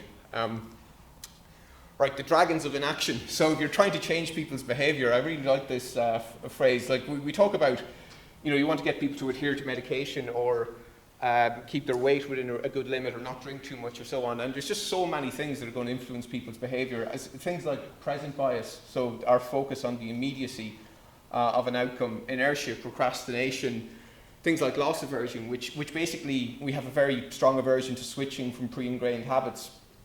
Limited attention, so I've been really trying to lose weight successfully and unsuccessfully depending on what year it is over years, but you find yourself when work starts again, your attention just goes, and people will often say to you, you know, I understand what you mean, but I'm busy and there's just too much other things going on. So like limited attention, it becomes a big issue. And then all sorts of perception biases. People don't like ambiguity. People are optimistic. We talked earlier on about immortality bias among teenagers in particular, or people overestimating. One particular one I like is the planning fallacy and slack discounting, which is we have a tendency to overestimate how good we'll be at stuff next year. So, which is why we agreed to give talks in the middle of October when we've got all sorts of other stuff that we should be doing. Social norms. I mean, norms are really one of the big angles here, because we will tend to vastly overestimate how much our behaviour is normal relative to other people, and that's a very big driver of people's behaviour. We talked earlier on about 8 pints of cider, and I'm sure all of you were looking at that in horror, or maybe one or two of you were looking at it going, well, actually, that's probably not massively unusual in some towns in Ireland, and that norm can become very important in people's behaviour. People have different moral intuitions. We know things like fatalism, people's belief that, it's God's will when you die, or you can't really change all of these things. And I mean, I could go through all of these, but basically, when you're trying to change someone's behaviour, you're dealing with this enormous, complex set of countervailing forces that, people have got cognitive dissonance, they've got ways of justifying all sorts of behaviours to themselves. So behavioural change is extremely complicated, and all of these things interact. I was just thinking, it's a bit like an octopus that you're trying to hit in the head with a piece of paper, and it's just got all these arms flailing all over the place, and it's just very, very difficult. You're trying to, awareness campaigns or all of these ways that you're trying to change behaviour, when behaviour is so heavily entrenched by all of these types of things. So one way that the behavioural literature has started to fix upon is really go in and try and change the choice at the point where the person's actually making the choice. And one of the big concepts in the recent literature has been changing default options. So making the, let's say, the good option, the easy option, the one that would happen if the person didn't have to do anything.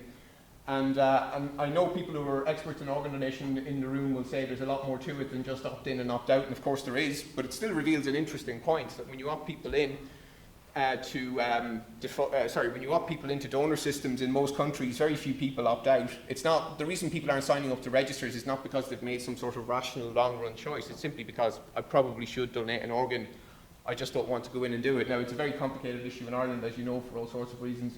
But in countries where there is a register and people aren't opt in, the rate at which people opt in is far lower. So this was kind of one of the big ideas that started this whole nudge debate in economics. And we heard it was a really good talk earlier about the role of price versus non-price incentives in shaping people's behaviour. But it really started to get economists thinking about, well, what might be these kind of non-price ways of influencing people's decisions. Now, I'm going to introduce a jargon phrase, and I'll explain what it means in a second. But the debate became, in the States in particular, we want to influence behaviour, but we don't necessarily want to force people to do stuff. So they came up with this idea called libertarian paternalism, and it's an awful piece of jargon, but it basically says, okay, we want people to have freedom of choice, so we don't want to say you have to have a pension or you must stop doing all of these things. We want people to be able to make their own decisions. However, we've got climate change, we've got rising levels of obesity, we've just had an awful financial crisis. Surely there must be a mobilising role for the state in actually shaping outcomes in a society. So how do you square those two things together? So Thaler and Sunstein came up with this idea that you could change the choice that people were facing without actually forcing them to do something. So this would be libertarian, and then the fact that you're changing it would be paternalistic. So they came up with this book called Libertarian Paternalism.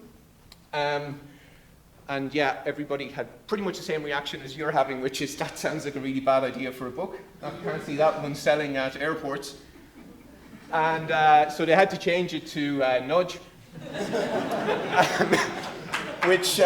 which makes an awful lot more sense. So nudge is a very, very, very annoying idea, right?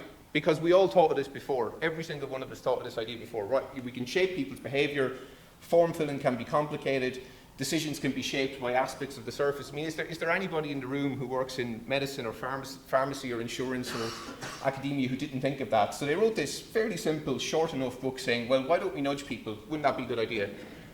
And it became extremely influential. So it's really, I think, one of the most influential books in any literature, really, in the last 10 years.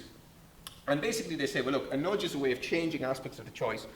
So think of any choice that somebody's making, think of all the things that are involved in that. Are there ways that we can change that to influence people's behaviour?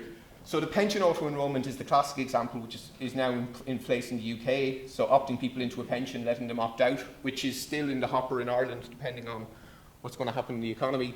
The other main one, of course, is organ donation. This is a particularly annoying one, which is the fly. I'm sure anyone who's been to Schiphol Airport will recognise, any of the men in the room anyway, will recognise the fly which they have in the urinals in Schiphol Airport to stop spillage. So apparently when guys see that fly, they tend to aim at it, thus not damaging the floor. And that became, well, not damaging it, but you know what I mean. So that became So nudges are ways of influencing choice without limiting the choice set. Now I'm going to come back to this. I think in this room there's going to be a lot of variations of views as to how important it is not to actually force people to do stuff. So depending on which country you go to, depending on the ideology that you have, and I guess the point I would make is we've got to separate the politics from the science here. I mean, the science is how do people make decisions, how do we understand that, how do we understand what influence that, and then the politics is to what extent are we willing to impose mandates and state, state legislation, etc., as opposed to nudging people. And I guess the line I will take on it is, I'm not necessarily sure we have to go down the nudge route. I think the behavioural economics literature is interesting, and nudge is one way of doing it.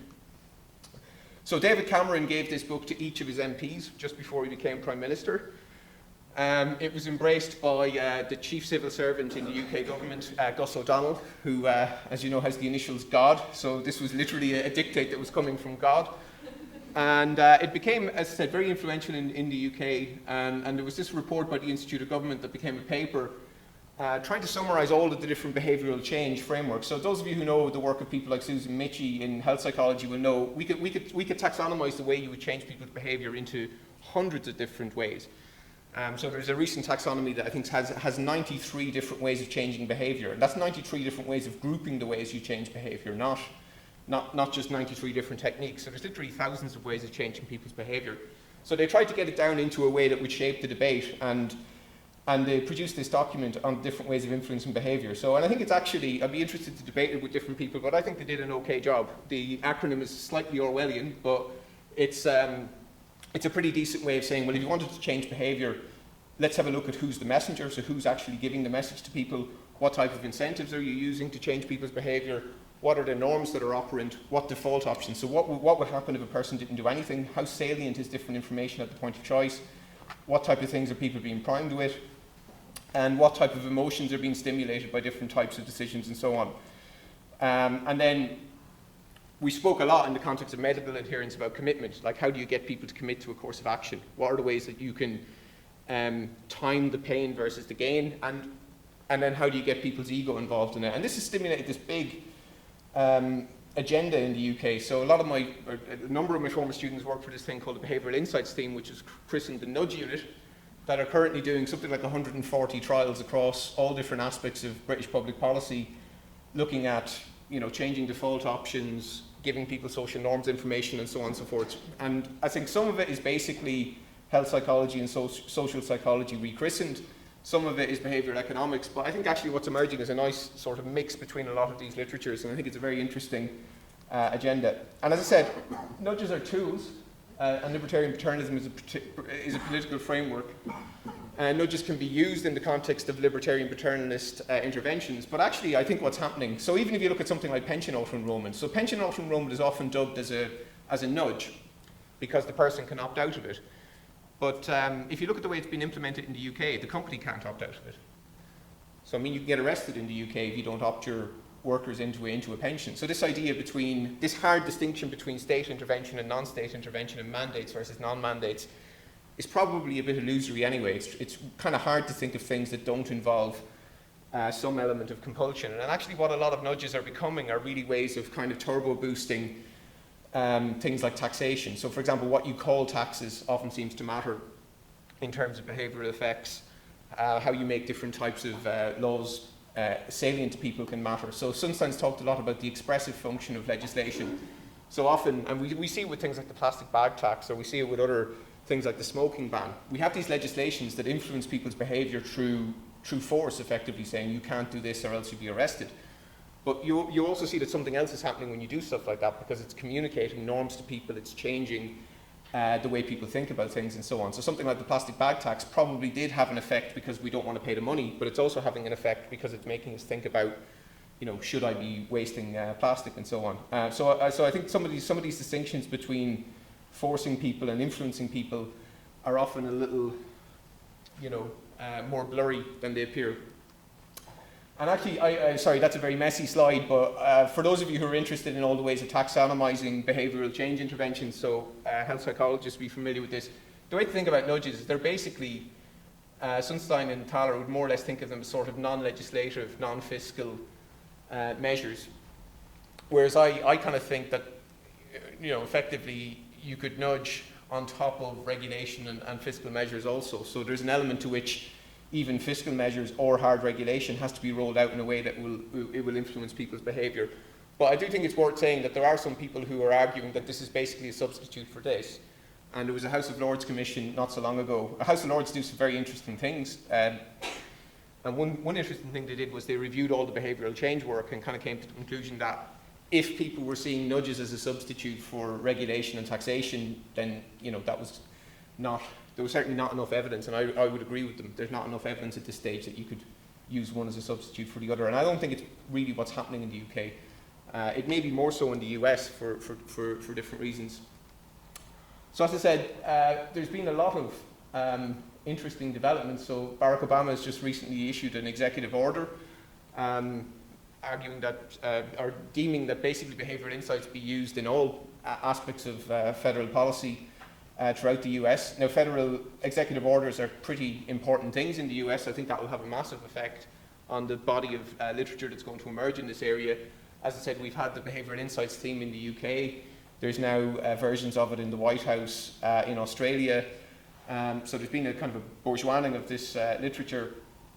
The behavioural team in London is 60 plus staff now, and as I said, it's doing a lot of kind of radical incrementalism, a lot of randomised controlled trials, a lot of experiments and so on across different areas, and starting to produce some interesting findings. So the executive order just came out last month, or 2 months ago now, sorry.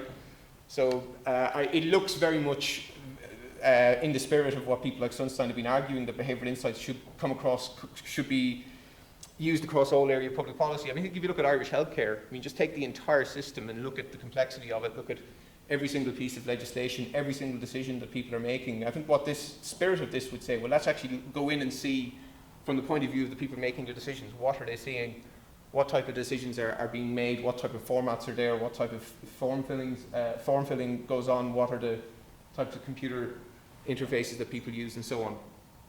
And again, we've got now, this was a recent review about the use of even this phrase, behavioural insights in public policy, starting to see dedicated units being set up in countries all over the world, and applications in many more countries besides.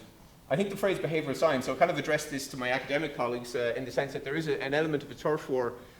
Some of this is clearly social psychology, social marketing, health psychology, etc. And I think there is, an element to which it is, but I was even interested to see Jerry, as a health psychologist earlier on, use the phrase behavioural science. I think it's actually becoming quite a useful phrase because it brings the behavioural economics people far more close to empirical literature on what people actually do. So psychologists have been studying these things for decades.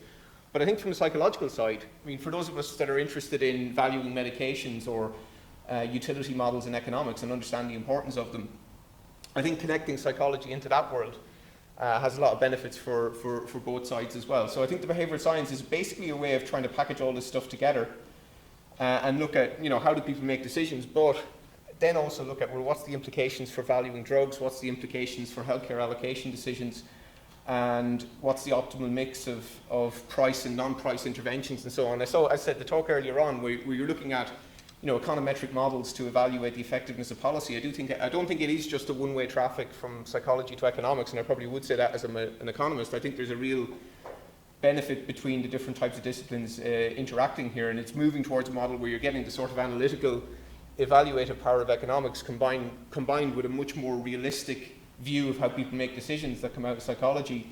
And from the point of view of policy, I think that's what you want. You don't want fancy models that are meaningless, nor do you want empirically very rich models that can't actually tell you what's the evaluative implication and be able to phrase it in terms of cost-benefit figures. So I think the combination of all of these things is a good view.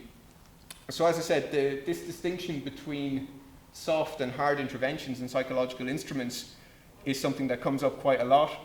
And we talk about the type of soft interventions that people are talking about. So these types of nudges, which would be things like, for example, smart meters and feedback mechanisms. So I think one of the big areas in this literature, as well as default options, is giving people meaningful feedback information. So for example, if you want to save energy in your home, but you don't actually know, well, am I spending more than anybody else? Where am I spending the energy? What day? Etc. etc.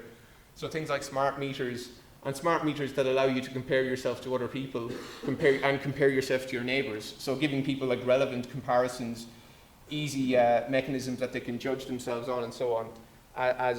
So this sort of smart metering idea, so that people can get meaningful feedback on their behaviour. I said probably the biggest nudge, so the holy grail so far in this literature has been pension auto-enrolment. So if you were to ask about 100 people in this area what has been the most useful policy so far, I think about 95 of them would say pension auto-enrolment. So those of you who know the Irish pension system, we definitely have a lot of undercover, and an awful lot of people who don't have any second pillar pension at all. All the way through the Celtic Tiger, we had poster campaigns and awareness campaigns and so on. In most cases did very little, arguably did nothing at all. And what this literature is really saying, the reason they're doing nothing at all is because what's driving pension behaviour isn't awareness. Like, I know I need money when I retire. It's actually that it's a long-run decision, and it's a complicated decision, and it's a decision involving very far away, ambiguous sort of objectives. And therefore, the only real way to change behaviour is to change it at the actual point at which people are making the decision. So in the UK now, we've seen almost 90% of the people that have been opted into the pension over their stay-in, which indicates that the reason they weren't going in the first place probably wasn't because they didn't feel they needed a pension, but rather because the way that pension options had been framed to them before simply weren't meaningful to them. And there's been lots and lots of experiments about how it influences when the employers contribute and so on. And it seems to be really what's driving it is you're offered a pension in a way that's very easy for you to stay into it. In terms of healthcare, so this is work that my colleagues in Stirling, along with folks in Duke, were doing on Obamacare. One thing this literature is very interesting, and we've talked about it a lot today, is okay, you've got big structural change in healthcare. So something like Obamacare, it takes decades to bring in, or certainly years to bring in. It's massively complicated, and then you get the website going. You've changed legislation, and then it gets down to the point where people are actually on a website. And I think that's where a lot of this literature is interested in. Now what happens then? So Ubel uses the phrase Obamacare or Healthcare 3.0, which is basically you've got the design of the website, but then you've got the design of the website that might influence people's decisions.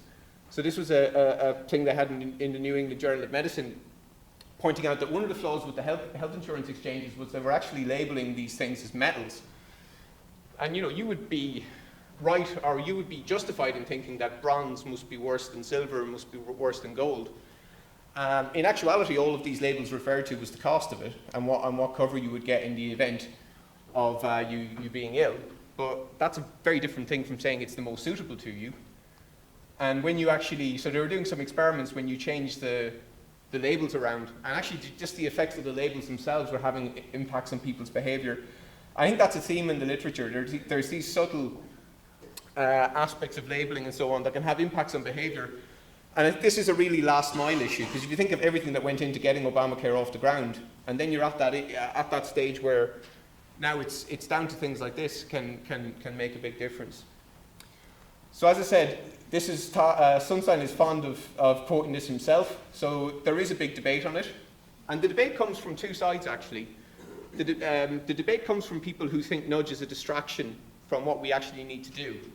So if you take climate change, so there's an awful lot of people who are arguing that, look, climate change, we need a very large carbon tax quickly, and we need to, ban an awful lot of things that are emitting things into the environment, and we need to do this as soon as possible, and any sort of agenda that's about trying to change people's behaviour using nudges and so on is getting in the way of that. And you can imagine similar arguments in healthcare. We've got an obesity issue, we need sugar taxes, we need fat taxes, we need an awful lot of things to be banned, and that actually nudging people is really a distraction from those types of policies that have mass effect. And then on the other hand, there's a group of people who are saying, well, actually, what is it really the role of the state to get involved with very micro aspects of people's behaviour, like their pension, like detailed aspects of their health behaviour, what we would call intranalities, so aspects of their behaviour that's affecting themselves, but not necessarily affecting other people. Now, you could argue in a public health system, you're going to be affecting other people one way or the other. And I think that has been one of the big debates. So to what extent should there be, material, a mix between policies that impose material costs on people who don't comply, fines, mandates, etc., versus policies that don't really impose costs, so banning smoking as opposed to labelling cigarettes, etc. And of course it's a spectrum. And I know I've laboured this point, but I think it's a very important one if we are going to establish a kind of a behavioural insight stream in Ireland, that it shouldn't be viewed as being, we're the guys who don't do legislation or tax. I think on all of these things it should be a spectrum, and that is almost a political debate as much as it is a scientific debate.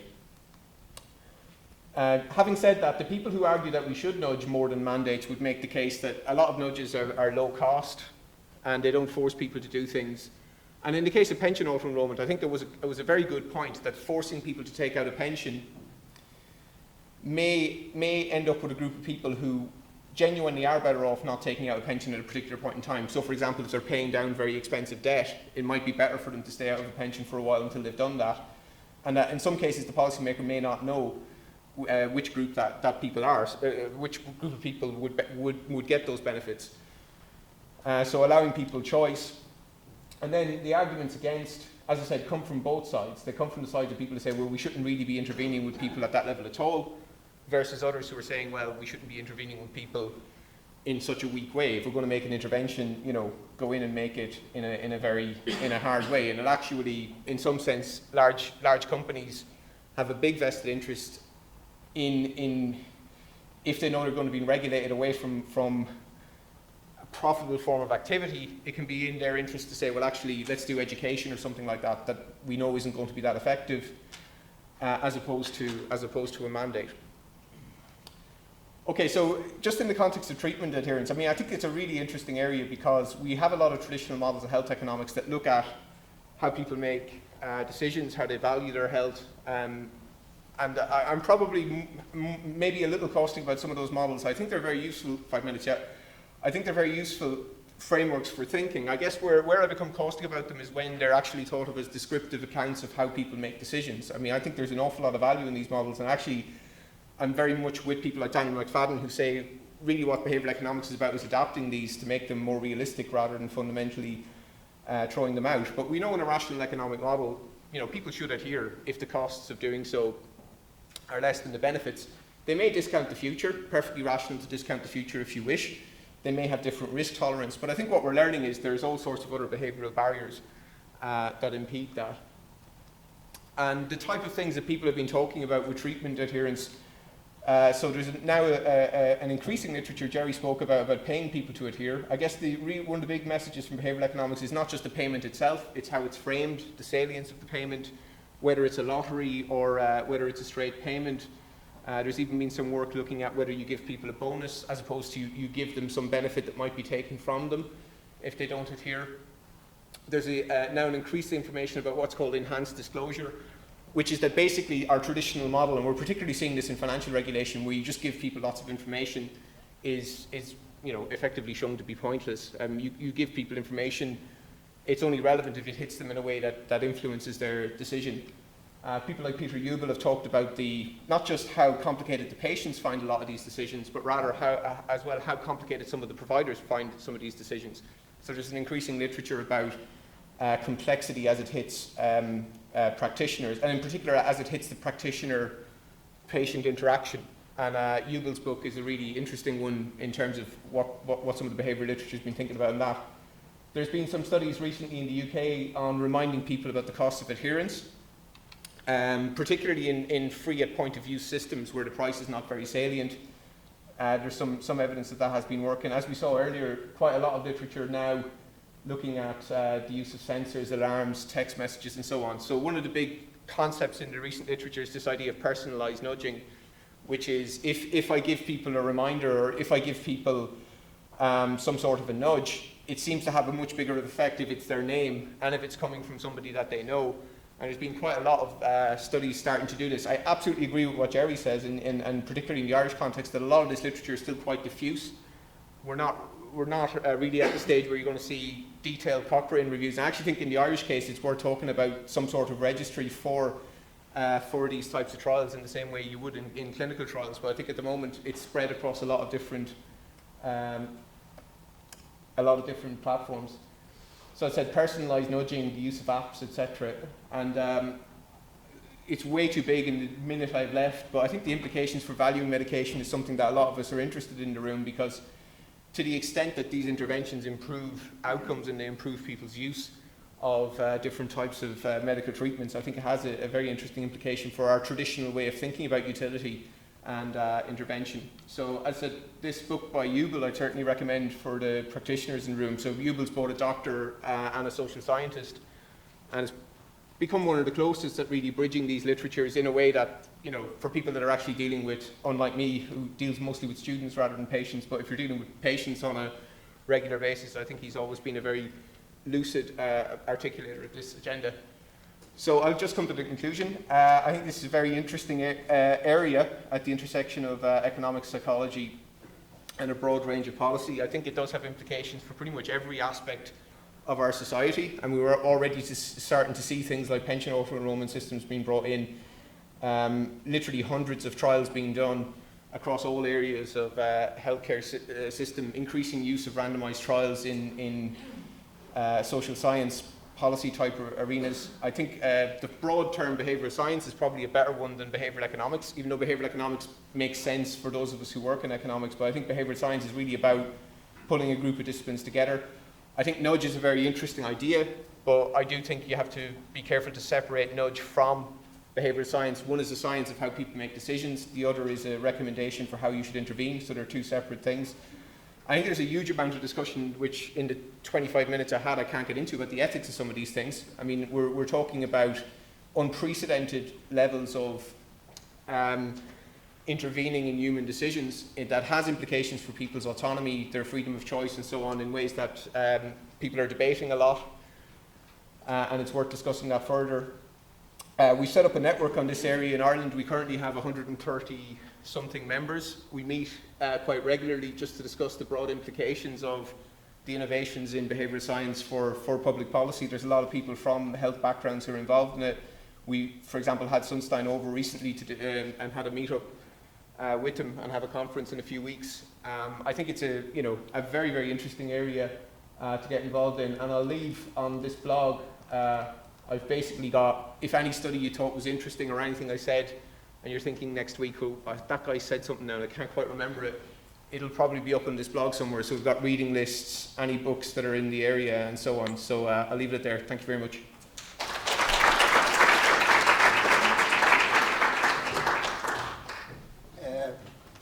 Thank you very much. That was a terrific talk, and a lot of things in that I'm pretty sure are going to provoke some comments and questions. So Carol and Shane, if you could come down as well. If I could get a student to help me by doing the roving mic. Do I have to pick someone, or can one of the students come down? Killian, do you want to come down and help be the roving mic person? Come on, I see you. Good man, thank you. And you can have that mic. Yeah. So, and I'm also conscious that I have a man up there waiting on standby. So I don't know, do you want to come down now? No, right, okay. So that man doesn't. And so any comments or questions on what you've just heard for the last hour and a half? As Peter said, he had to go back to the hospital, so... Here, but, oh, sorry, Peter. No, it's okay. In case I have to duck out. But do you want to come down here then? Oh, good. Right. That's, the great thing about life is that sometimes it's better than you thought. So, first comment or question? Jerry. Killian, will you go up to Jerry with the mic, please? Yeah. That's what you do. Sorry. Good man.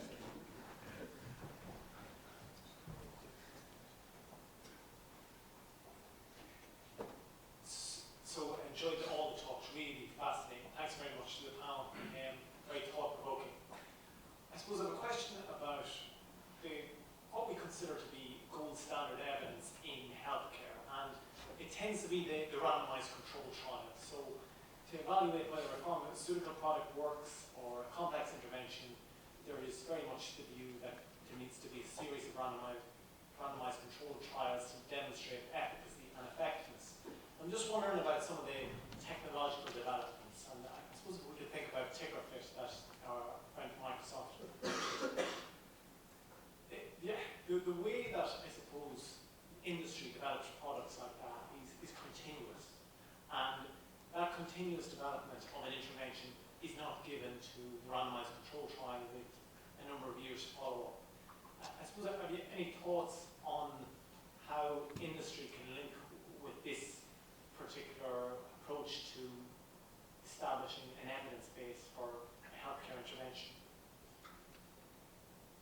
one of the biggest challenges of technology is now moving so fast. So we have startups. In Ireland alone, we will work into 400 ISVs this year directly, of which 90% will fail. Only 10% will make it. Some will go to market in 3 to 6 months. So connecting an ISV in with the research to prove the model, and that's one of the challenges. How can you adopt that digital fabric in a regulated environment? I don't know the answer, but it's actually what I've seen happen is from the likes of NUI UCD or from it's actually a lot of ISVs born out of research. So it's what's the starting point is the challenge, I suppose. I don't have an answer for the challenge I see is that technology is moving so fast. How can you change your process to make that? And the challenge we would have is we'd love to evaluate some of these innovations, but we have this concern that if we do this over the course of a year, it'll be out of date by the time we publish our study. Well, I'll give you a couple of perspectives on that. One of my colleagues, are you all familiar with A/B testing? So if you're doing a website, the classic one is the colour of blue on the Google link. They change the colour of blue 40 times to see who clicked the most. So basically they just change it and do A versus B, and if B beats A, you do B versus the next one versus the next one, right? One of my colleagues said you can't do A/B testing with molecules. And the whole of the pharma industry has grown up around randomized controlled testing. It's in our DNA, it's in our standard operating procedures. We're just completely nuts about it, right? And there's another great story as well. We were doing a deal with a technology company. We presented our non-disclosure agreement, and it was 5 years, and theirs was 6 months. And they said, "But technology changes every 6 months. Why would you want to go beyond 6 months?" But here is I think the answer. This is the challenge to the economics people. What we need is a successor for the randomized controlled trial, and you're into a situation where you're going to use A/B testing in a trial of some sorts. We kind of call it a commercial pilot. So you're going to do stuff and you're going to change it and you're going to figure out how you actually design that, what are the parameters, and then how you convince payers to act on the basis. And that's a PhD research topic for 50 of you with a health economics background to try and figure that out. And the industry is dying to get this figured out as well. So I don't have the answer. I throw the question right back at you. The A/B testing is something that I've heard brought up at conferences I've been to about mobile health interventions, and obviously that is the way to do it. But I suppose as academics we've a lot of pressure to try and get our science into good journals, and we're not seeing a lot of A/B testing in the conventional medical journals, so that's sometimes a barrier for us to pursuing that kind of science. So don't look at me wrong, sir. I don't think A/B testing is the solution, but something has to be designed to figure out. The other key one as well goes back to Liam. There is the whole behaviour change assessments. How do you measure behaviour change? Is there a literature on that? There's another couple of PhDs there. When we're going to start up in the States, they come up with a great idea. They said, there's all these companies launching apps, and then there's all these VCs investing in the apps, and there's all these providers using the apps, and they don't know if they work. They're all about behaviour change. So I don't have the answer. I'd love, give me the answer. Come to me with the answer. Yeah, but part of it is that speed of technology. How do you, in your studies, embrace that speed? That's actually the challenge. The data analysis, all that the gathering of data can be much quicker now. It's actually the insights from the data the most important thing you need for your empirical evidence. So how do you get the volume faster to do that? Technology can help get the volume faster. It's how you conduct those tests or trials, leverage technology. We need a shorter span for that testing, I suppose, from a technology point of view. Are you not still up against the frailties of the human body? I mean, weight loss isn't going to happen quickly, and if it does happen quickly, I'm sure there's lots of people who say, well, there's something dodgy about that. So take weight loss. Weight loss can happen in 8 to 12 weeks initial weight loss. But it's actually sustaining of that. Yeah. So it's actually, how do you get? So you have volume versus quantity. But like feeding back data every 10 minutes on my weight isn't going to help. No, any of that. But it's actually The point is all technology can be is an enabler. So the point is, there's a very valid point, which is technology is moving so fast. How do you embrace that? That's actually, we don't have the answer as technologists. All we can say is, we give you the fabric, but how do you best maximize that? And the fear is definitely, you may be out of date because it's moving so fast, but maybe you just have to do that to get the proof point that you need. Sorry to monopolise here, but another view on that. There's a great article written in Wired about accusing technology companies of making pet rocks for healthy people. And the classic example is the Fitbit. It's 50% or 90% end up in the drawer after whatever, and then old people can't put them on. So I don't think you need to worry too much about the pace of change of technology, because the classic stuff doesn't change that quickly. There's a notion out there to try and find like the magic signal in the magic chip, in the magic device, in the magic this. But all the successful telehealth interventions have been about behaviour change. They've been about quite low-tech stuff. I mean, CardioCom in the States, it's 2 buttons, 5 questions, and a weighing scale. And they've been doing that for 10 years. They sold for 150 million. But why is that working? And it's all about the detailed analysis stuff. The other issue, of course, you have with randomized controlled trials is, with telehealth or technologies, you can't blind a commercial study, a commercial pilot or study, because if you're using the app, you're using the app. And you can't give people wrong signals in the app to test them against the right signals in the app, because that's unethical, which is your economists, your ethicists, your medical people come up with a new way to do it. Next question or comment?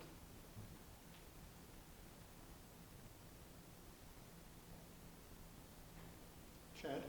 Yeah, one kind of thing that's related to that, but limitations. Speak louder, Chad. I'm the only person who's ever said that. Okay, so something that's related to that, so something that's related to that, the use of technology to improve health is also just there's no good system for paying for it, and so there's some movement in the U.S. to actually get reimbursement for the use of technology in complementing traditional methods of care. So I think that's that's something that's also pretty important. Is there's things that they could potentially enhance the effectiveness of a lot of types of care delivery that really you could try to market them as a pharmaceutical product, piece of technology, and but you see a lot of barriers to that. So that's also part of it, is how you incorporating these newer technologies into the traditional ways that we finance care and we deliver care. I can take that one if you want to. And that goes back to, traditionally reimbursement decisions are made by medical people based on randomized controlled trials. The classic is Entresto, which is a 20% reduction in mortality rate. So that's a classic one. So it goes back to what's the new model of, and maybe taking the decision away, not necessarily completely away from the medical people, but bringing it over to the economists and the behaviour change people, and having goes back to that exactly what we're looking for. So you have a chicken and egg issue there, which is people won't pay for it to prove it works. You can't prove it works until you have a replacement for a randomized controlled trial. I would say that some pharmas are looking at outcomes-based contracting models, which typically have a technology component in them.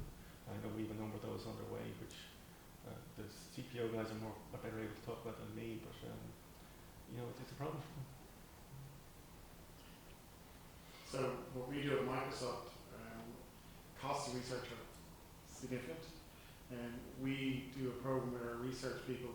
I'm not really aware of any healthcare, and I'll talk to one we've done with Police and National Safety, where we will invest and put the technology at play, but then we will come with a commercial model post that with the entity. So the intellectual property, we will get a share of intellectual property to put the technology in to commercialize that research, I suppose. So we will put the big muscle from the technology in, but we'll look to then create a joint venture or some sort of framework around that to enable you to adopt technology as fast as they can in the research side. Molly, you have a question? Yeah. Hi, like Jerry, I really enjoyed all the presentations. Liam, I particularly appreciated your big overview of this whole area. I'm wondering just in terms of, comparing soft and hard paternalism in terms of different ways to change behaviour. Are you aware of any literature in terms of the impact of those different approaches on health inequalities? So I would have a hunch that the soft, the kind of nudging, favours better educated, well-off people, whereas the more hard paternalism or more regulating approach would actually seek to reduce health inequalities. I just wonder, are you aware of any studies looking specifically at those kinds of outcomes? Well, there's an interesting literature on the technology side about, a lot of you are familiar with the intervention-induced inequality literature, which is basically that people that are already pretty well organised will tend to adopt technologies that make them more so. You see it with financial interventions, technology interventions. So, if you're the type of person who is badly organised with your finance, end up taking out credit cards, don't pay them back, pay loans, etc., you're not necessarily going to be the type of person who downloads a wonderful new app that teaches you how to, or certainly you're not going to stick with it. I would say it depends. I mean, pension auto-enrollment is very beneficial for low-income workers, particularly has been in the States. It's actually reduced a lot of the gender differences in participation as well for all sorts of reasons, and ethnic participation. So I'm not certain it's necessarily a hard or soft issue, but pension auto-enrollment, I suppose, is so close to being a hard intervention that it's maybe not a good example. But the answer to your question, at the state of the literature at the moment, I can't give a definitive answer. There is actually, sorry, as I was talking, there is a fascinating literature on the behavioural economics of poverty, which has argued that because poverty involves a lot of stress, it drives people's time horizon downward. And there's been a really, really interesting set of literatures about how behavioural economics could integrate welfare, health, and other types of systems. Because if you're poor and stressed, you're going to be more influenced by complexity and by. So some people have said, okay, you're individualising poverty, but I actually don't think they are. I think they're basically saying that if you're poor, you're living from paycheck to paycheck, you're stressed, there may be a bigger effect of reshaping the environments to make them more simple. And I'll give you another example would be college grants. So in the States, they've done a lot of work. They found that with poor households, if the college grant application forms are made too complicated because you're trying to measure every aspect of wealth and income, it leads in particular to poor people dropping out. So they put a lot of effort into that. So I guess what I'd say to you is, I see where you're coming from, and the potential for, let's say, intervention-induced inequality is definitely there, but also the potential to recognise the dimensions of poverty in terms of decision-making. And there's a book called Scarcity, and there was a recent paper in Science about behavioural economics of poverty, which talks about how this could be kind of a movement to improve the outcomes of people in poverty. So on both sides, it's very interesting. Eamon, yeah.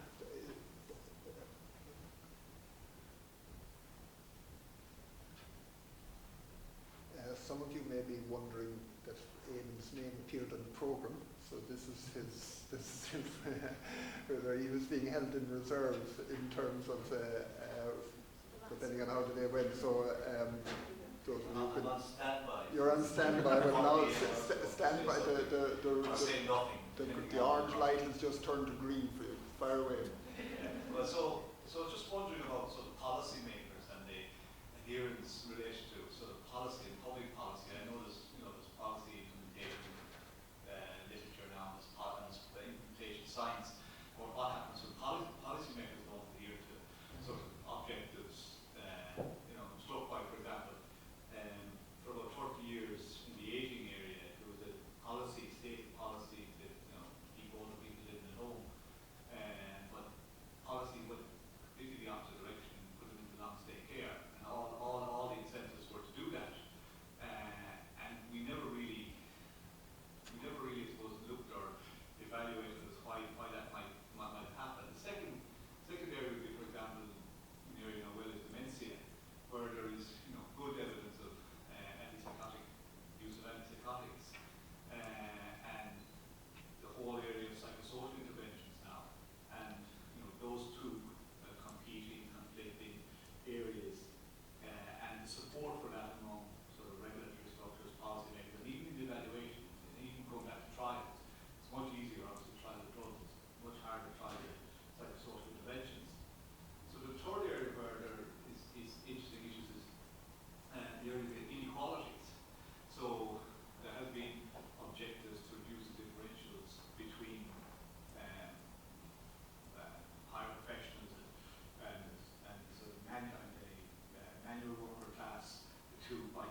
6% at the moment.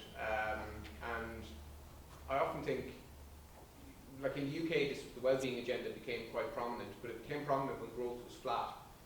So, David Cameron would frequently say, we need to embrace well-being, and the Office of National Statistics started to measure it. And the very second the economy started growing again, you haven't heard well-being mentioned at all since, because GDP is if you're a politician, you say GDP is growing, that's what you want to be held accountable for. And if it starts slowing, well then you say, well actually there's other things.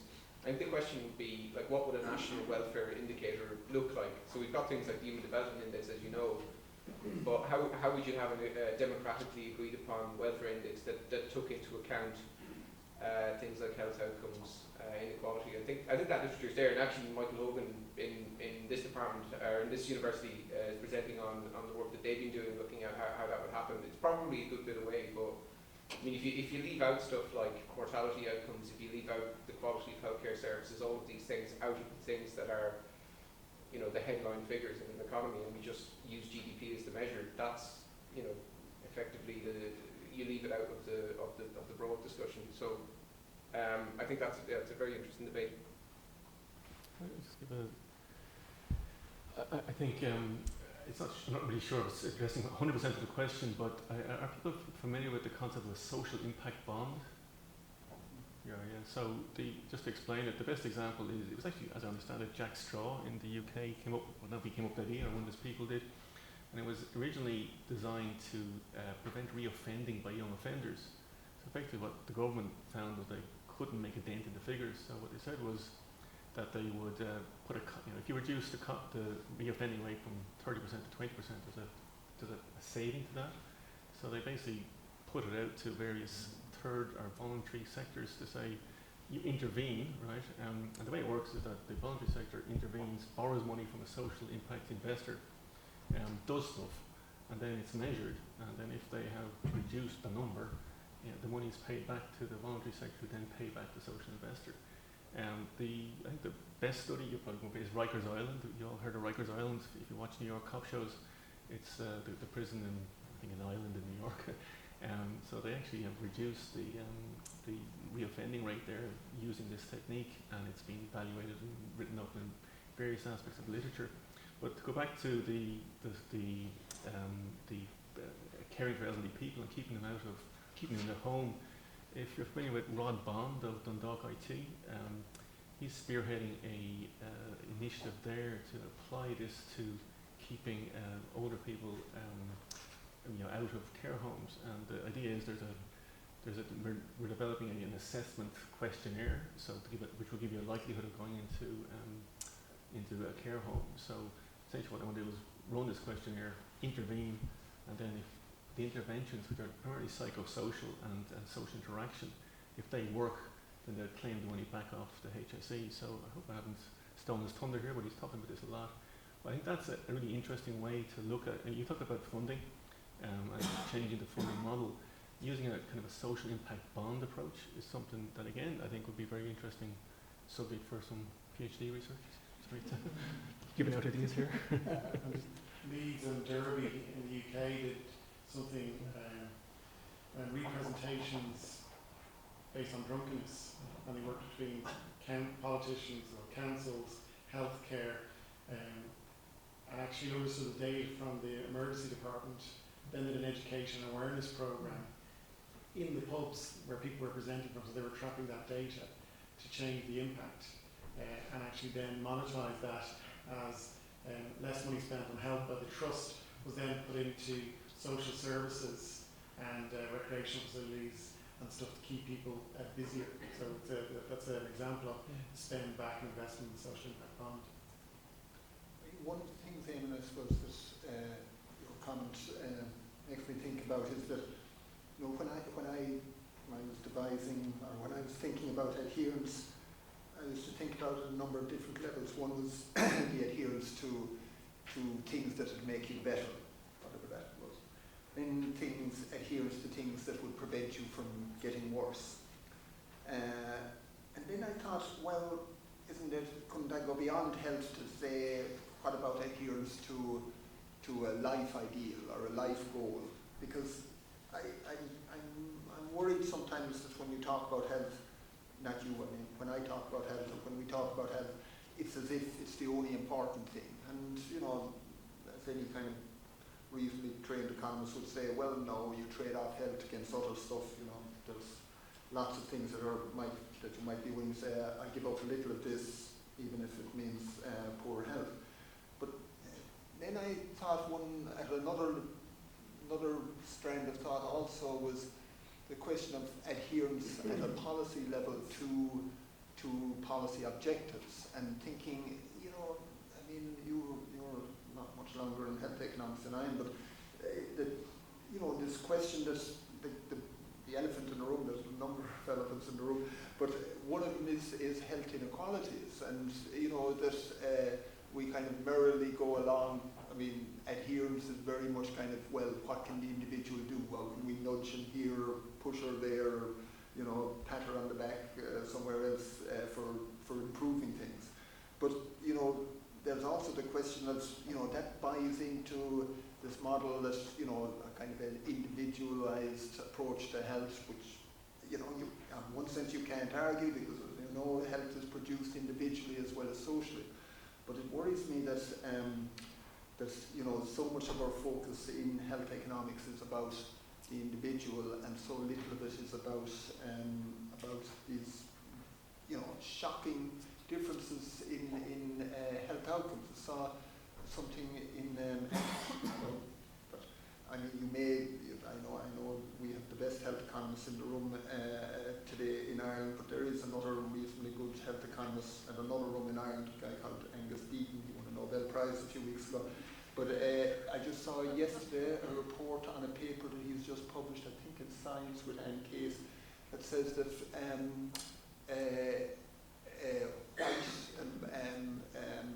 the death rates among white men, middle-aged men, are going up in America, or have been going up for over a long period, particularly among lower educated people. So, I mean, you know, when you think about it, that's the most incredibly shocking thing imaginable. I mean, you know, we've got so much better, you know, hospitals are so much better, technologies are so much better, medications are so much better. We've spent I mean, you think about how much money has been spent in America at a national level over a long period, and there's a big chunk of the population, you know, whose death rates are getting worse. And why are they getting worse, according to Deaton and Case? And I hope I'm not misreporting, because it's a blog post that I read about it rather than the paper itself. They're getting worse because of behavioural issues. They're drinking more, they're killing themselves more, and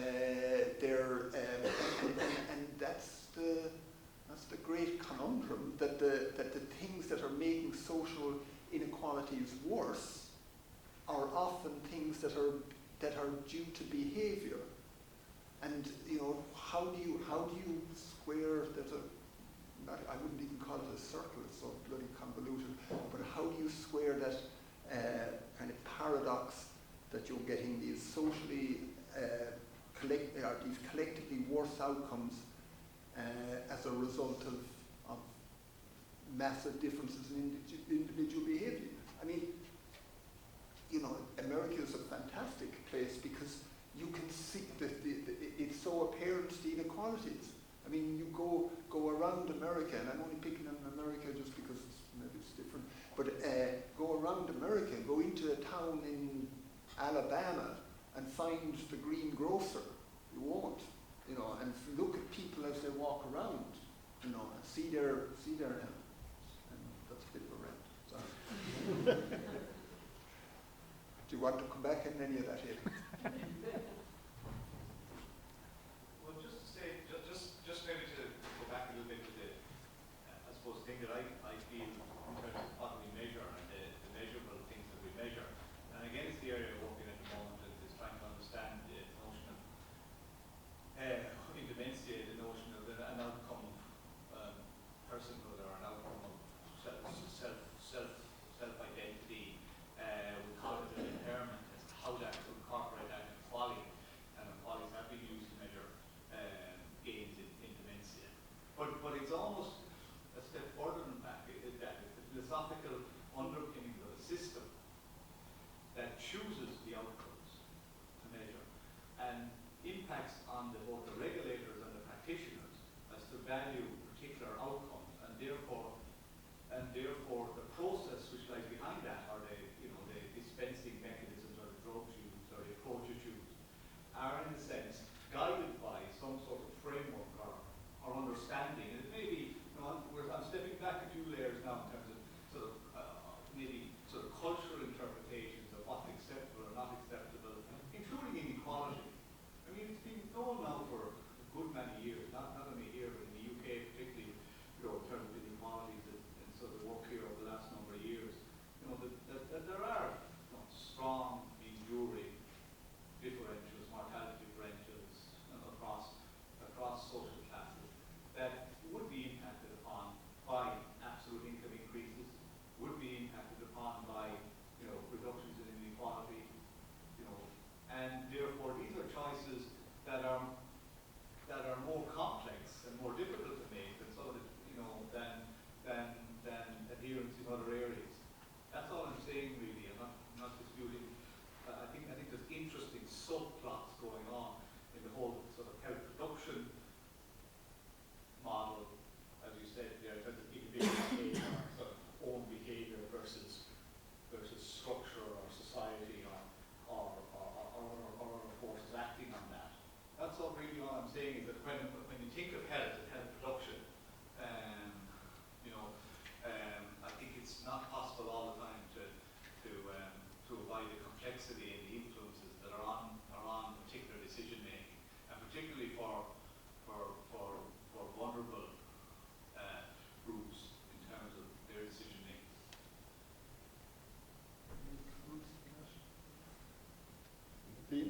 No. Oh, sorry, I wasn't sure.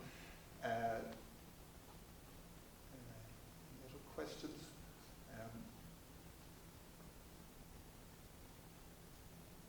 I'm a little bit of a problem. Are you stalling because?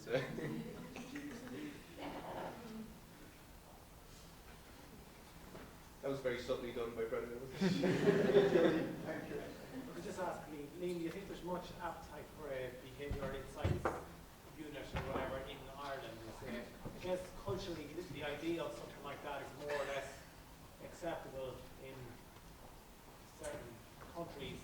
What do you think the Irish view of a part of government being responsible for changing the behaviour of the population? I remember giving a talk about 10 years ago to some civil servants, and one of them said to me, it'll never really take off in Ireland because the word behaviour sounds a bit sneaky. And I can understand what they meant. Like in a social partnership model, it's not about manipulating people's behaviour from, the ivory tower. It's about consensus and building a policy and so on. But I actually think what's happened, if you look at the way it's worked in the UK and other countries, I think people realise it's actually, okay, you might want to call it something else. I don't know what would be called a nudge unit, but I mean, at the moment there's at least 20 or 25 people in the civil service actively working on these topics. There's mechanisms in the Irish Civil Service for cross-departmental groups, which I think would be very useful. Whether they'll actually launch a nudge unit, I don't think there is a kind of a Gus O'Donnell figure in the Irish Civil Service who champion it, but I actually think there's lots of junior civil servants who are really interested by this stuff. They're doing things that they find, I think, not as exciting. There's a lot of interesting things that can be done there. And I actually think a group, if you had something like 20 to 25 junior civil servants across the different departments with an academic steering group, and then various other different types of people, I just think it would be wonderful. There's really hundreds of studies they could draw from. I think it could be a mixture of social psychology, health psychology, public health, social marketing, and so on. And I mean, the real question would be, why wouldn't you? I mean, it really would stimulate a huge amount of advance in this area. Alan, you would like to comment on whether a nudge unit was ever suggested as when you were closer to the government decision making? I think they had other things that reminded that stage. I think it wasn't a nudge, it was much more of a heave.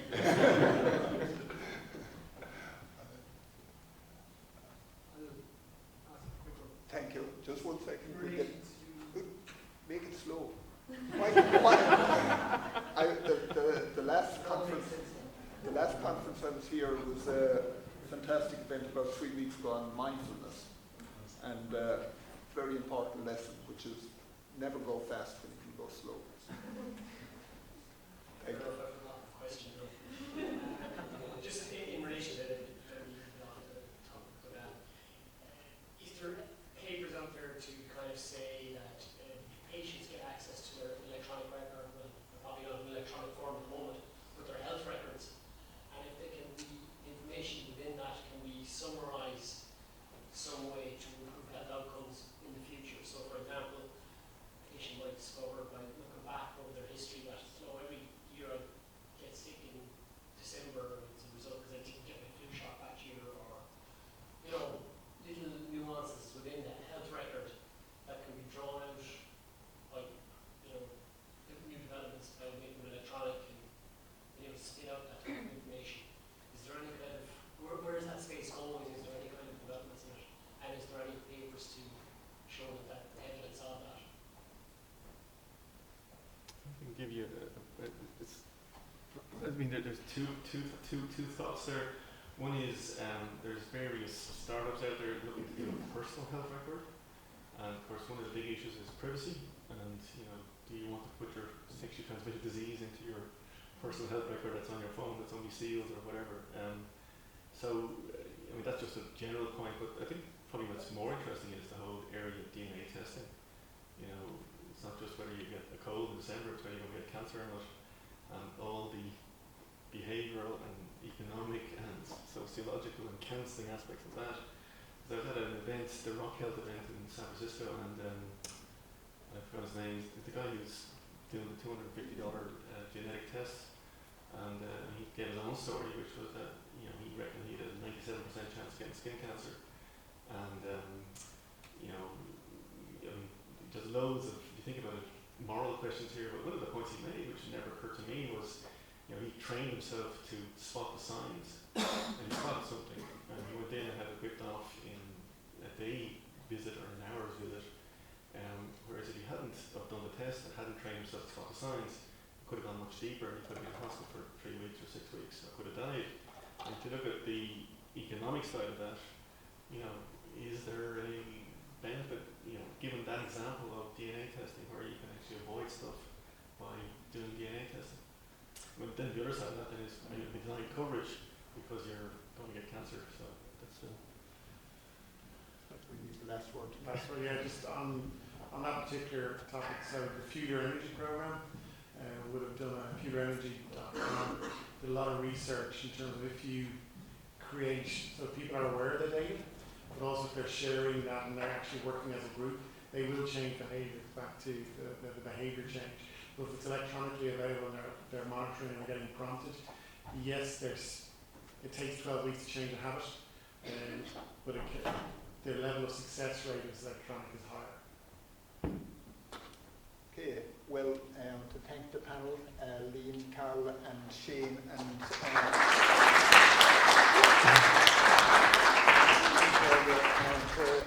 thank Eamon especially for helping us out there. I just want to say one other thing before I hand you over to the President, and that is that I want to thank the people who were fantastic support to me on the administrative side, especially Imelda Howley, who's been fantastic as always, and also her colleague Claire Noon, who helped out in the last couple of days. And I also want to thank Louise again, Louise Duggan from Novartis, for working again so well. So I'm just going to introduce now the President of the NUI Galway, Professor Jim Brown, who's going to say some closing remarks. Gormagh Brendan, and Gormagh give Galera such chance to hort on couple of buckle of olive egan Egjara and Oakage Suits such shop. And I also realise that I'm at the very end of a long day, and it's not a great place to be in terms of making a long speech, but let me just make a few points to you. First of all, I'm happy to be here. I'm happy that we have this activity in the university, and it's tremendous that we have such a group of people from right across the spectrum of interest in this activity in the institution. Colleagues from outside, from the academic and healthcare sector, from the University of Stirling, from Lehigh in the United States, from the National Centre for Pharmacoeconomics, from the hospital, from the Saolta Group, from Microsoft.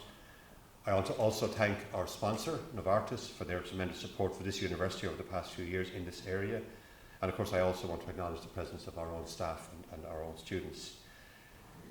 But I am conscious, as I said, it's the end of a long day for you, so I'm not going to spend too much time here, but maybe just to make a couple of small points.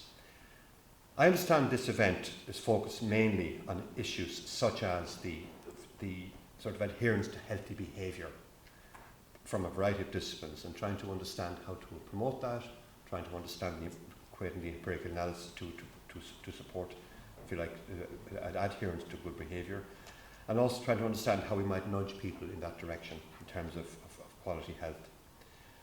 And I clear there's a whole range of let's say, challenges associated with that type of work and trying to influence behaviour in a manner which is ultimately in people's interests. My perspective on that whole area and my perspective on what's happening in healthcare comes really from I suppose, three sources. One, I have the honour to be chairman of the National Children's Hospital, and that's a project which I think is going to change the whole face of children's health in this country. I also have a role in terms of the Saolta board in this region. I'm on the board and that represents the university. And also in the university itself, over the last number of years, both as registrar and now as president, I've had an opportunity to see at first hand the cooperation between the university and healthcare providers and the healthcare system, which I think has been to both of our benefits over recent years. So with that kind of background and also some understanding of industry, I'd just like to offer some comments on what's happening in this university in the whole area of, let's say, medicine, and particularly our research interest in the whole biosciences, biomedical science, biomedical engineering areas. This university recognises the critical importance of an interaction between the university, in terms of its teaching and its research, the healthcare system, as in Saolta Hospital Group in this instance, and also industry. And industry in this sense means the biomedical device industry in this region. And we're very conscious that the west of Ireland is a very important hub, in fact an internationally important hub around medtech. We have here in this region, we have a cluster, a real cluster in a sort of an economic sense of medtech activity. All the elements which make up a medtech activity, from the major multinationals who are perhaps the locomotive driving the whole train and pulling it forward, the indigenous companies, supply chain companies, the startup companies, the university, dare I say it, with its research and teaching activity, undergraduate and postgraduate, and the hospital with its facilities for clinical trials and its facilities to engage with the sector. And it's a huge sector. I mean, it's Ireland is Europe's second biggest exporter of medtech products. There are about 200 companies involved in the medtech sector in this country, including all the major international players. I'm told that 40 of the top 25 companies worldwide are located here. Their sales are in excess of 8 billion euros annually, employing 25,000 people, of which about 10 or 12,000 are in this region alone. And our university has been informed by that investment and by that opportunity. We have put together a set of facilities here to ensure that we make contributions to the development of that sector. And those facilities are in terms of people. So we've employed about 70 people here in the past 7 or 8 years across a range of disciplines to address the type of issues that arise from that opportunity. We put in place a whole set of buildings in the university, a whole set of undergraduate and postgraduate programs, undergraduate degrees in engineering and science, and postgraduate degrees and research degrees. And we have engaged with the hospital. That's critical, and our most recent investment has been in a facility on the hospital grounds. I think your facility is unique to Ireland in that we have, with the hospital now, we have a facility which has both the translational and a clinical research aspect. It's a 4-storey building, 2 stories of which are dedicated to translational research, and 2 stories to clinical research, representing, if you like, the very best infrastructure in terms of the ability to translate science and engineering research through translation research into clinical trials. But I think most of all, the university has a commitment to collaboration and to partnerships and to working across all those various boundaries to deliver a very good quality education, very good quality research, and ultimately a very good quality clinical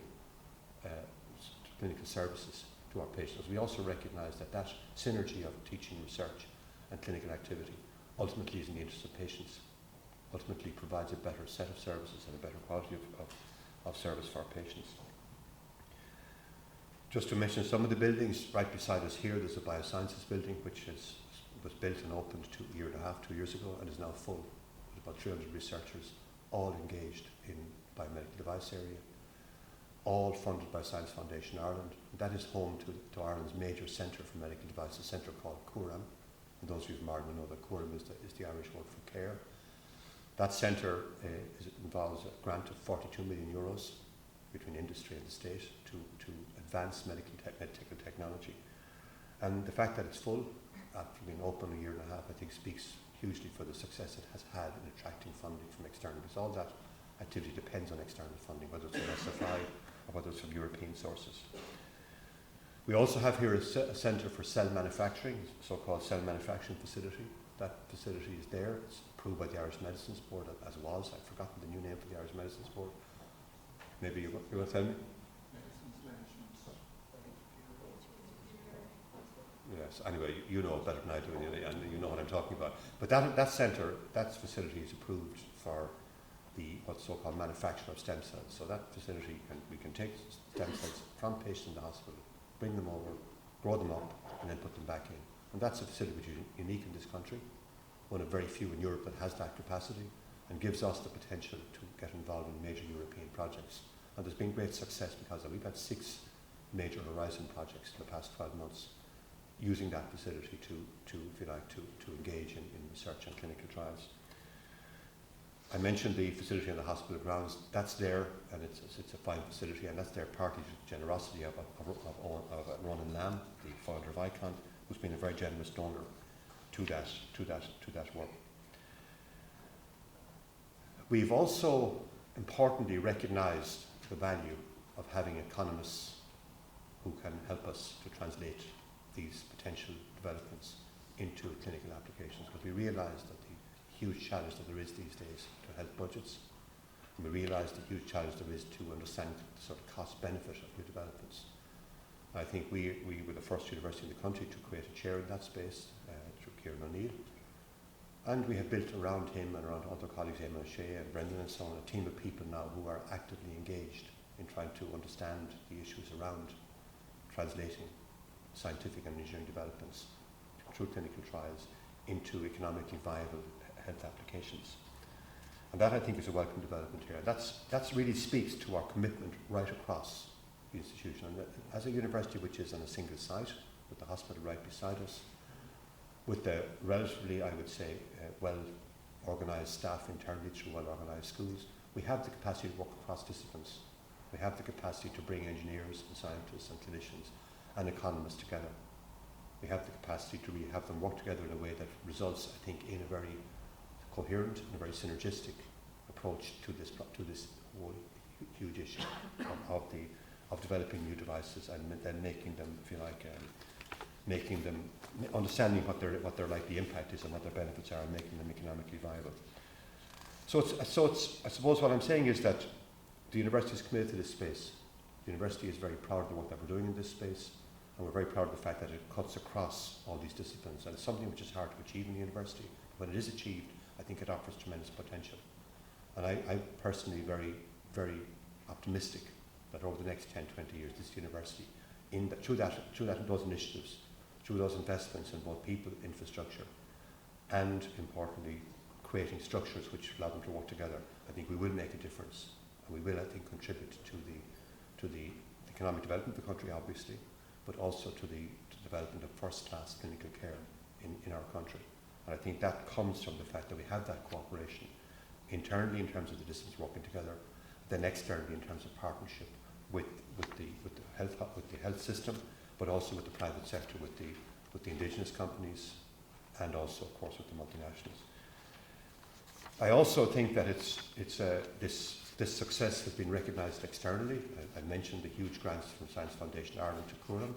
We've also had 2 very big successes in HRB in the past couple of years. We've had a lot of success, but in this area we've had 2 important successes. One recently with Eamon O'Shea getting a major grant, and before that Kieran O'Neill getting a major grant. And I think that speaks also to the fact that we have the quality of people here who are in a position to go out and compete and win for such high grants, and give us the capacity both to train the students and to engage with the researchers in terms of making a difference in this space.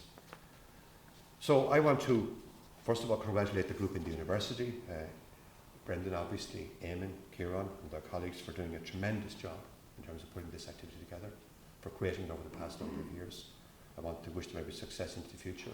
I look forward to being part of that success as the years roll by. So with those few words, I let you off for the afternoon. Thank you very much.